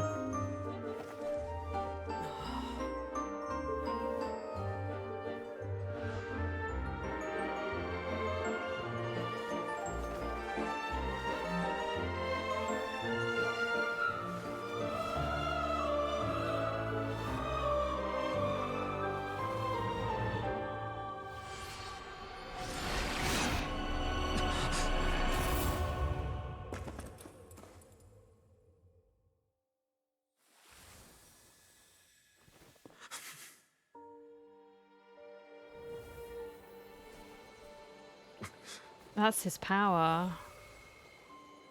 Or, like, bits of his power.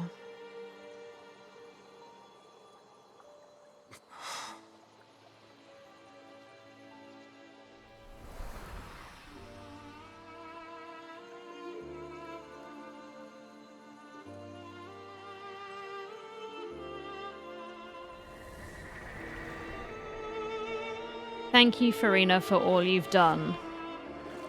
From this moment on, please live happily as a human, just as I wished we could.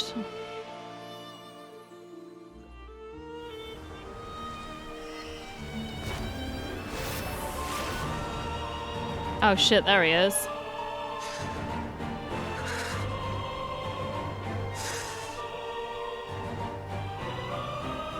I, Iudex Nervalette, hereby declare, people of Fontaine, your sins are forgiven.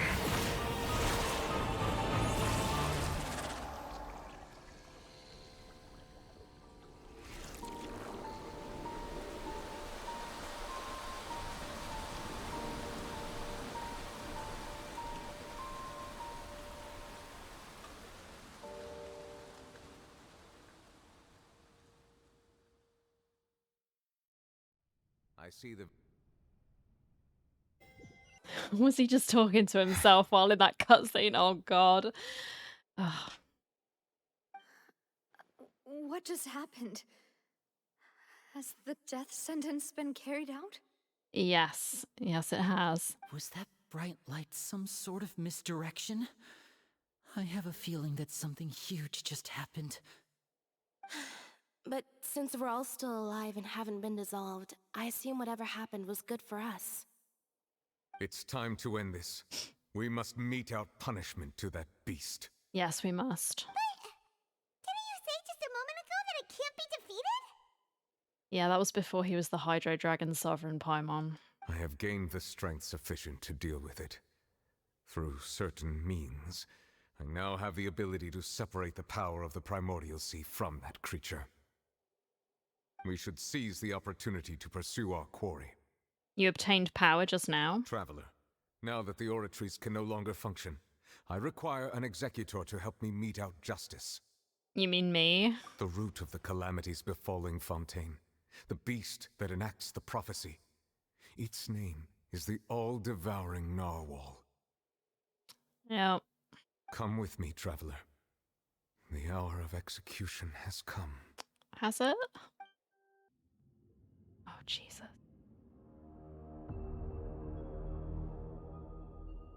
It is big. What the heck?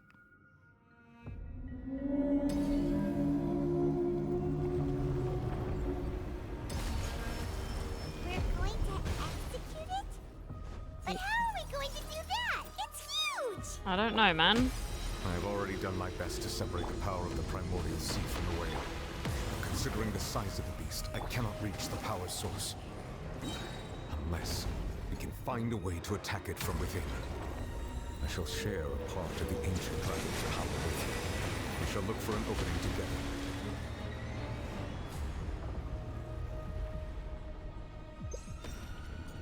together. I mean, I guess we will. Settle down! I can feel its sorrow turning into hostility. Hello, sir. By royal Silence!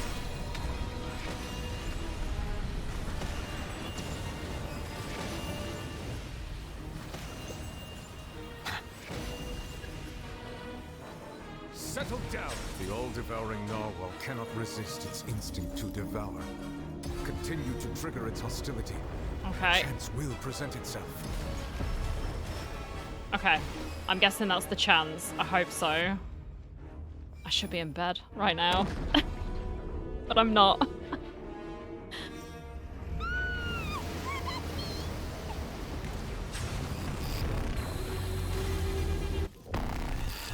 Whoa, I feel like... Why is there a homing thingy over there? It looks really scary. This music's sick, bro. Be humble.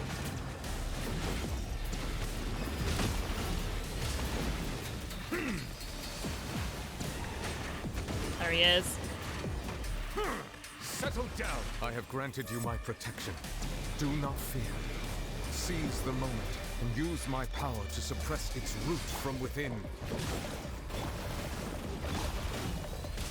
Silence! The tides beckon. I just used my ult for no reason.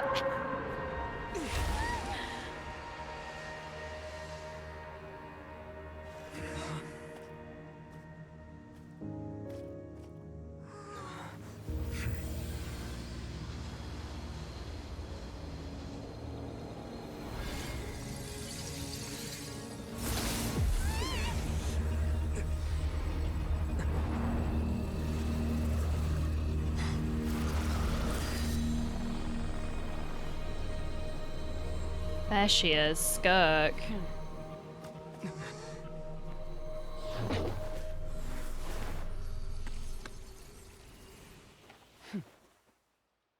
She looks very Honkai-esque, doesn't she?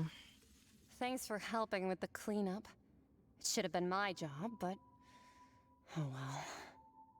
It was just supposed to be a short private training session for me. I didn't think that my disciple and my master's pet would start brawling in the meantime.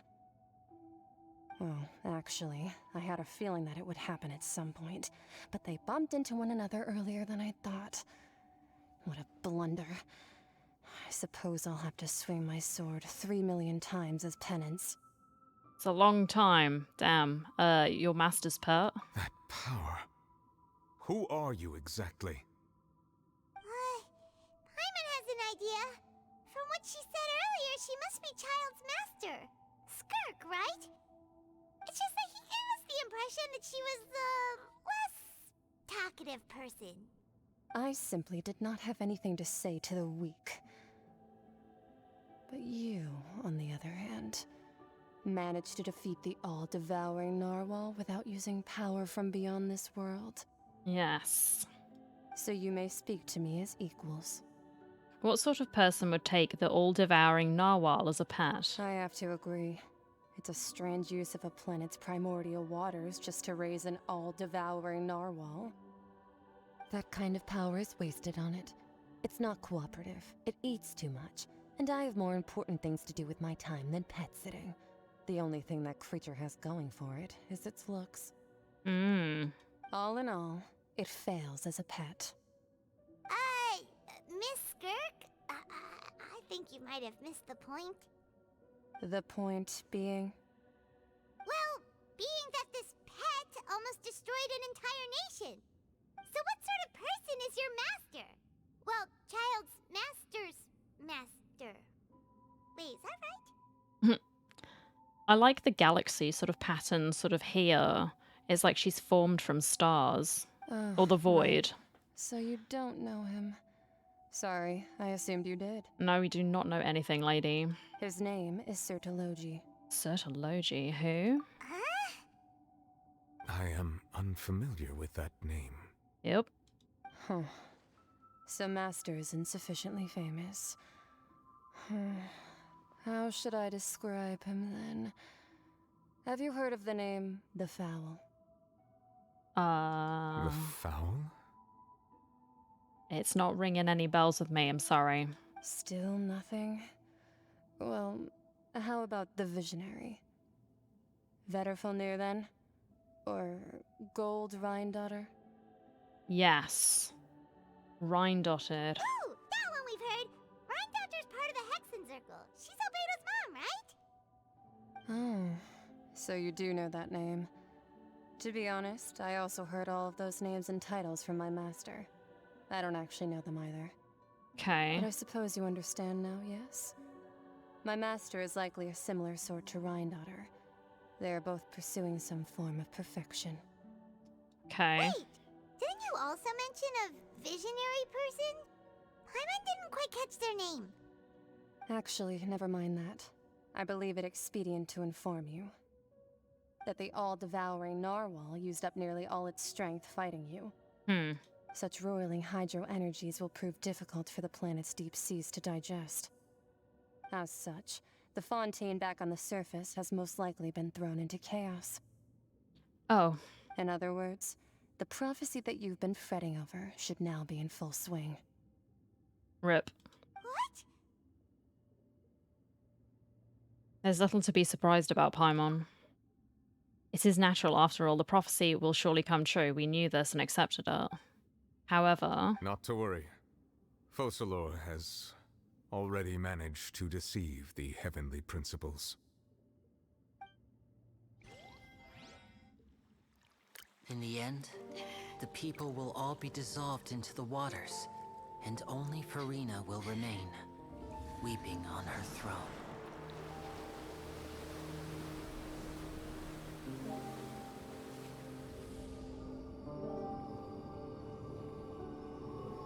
Only then will the sins of the people of Fontaine be washed away.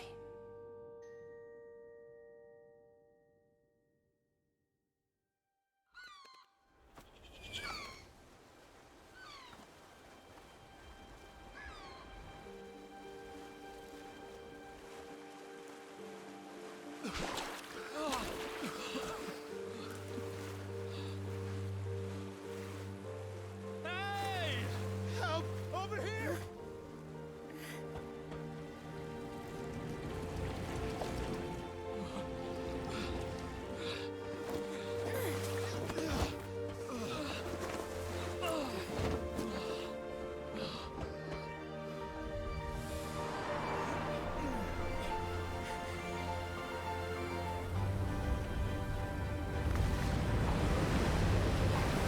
Oh, there's the...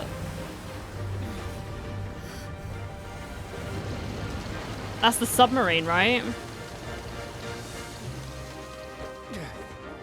All hands, initiate emergency rescue!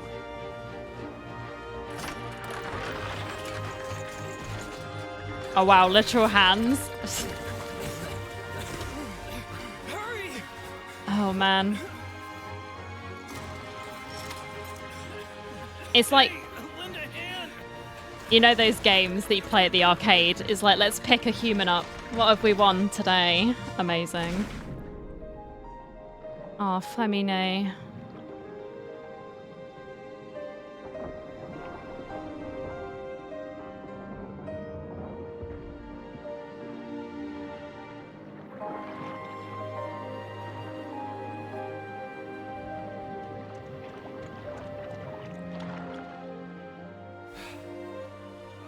Look! The water's receding!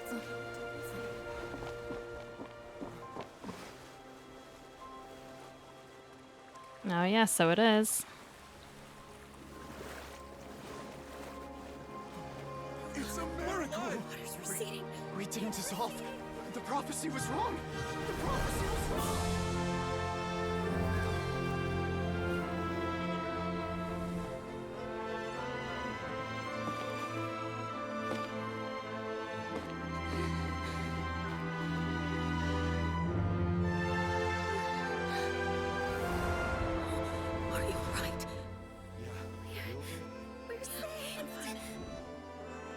The prophecy was wrong.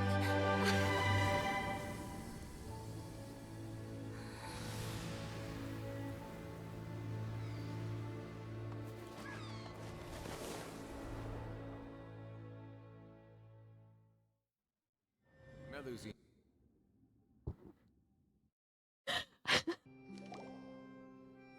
The soil renewed.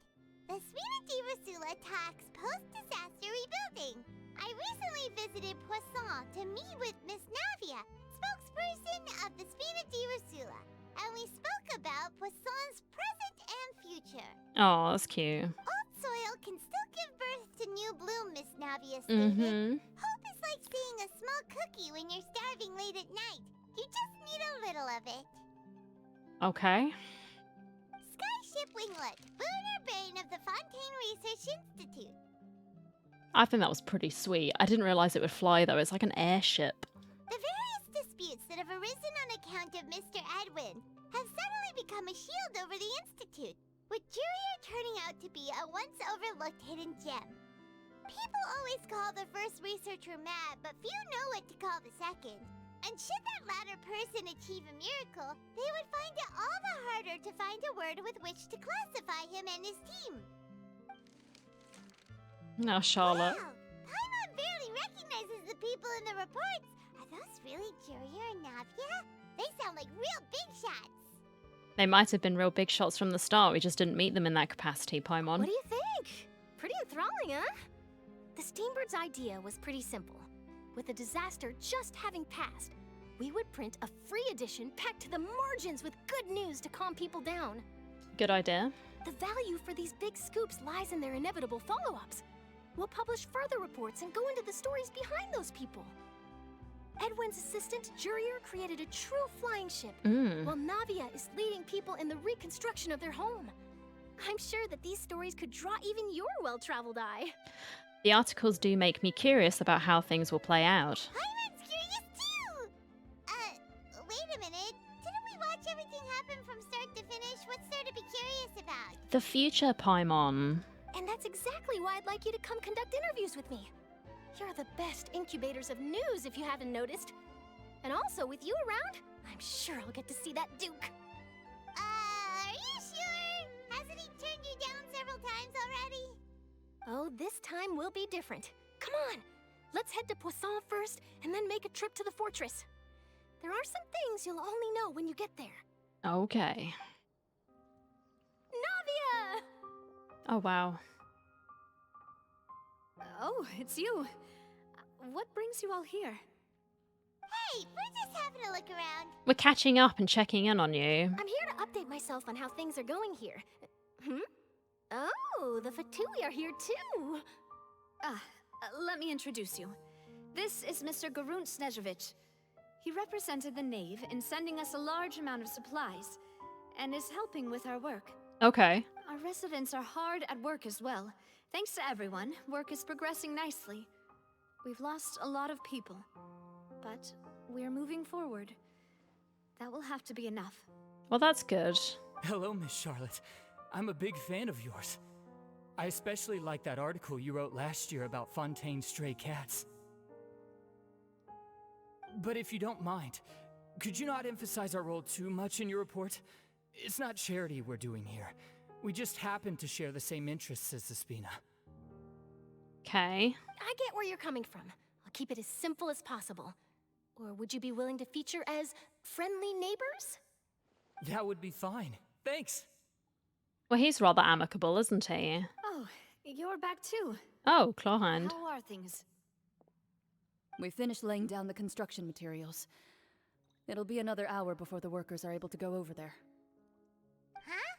You're here too, Clarant? Well, her reputation's greatly risen after that whole duel business with Miss Farina. So she's here in Poisson to wait out the heat. Oh. All right. She really came here to help me out. There's too much to consider in the reconstruction of Poisson. The Spina has need of more decision makers. And, well, I do already happen to be connected to Mr. Callis. Oh, wait just a moment. Do you mind me asking a few questions? You know, about how you felt before the duel, about what it was like facing down a god, There's lots of exciting material there, I bet. Oh, Charlotte. Forget it. I'm sure you can find a better theme than that, Miss Charlotte. I see you're the same as always. Couldn't you do me a favor, for Navia's sake? Well, if we're talking about doing things for my sake, you might as well just take a few more photos of me. Or of the Traveler. It's better than wasting time persuading Chlorand at any rate. Of course I will. I'm not gonna let him off that easy. All right, then everyone who wants to be in the photo, gather up. And smile. Can we cover up those tentacles in the back, though? I guess not. Never mind. We'll just have the tentacles there. Was it a good shot? Did Paimon look cute in it? Oh, Paimon. Yes, you did look very cute, Paimon. Not bad. Your addition really helped the composition of the picture. All right, hang on a moment. Let me snap a few more shots. Charlotte takes more pictures of Poisson to the clicking of shutters. All right, that should do it. Again, I'll too be back quick. here later anyway, so let's call it a day. Alrighty. You're very quick. Speed is of the essence when it comes to the news, and freshness is the key. Also, not to brag, but I'm pretty good at building connections. Who knows? I might eventually get that interview with you after all, Miss Chlorand. She's gonna keep trying. Just trust me. It was however many months that she'd been trying to get one with Neuvillette. She won't give this up so easily. Wow, you really do have that never say die spirit. I'm impressed. I feel like that's what this particular Archon Quest has been about, honestly. It's showing the resilience of humanity in the face of adversity, and showing that even immortal beings can have that humanity as well. They can learn it. I'll hazard a guess that this is how you got that interview at the Fortress of Meripede. You already knew she was going. Whoa, you're well informed. Let me make a guess too. I asked Sijuin, who told Monsieur Neuvillette, and he told you, right? That's a very complete information chain. This man is very happy to be here. In truth, all Monsieur Neuvillette Absolute asked me king. was, when did the fortress become so friendly towards the media? That is a good question. I told him that it was best not to speak too soon. There's no guarantee that Ridesley will make a personal appearance. You're right. I've got to treasure every moment I have with them. In which case, I'll be making a move first. Stay safe now. And tell me if you hear anything interesting. I'll treat you to afternoon tea in exchange.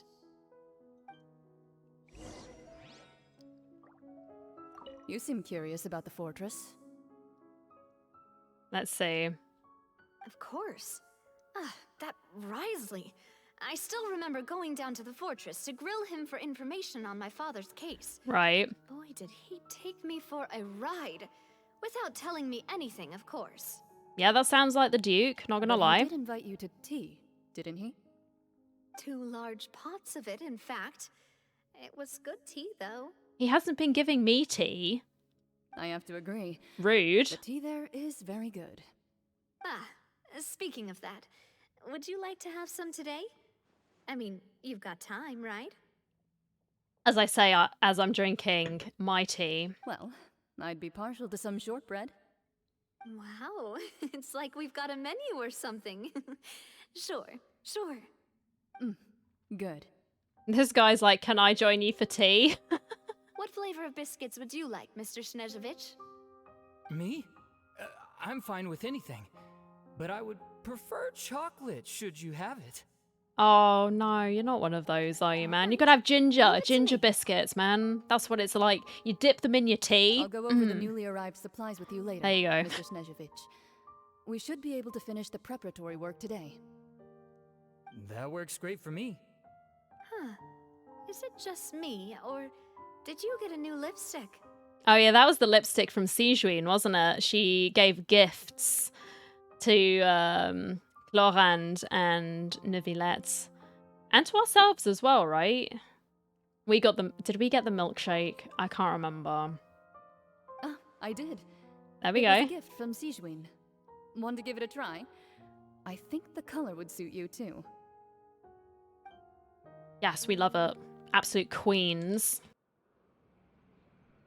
She is. There we go. Interview time. Guess we're here again, huh? There's a real nostalgic feeling going to this place. Paimon was like, yeah, we'll come back. Yes, we came back quite quickly, didn't we? Looks like you've been missing us. Always. Duke! Did you come all the way to the entrance to greet us? Of course. I'm here to welcome you and our dear Miss Charlotte, whom our good head nurse recommended. Aw, her waving. That was so cute. It's an honor to finally meet the much-rumored Duke. Thank you for consenting to my visit to the fortress, sir. No need to thank me. But that said, I shouldn't be the focus of your interview. I trust you recall our agreement? Of course, of course. All right then, this way. I'm still kind of sad I didn't manage to get the Duke when I was pulling on his banner. Oh, it's Jurio. I forgot about him. Oh. Oh yeah, those two. Not my favorite characters in this Archon Quest, I will freely admit. But apparently that makes me the worst person in the world for saying such. I've already taken all the photos we need. Miss Charlotte, do these pictures really need to be published on the cover of the Steambird? It would seem that Miss Lorvine doesn't want her face to appear beside that of Mr. Jurier, Oh, please don't start this joke again. We got it last time. We got it. Sir, please don't say things like that. Or are you actually going to admit it this time? But it looks like dear Mr. Jurier denies it. Might this interview be very important to you then? No, I just... This is my first time being interviewed, and I'm very thankful to the Steambird for... Now, I might not look it, but I actually did meet Mr. Edwin once. And I'll be honest, I enjoyed chatting with you more. You've definitely got more of that genius vibe going on. The boat that brought about a miracle, the ark that It was saved pretty the badass. people. Yeah. You recreated a myth back there, like an emissary of legend. It was definitely biblical. Still, if I might ask, where's that flying ship now? Huh. Looks like Charlotte's trying to get herself another exclusive scoop. Well, she is a journalist after all, Paimon. I have to apologize, but that ship is presently in the bowels of our factory. I'm afraid it won't be easy for you to get a shot of it. Really? Well, then in that case, could I have an interview with you to make up for that loss? She really does know how to squeeze it. Opportunities for all they're worth. You already know my answer, I'm afraid. Best you interview our head nurse instead. Or perhaps you'd like to take another photo of this couple of researchers? Oh, come on, Duke. Did you really have to use the word couple? Oh, for God's sake, man. We get it. We get it. We get it. Well, then 2 solo photos will do. Is my hair messed up? Please, someone help me have a look. Things sure are getting pretty lively here. Yes, Paimon, we have. Seen this kind of thing before. Yeah, we have. Oh, seems like everyone's Siegeween. Would you like to try this new drink I came up with? No, it's okay, thank you. Ah, Siegeween. Hey, Miss Charlotte. Why don't you, take some pretty photos of our head nurse? Yes, please. Sure. Come on, Miss Siegeween. Over this way.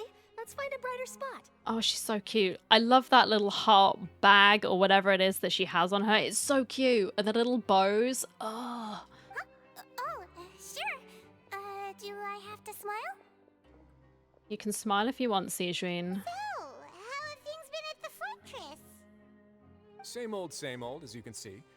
Fontaine's undergone look some at her. changes, but this place is still more or less the same. That's so cute, the way she was waving. Other than that flying ship, it got a tad too much attention, I think. Well, I mean, it was a flying ship. I don't think people have seen that very often, so, yeah. That's why I decided to let the interview go through. We should direct more public opinions toward the behind-the-scenes heroes. Am I right, Mr. Jurier? Miss Lorvine? You're too kind, sir. I believe that you too should have your day in the sun. Not that you would want that, which is a pity. Okay. I'll just leave the spotlight to you two. You walk with Risley for a while and share news from above I ground. see. Lots of things happened that day, huh? Mm-hmm. Anyway, regarding that Harbinger, I'm not sure you remember, but his 3 young followers are still waiting for his return. What, the bombshell boys? He sure did win them over, huh? It wasn't the Bombshell Boys, was it? It was the Bombshell Bros. I loved them. They were my favorites. They were so good. I'll tell them that there's good news and bad news. The good being that their No, boss it wasn't. seems fine, Actually, it was like the little bad being cult that they thing, must wasn't face it? I don't extended know. sentences for abetting his escape. Oh dear. Oh, actually, what about you? Are things gonna change for you too? What change can there be? The fortress will keep chugging along, and so will my duties. Yeah. Oh, F's in chat for those lads, though. Come on. Rip. As to what Miss Farina's departure will mean for the nation, and if our laws and governance will be transformed, we'll leave those to the folks in the overworld. Hey everyone, the photo shoot's done. Awesome. Did you get good material? Question mark. Good. In that case, let's call it a day here. I'm gonna miss you. Can I have a cup of tea, please? Before we leave, please, may I have one? Thanks for your cooperation. Come on, Traveler, let's go. Till next time, everyone. No. Okay, no tea for me. There'll be a next time? Oh, bro. Maybe. Who knows? I might write a story about the underwater factory next time. Until then. He's like, oh, what have I got myself into? All right. Last stop, the docks. From Maritime Harbour. All right. Actually, should I talk to these two? Right, what's going on? Here are the interview notes.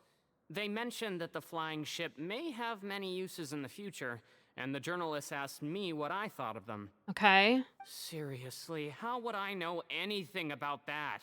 Flight is just flight. Whether people want to use a flying ship to broadcast good news or organize weddings is none of my beeswax. A wedding? Huh.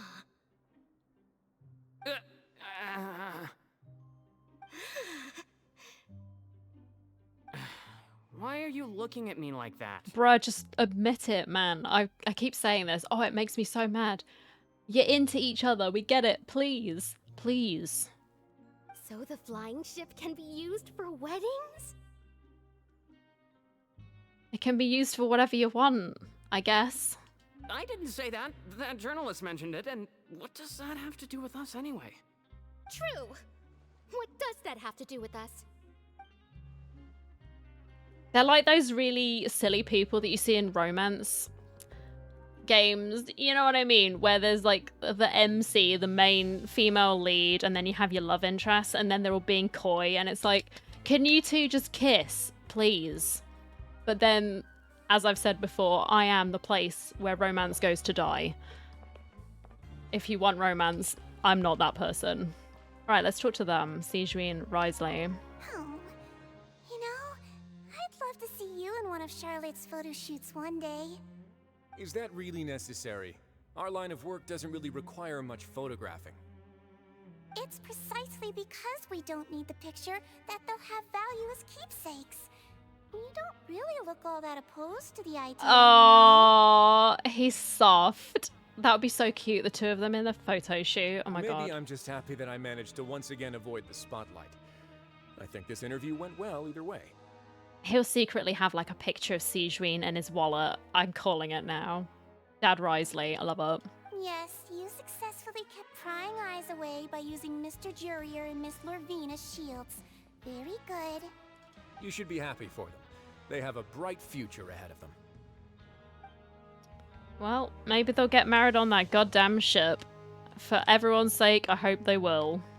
And here we are, back where we started. There's Line, look at him, where we first saw the twins. Oh, Frémine. I haven't seen them! They really are here! How did you know? Navia mentioned that she stayed in touch with Linny and the others after working together. Apparently, they've been at the docks distributing these strange pockets the whole time since. The magic pockets, yes. Traveler, Paimon. Ah, and Miss Charlotte, too. Oh, they're so cute. I know I said I wasn't going to say this again, but I've just been reunited with them, so I have to say it again. They're so cute. Would you like a magic pocket? Yes, please, if you've got one spare. What sort of gadget is it? Paimon. She's so cute. It's a wondrous bag that can be used to carry many things. The water level has returned to normal, but if you see any of your things floating around, you can use this to carry them. Or you could trick a friend into doing it for you. Trick a friend? I wonder which of my friends would fall for that. Paimon. Nice you try. could just make a friend like Fremine here. Isn't that right, Fremine? Oh.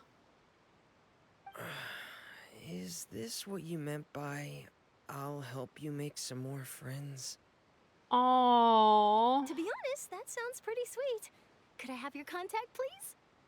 He's like, oh geez. So like the super bubbly extroverted girl and the really sweet, shy, introverted boy. Oh. Sure. Please, write down my address. That's so cute. You sure are working hard to help Fremine socialize. As long as he doesn't get overwhelmed, you know? He was the one who proposed doing this. He even wants to assist in our magic shows. Aww. Sounds like that would suit him. Yes, I was planning to first introduce Pear as an assistant, and later Fremine himself. In the future, I think we can leave underwater escape magic to him too. That sounds good. That said, would anyone want to see a diver escape underwater? Well, you don't have to... Well, I guess actually people know that he's a diver. That kind of ruins the illusion, doesn't it? Oh, it'll work out. Every journey begins with the first step. He'll become a part of our show eventually. Lynette, could you come over? Miss Charlotte says she wants to take a picture of us. Oh. Got it. My, that Charlotte is rather perceptive. She got rid of everyone the moment she realized I had something to say to you. So, how have things been, Traveler? I'm doing alright. Father says that you did a great deal during the latest events. She's very grateful for your contributions to Fontaine. That's alright. We were more than happy to help. So, what's she doing now? Oh, I guess you haven't heard. Well... No, we have not heard anything. After Lady Farina left, Father and Monsieur Nervillet opened negotiations, during which he gave Fontaine's Gnosis to her as a diplomatic gift. Okay, I was right. So the Gnosis wasn't destroyed then. For some reason, when we saw that cutscene, I was assuming that the Gnosis had been destroyed and the power flowed out of it, but yeah, I was mistaken. A Gnosis? Yes, I was quite surprised at first myself. But when I thought it over, there were actually a number of things going for it. It could have been done as an apology for the incident with Lord Child, or as thanks for his help in tying the all-devouring narwhal down. That makes sense. I hope he's going to be okay, because he was sort of unconscious, wasn't he, with Skirk, and then she sort of threw him, just full on picked him up and yeeted him like he was a crumpled up bit of paper back into, well, that portal, assuming to the abyss? I don't know, but they were going somewhere. But I hope he's going to be okay. Furthermore, Father did also lend significant aid to Fontaine and Poisson. She did. Well, that's true, but this is a Gnosis we're talking about. Doesn't this seem a bit irresponsible? Unless there's no power left in the Gnosis, it's just sort of, here's the chess piece, but Nervillet has claimed the full power for himself, because obviously she gifted the powers back to him upon her death. I agree, but I've also heard that it seems that Monsieur Nervillet has had a significant change of heart regarding the matter. Okay. So there's some reason for this that only Nervillet knows about? I suspect you'll have to ask him about that yourself. Yes, speaking of which, I did see him strolling around the entrance to the Fortress of Meripede a while back. Oh, yeah? Isn't he real busy and stuff? Paimon didn't think he'd have the time for that. But back to the topic. The Gnosis was given to the knave, right? What about Child? They say that he's returned to Snezhnaya to recover from his wounds. I hear that the recent disaster really did a number on his health. Well, that's good. I wasn't sure if Skirk was going to sort of put him back to Snezhnaya, or if she was going to keep him with herself and the Master, the Fowl, or whatever. I guess I can now call him one of my war buddies. That's true. When you think about it, we've had loads of run-ins with the Fatui. To think we'd be allied with them this time. I think there's going to be more allying with the Fatui in the future, Paimon, because I don't think they're as bad as they're being made out to be. I think something's going to show up in the story sooner rather than later and actually prove that perhaps they're doing some morally dreadful things. Again, looking at you, Dottore. But in the grand scheme of things, they're on the right side going against the heavenly principles. But we'll see. So shocked by such a simple switching of sides? Not really. But yeah, sure. Father. She's so glam. Well, what do you know? Come to the docks to see how my children are doing and meet the traveler by chance. Please do not pay my accomplishments in Fontaine too much mind. I would have done them regardless. Are you going to take the Gnosis back to Snezhnaya? That is our duty as harbingers, yes. Don't be too preoccupied with sides. The goal of the Fatui concerns not a single place or person, but the entire world. Yep. With such a grand goal in mind, it is inevitable that we must wear many masks. Switching my masks is something I've always done. Will you keep your position? Or switching your masks is something I've always done. Interesting. Well, that depends on many things. No one truly knows what the future holds. What good is honesty if you can't rely on it forever? As for you, I very much look forward to our next collaboration. Good things cannot be achieved alone, and you've proved yourselves to be great partners. Actually, I just remembered something. Please help us deliver this. A vision? Yes, it was Childs, wasn't it? All right. I'll remember to return it. Thank you for keeping it safe for him this entire time. That's what we do. He's our buddy, our war buddy. And that's a wrap for me. Huh? You're... Greetings, Miss Journalist. Oh. Hello. If I'm not mistaken, there are diplomatic channels I'll need to report to take a photo of you. That is correct. So forgive me, but I will not be able to serve as a subject in your article. However, feel free to write as much as you'd like about our dear magicians and our upcoming rookie talent. Oh. I will. The sea breeze is quite pleasant. I shall continue my walk while the weather remains so agreeable. Farewell. Okay, until we meet again. Farewell, Father. Ms. Arlecchino. Oh, she has such an intimidating presence. I didn't even dare to take a picture. Thankfully, I've already wrapped up all my pre-scheduled interviews. Thank you all. This'll be more than enough for me to write about, I'm sure. Don't be too nervous. Why don't you take a magic pocket before you go? Here, Traveler, Paimon, you take one too. You seem very desperate to get rid of them. To move things about? That's right. Funny. I was giving out magic pockets when we first met too. And what do you know? I'm doing the exact same thing right now. So many things have happened, but the pockets are still the pockets. I guess this must be life. We will all follow our own paths, and serendipity will lead you to your fated friends. All right then. We'll be handing out pockets in some other districts later, so we'll get going now. Have a good day, you two. See you, Line. Well, guess we sent Charlotte off. Shall we go see what Nervalet's doing? Yes. As long as he's not so busy that he doesn't have time to chat anyway. The entrance to the fortress. Ooh, he really is there. Aww. It is nice here, though.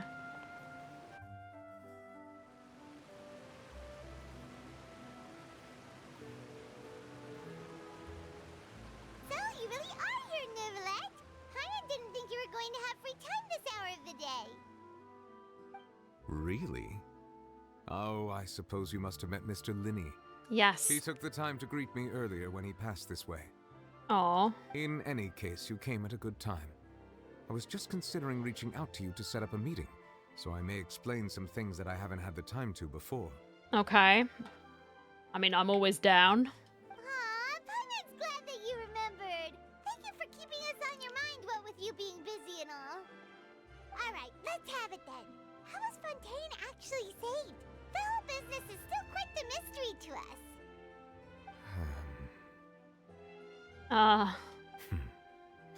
It is strange how words can often leave a bitter taste in the mouth when it finally comes time to say them out loud. Nivilet sighs softly before telling you the truth concerning what he saw that day. Focalors deceived the heavenly principles and used Farina's endless performance to save Fontaine. So that's what happened? I only saw Farina's part myself. Focalors destroyed the divine throne of the Hydro Archon and restored your power to you, transforming you into a fully fledged elemental dragon sovereign. But Paimon still doesn't quite get what you did to save the Fontainians from dissolving. He forgave them. For me, the authority of the ancient dragons refers to absolute control over the hydro element. Fontainians were incomplete humans born of Egeria's use of the power of the primordial sea, with constitutions similar to that of mimics. But so long as those primordial energies remain within them, I could use the ancient dragon's authority to grant them true blood, after the fashion in which life was first brought into being on this planet. Okay, unrelated side note, this view is absolutely gorgeous. In other words, when I gave my verdict, Fontainians became true humans, and thus would naturally no longer be dissolved by water from the primordial sea. Focalor must have counted on you to make that decision as well. Your verdict was the key to making the prophecy appear to have come true while saving everyone. You could say that it was at that moment that Fontainians were finally truly born. Yeah, and in a manner of speaking, Focalor finally managed to fulfill the original Hydro Archon's wish to turn Oceanids into real people too. Exactly, and herself, really. Obviously, the human part with Farina, she's got that one aspect of herself living on as a human. Oh, don't cry. Please don't cry. It seems from your expressions that you still have more things you wish to ask. Ask away. I will tell you the truth as I know it. About the initial verdict that was passed on Child. I have investigated his case along many avenues, and I have learned that he once fell into an unknown chasm when he was young. There, by chance, he awakened the all-devouring narwhal. Right. But whether it be by sentiment or reason, that should not have been enough to consider him the root cause of the disaster. At most, he would have had tangential liability. As for the judgment passed by the oratrice during the trial, whether it was due to that liability by association or Focalor deliberately using him to buy time for us on the assumption that he would be able to hold the creature off, I cannot say. No, she didn't say, because that was what I was thinking, that she deliberately sort of made him guilty so that he'd be locked up or come into contact with this narwhal because she sensed that they had a connection. Guess Focalor had Fontainians in mind the whole time. In the end, it was thanks to her that they finally became real humans. Hang on a second. Paimon suddenly got another question. Back when Fontainians hadn't yet become real humans, were the children they had also transformed Oceanids? That is actually a good question. Life has always flowed like water. Do you recall how Fontainians would often come to the Fountain of Lucine to pray for children? Yes. Yeah, Lynette said the fountain is where all the waters in Fontaine converge. In truth, even those couples did not know that such prayers were no mere custom, but instead a form of ritual. Oh. Okay. Those Oceanids who were blessed within the spring water would later descend as new humans in the coming months. Paimon sorta gets it now. Either way, seems like this ritual won't be of any further use, but it'll probably live on as a local custom. Ask away. I will tell you the truth as I know it. Okay, about Fontaine's future. Yeah, about that. Risley said Farina has already left. What's that all about? Where's she gone? Ah, Lady Farina. The people are only aware that her death sentence has not been carried out. She abdicated the post of Hydro Archon and left affairs related to that title to me, before leaving the Opera House. Oh, right, okay. I related Focalor's words to her faithfully and completely.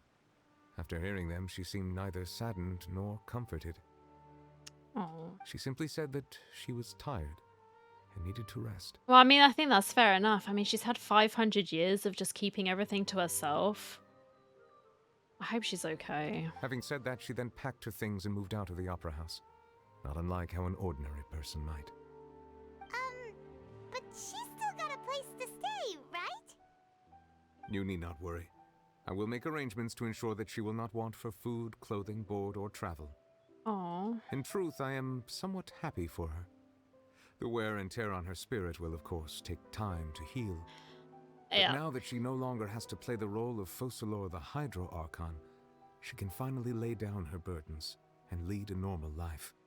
Which she deserves. What about you then? What are your plans now that you've regained your full powers as the Hydro Dragon? After Focalor passed on, the Oratrice also ceased to function. Okay. This matter will directly affect our trials. After much careful consideration, I've decided to take over its role in our courts. From now on, I shall hear cases and pass verdicts by myself. Okay. Looks like you're still considering stuff from the perspective of the Udex, huh? As an elemental dragon, there are indeed many things that I must do.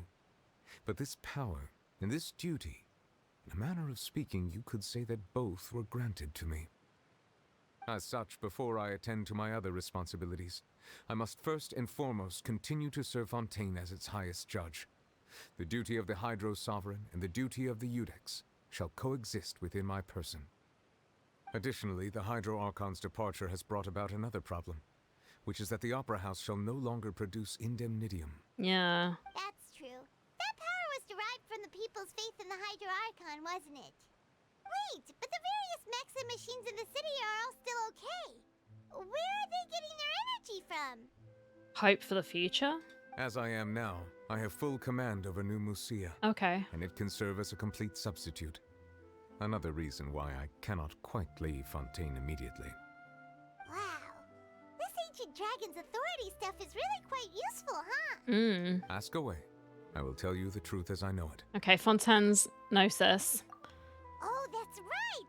They say you've given it to the knave as a diplomatic gift or something!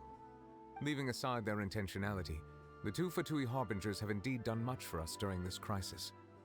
Their sole remaining goal in Fontaine, at least at this point, would seem to be the Gnosis. The Oratrice has ceased to function. The Hydro Archon's divine throne is now no more, and I do not need the Gnosis's power. As such, it has lost all meaning for Fontaine. Right. If the Fatui have impure designs, then we might as well accede to their request now, and avoid unnecessary conflict. What complicated considerations?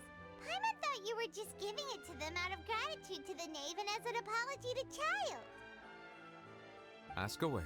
I will tell you the truth as I know it. About the next stop on my journey. You will soon be heading to Natlan, I presume. Yes, Natlan. I'm afraid that I have little talent as a travel guide, so all I can do is tell you what I know about that land. Okay. As far as I'm aware, Natlan can be said to be a nation of dragons. Okay, I'm interested. Holy. A nation of dragons? You mean like you? No, I suspect that I would not find myself welcome there. They more aggressive then? Well, I'm getting that impression because it's obviously the nation of war and warfare, so... Unlike ancient dragons such as myself, the dragons of Natlan have undergone long years of development and evolution. Oh. Large numbers of them have entered a form of coexistence with humanity. That's interesting. Okay. Natlan is also the nation of war. There we go. War ravages those lands like an undying flame. There is one other piece of information I got incidentally from my negotiations with the knave that I believe may be useful to you. So do we think we're gonna see a load of clans sort of battling it out, so we're gonna have constant conflict? I don't know. The Harbinger known as the Captain has thrown his hat into the endless ring of war. Oh, I forgot. Yes, we're gonna be seeing Capitano in that. The Captain. Yep. Sounds like a real tough customer. Seriously, everywhere you look, there's a Fatui Harbinger doing their thing. I suggest that you fully prepare yourself before going to Natlan. In the meantime, Fontaine's doors will always be open to you. Thank you. Ask away. I will tell you the truth as I know it. Can we please go on a date now, please? I asked you before, and I'd still like this date. Thank you. Hang on a sec. Paimon's still got a question about the nurses. Another one, Paimon. When we spoke to Linny earlier, he mentioned that your attitude towards giving away the Gnosis had clearly changed. We guessed that there might be some reason for it that only you were aware of. No wonder the House of the Hearth is the Fatui's intelligence division. They are certainly sharp. Yep. So regarding this specific issue, I was just getting ready to share something with you. Okay. What is it? In truth, I exchanged some further words with that lady named Skirk after sending you two back to the surface. It went something like this. All right.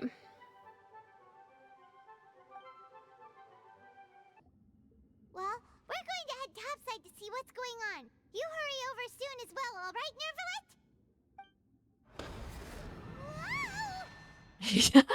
He's like, begone, Paimon. I do not wish to see your visage any longer. What next? Oh, man. The all-devouring narwhal isn't here, so I'm no longer getting any interference. I kind of like that she's sort of Honkai looking. I know this was a big complaint from some people on Twitter with her design, but to me, it just shows how interlinked the Honkai and then the Genshin universes are truly. Like, they're all part of one big... Yeah, they're all part of the same tree, part of the same universe. I can finally catch the scent of your power, what it's made of. Okay. It is the authority of the planet's primordial dragons, but with something very similar to a god's curse mixed in. It's quite a novel blend. I'm sure I've encountered something like this before. What was it again? I do not know what you speak of. No. Of course. How could I forget? You should have the remains of the third descender on your person, yes? Remains? I've never heard of any such thing. According to your parlance, I believe it may be called a gnosis. Okay. Well, that much is true. After Focalor's divinity faded, she handed her gnosis to me. But I fear I have never heard of it described in the manner that you just did. No. I've been training with my master, the Foul, ever since I was young, and I have never returned to the surface since. So most of the information I possess, I got from him. It is only natural for those who are greater than humanity to possess a different sort of common sense, which is why there are so many problems in our attempts to communicate with humans. Interesting. Regardless, you should probably get rid of objects of misfortune to prevent any disasters from befalling you. To live in itself is a blessing, but once a person dies, the bonds he once had with this world shall all turn to curses. What do you mean by that? Yeah. No need to fret. These are just my personal thoughts, and my reason for no longer wishing to return to the surface. This third descender you refer to, who are they? And when did they die? Master never mentioned them to me. Perhaps it just wasn't that important for me to know. If you're interested, though, I could ask him. I'll be sure to pass the answer on to you next time. So there will be a next time, got up. Next time? You believe we will meet again? I do. Wait. I have a disciple of my own, don't I? He can be the messenger then. Okay. That's what she told me. Whether it would prove useful or not, I wanted to pass that information on to you. The remains of the third descender? So that's what the Gnosis actually are. Yeah. They look like chess pieces. How could they be a person's remains? Well... All the same, assuming that there was no misunderstanding or special metaphor at play, that is what she meant to say. Maybe we could do some creative things and turn some remains into chess pieces, Paimon. Just think about it for a second. You can carve things from bone, for example. And she said that it would bring misfortune and that you should check it. which is why you gave it to the Fatui. If she speaks the truth, then I would simply be putting Fontaine at unnecessary risk by keeping it here. Yeah. Hopefully she's not misleading him. A descender, she mentioned one of them. I'm the 4th descender. For me, this information means 2 things. 1, that the no-sees are related to descenders, and 2, the one who came before me has already died. I guessed that you might already be familiar with this concept, but I did not expect you to be one of them. That means that the no-sees, which are exceedingly element-compatible and can even enhance elemental abilities, do indeed come from the 3rd descender. Right. I wonder, does your body also possess similar properties? Like being able to use elemental powers without a vision. That Mm. does sort of count as special compatibility, right? No, let's not think about this stuff right now. It just feels creepy. Oh, Paimon. Comparing the Traveler to the dead 3rd descender and all. Don't worry, I won't die so easily. Traveler, please don't say that. You'll jinx it. That's what you say, but this topic still feels like bad luck. I'm actually with Paimon on this one. Don't jinx it. Once Child recovers, let's get some more answers out of him. Or go look for his master and get the answers that way. Oh, would that mean that we get like a potential Dane visit? Possibly. I too believe it unwise to make too many blind guesses when information is lacking. The same is true of being at court. All right. Whatever the case, it seems like the crisis here in Fontaine's over for now. For now. Yes. All of Focalor's efforts were for this moment as well. But she sacrificed herself in the end as a god, and she suffered through all those years as a human. Was that really what she wanted? I suppose that would be the mystery of a god's will. Can you understand the will of the gods? I suspect not. But once in a while, I too would guess that if wishes were like the clouds in the sky, they will one day return to the earth as raindrops. Life flows like water, and rain is the final answer. The water levels may sometimes tilt one way or another, but the rain falls fairly upon all. And what, ultimately, is the difference between the rains that fall upon all of us?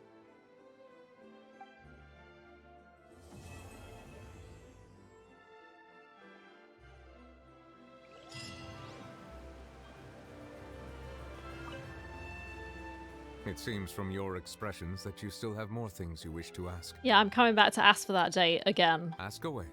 I will tell you the truth as I know it. No! It's the same questions. Oh, that's so disappointing. I suggest that you fully prepare yourself I before will. going to Natlan. In the meantime, Fontaine's doors will always be open to you. Thank you, honey.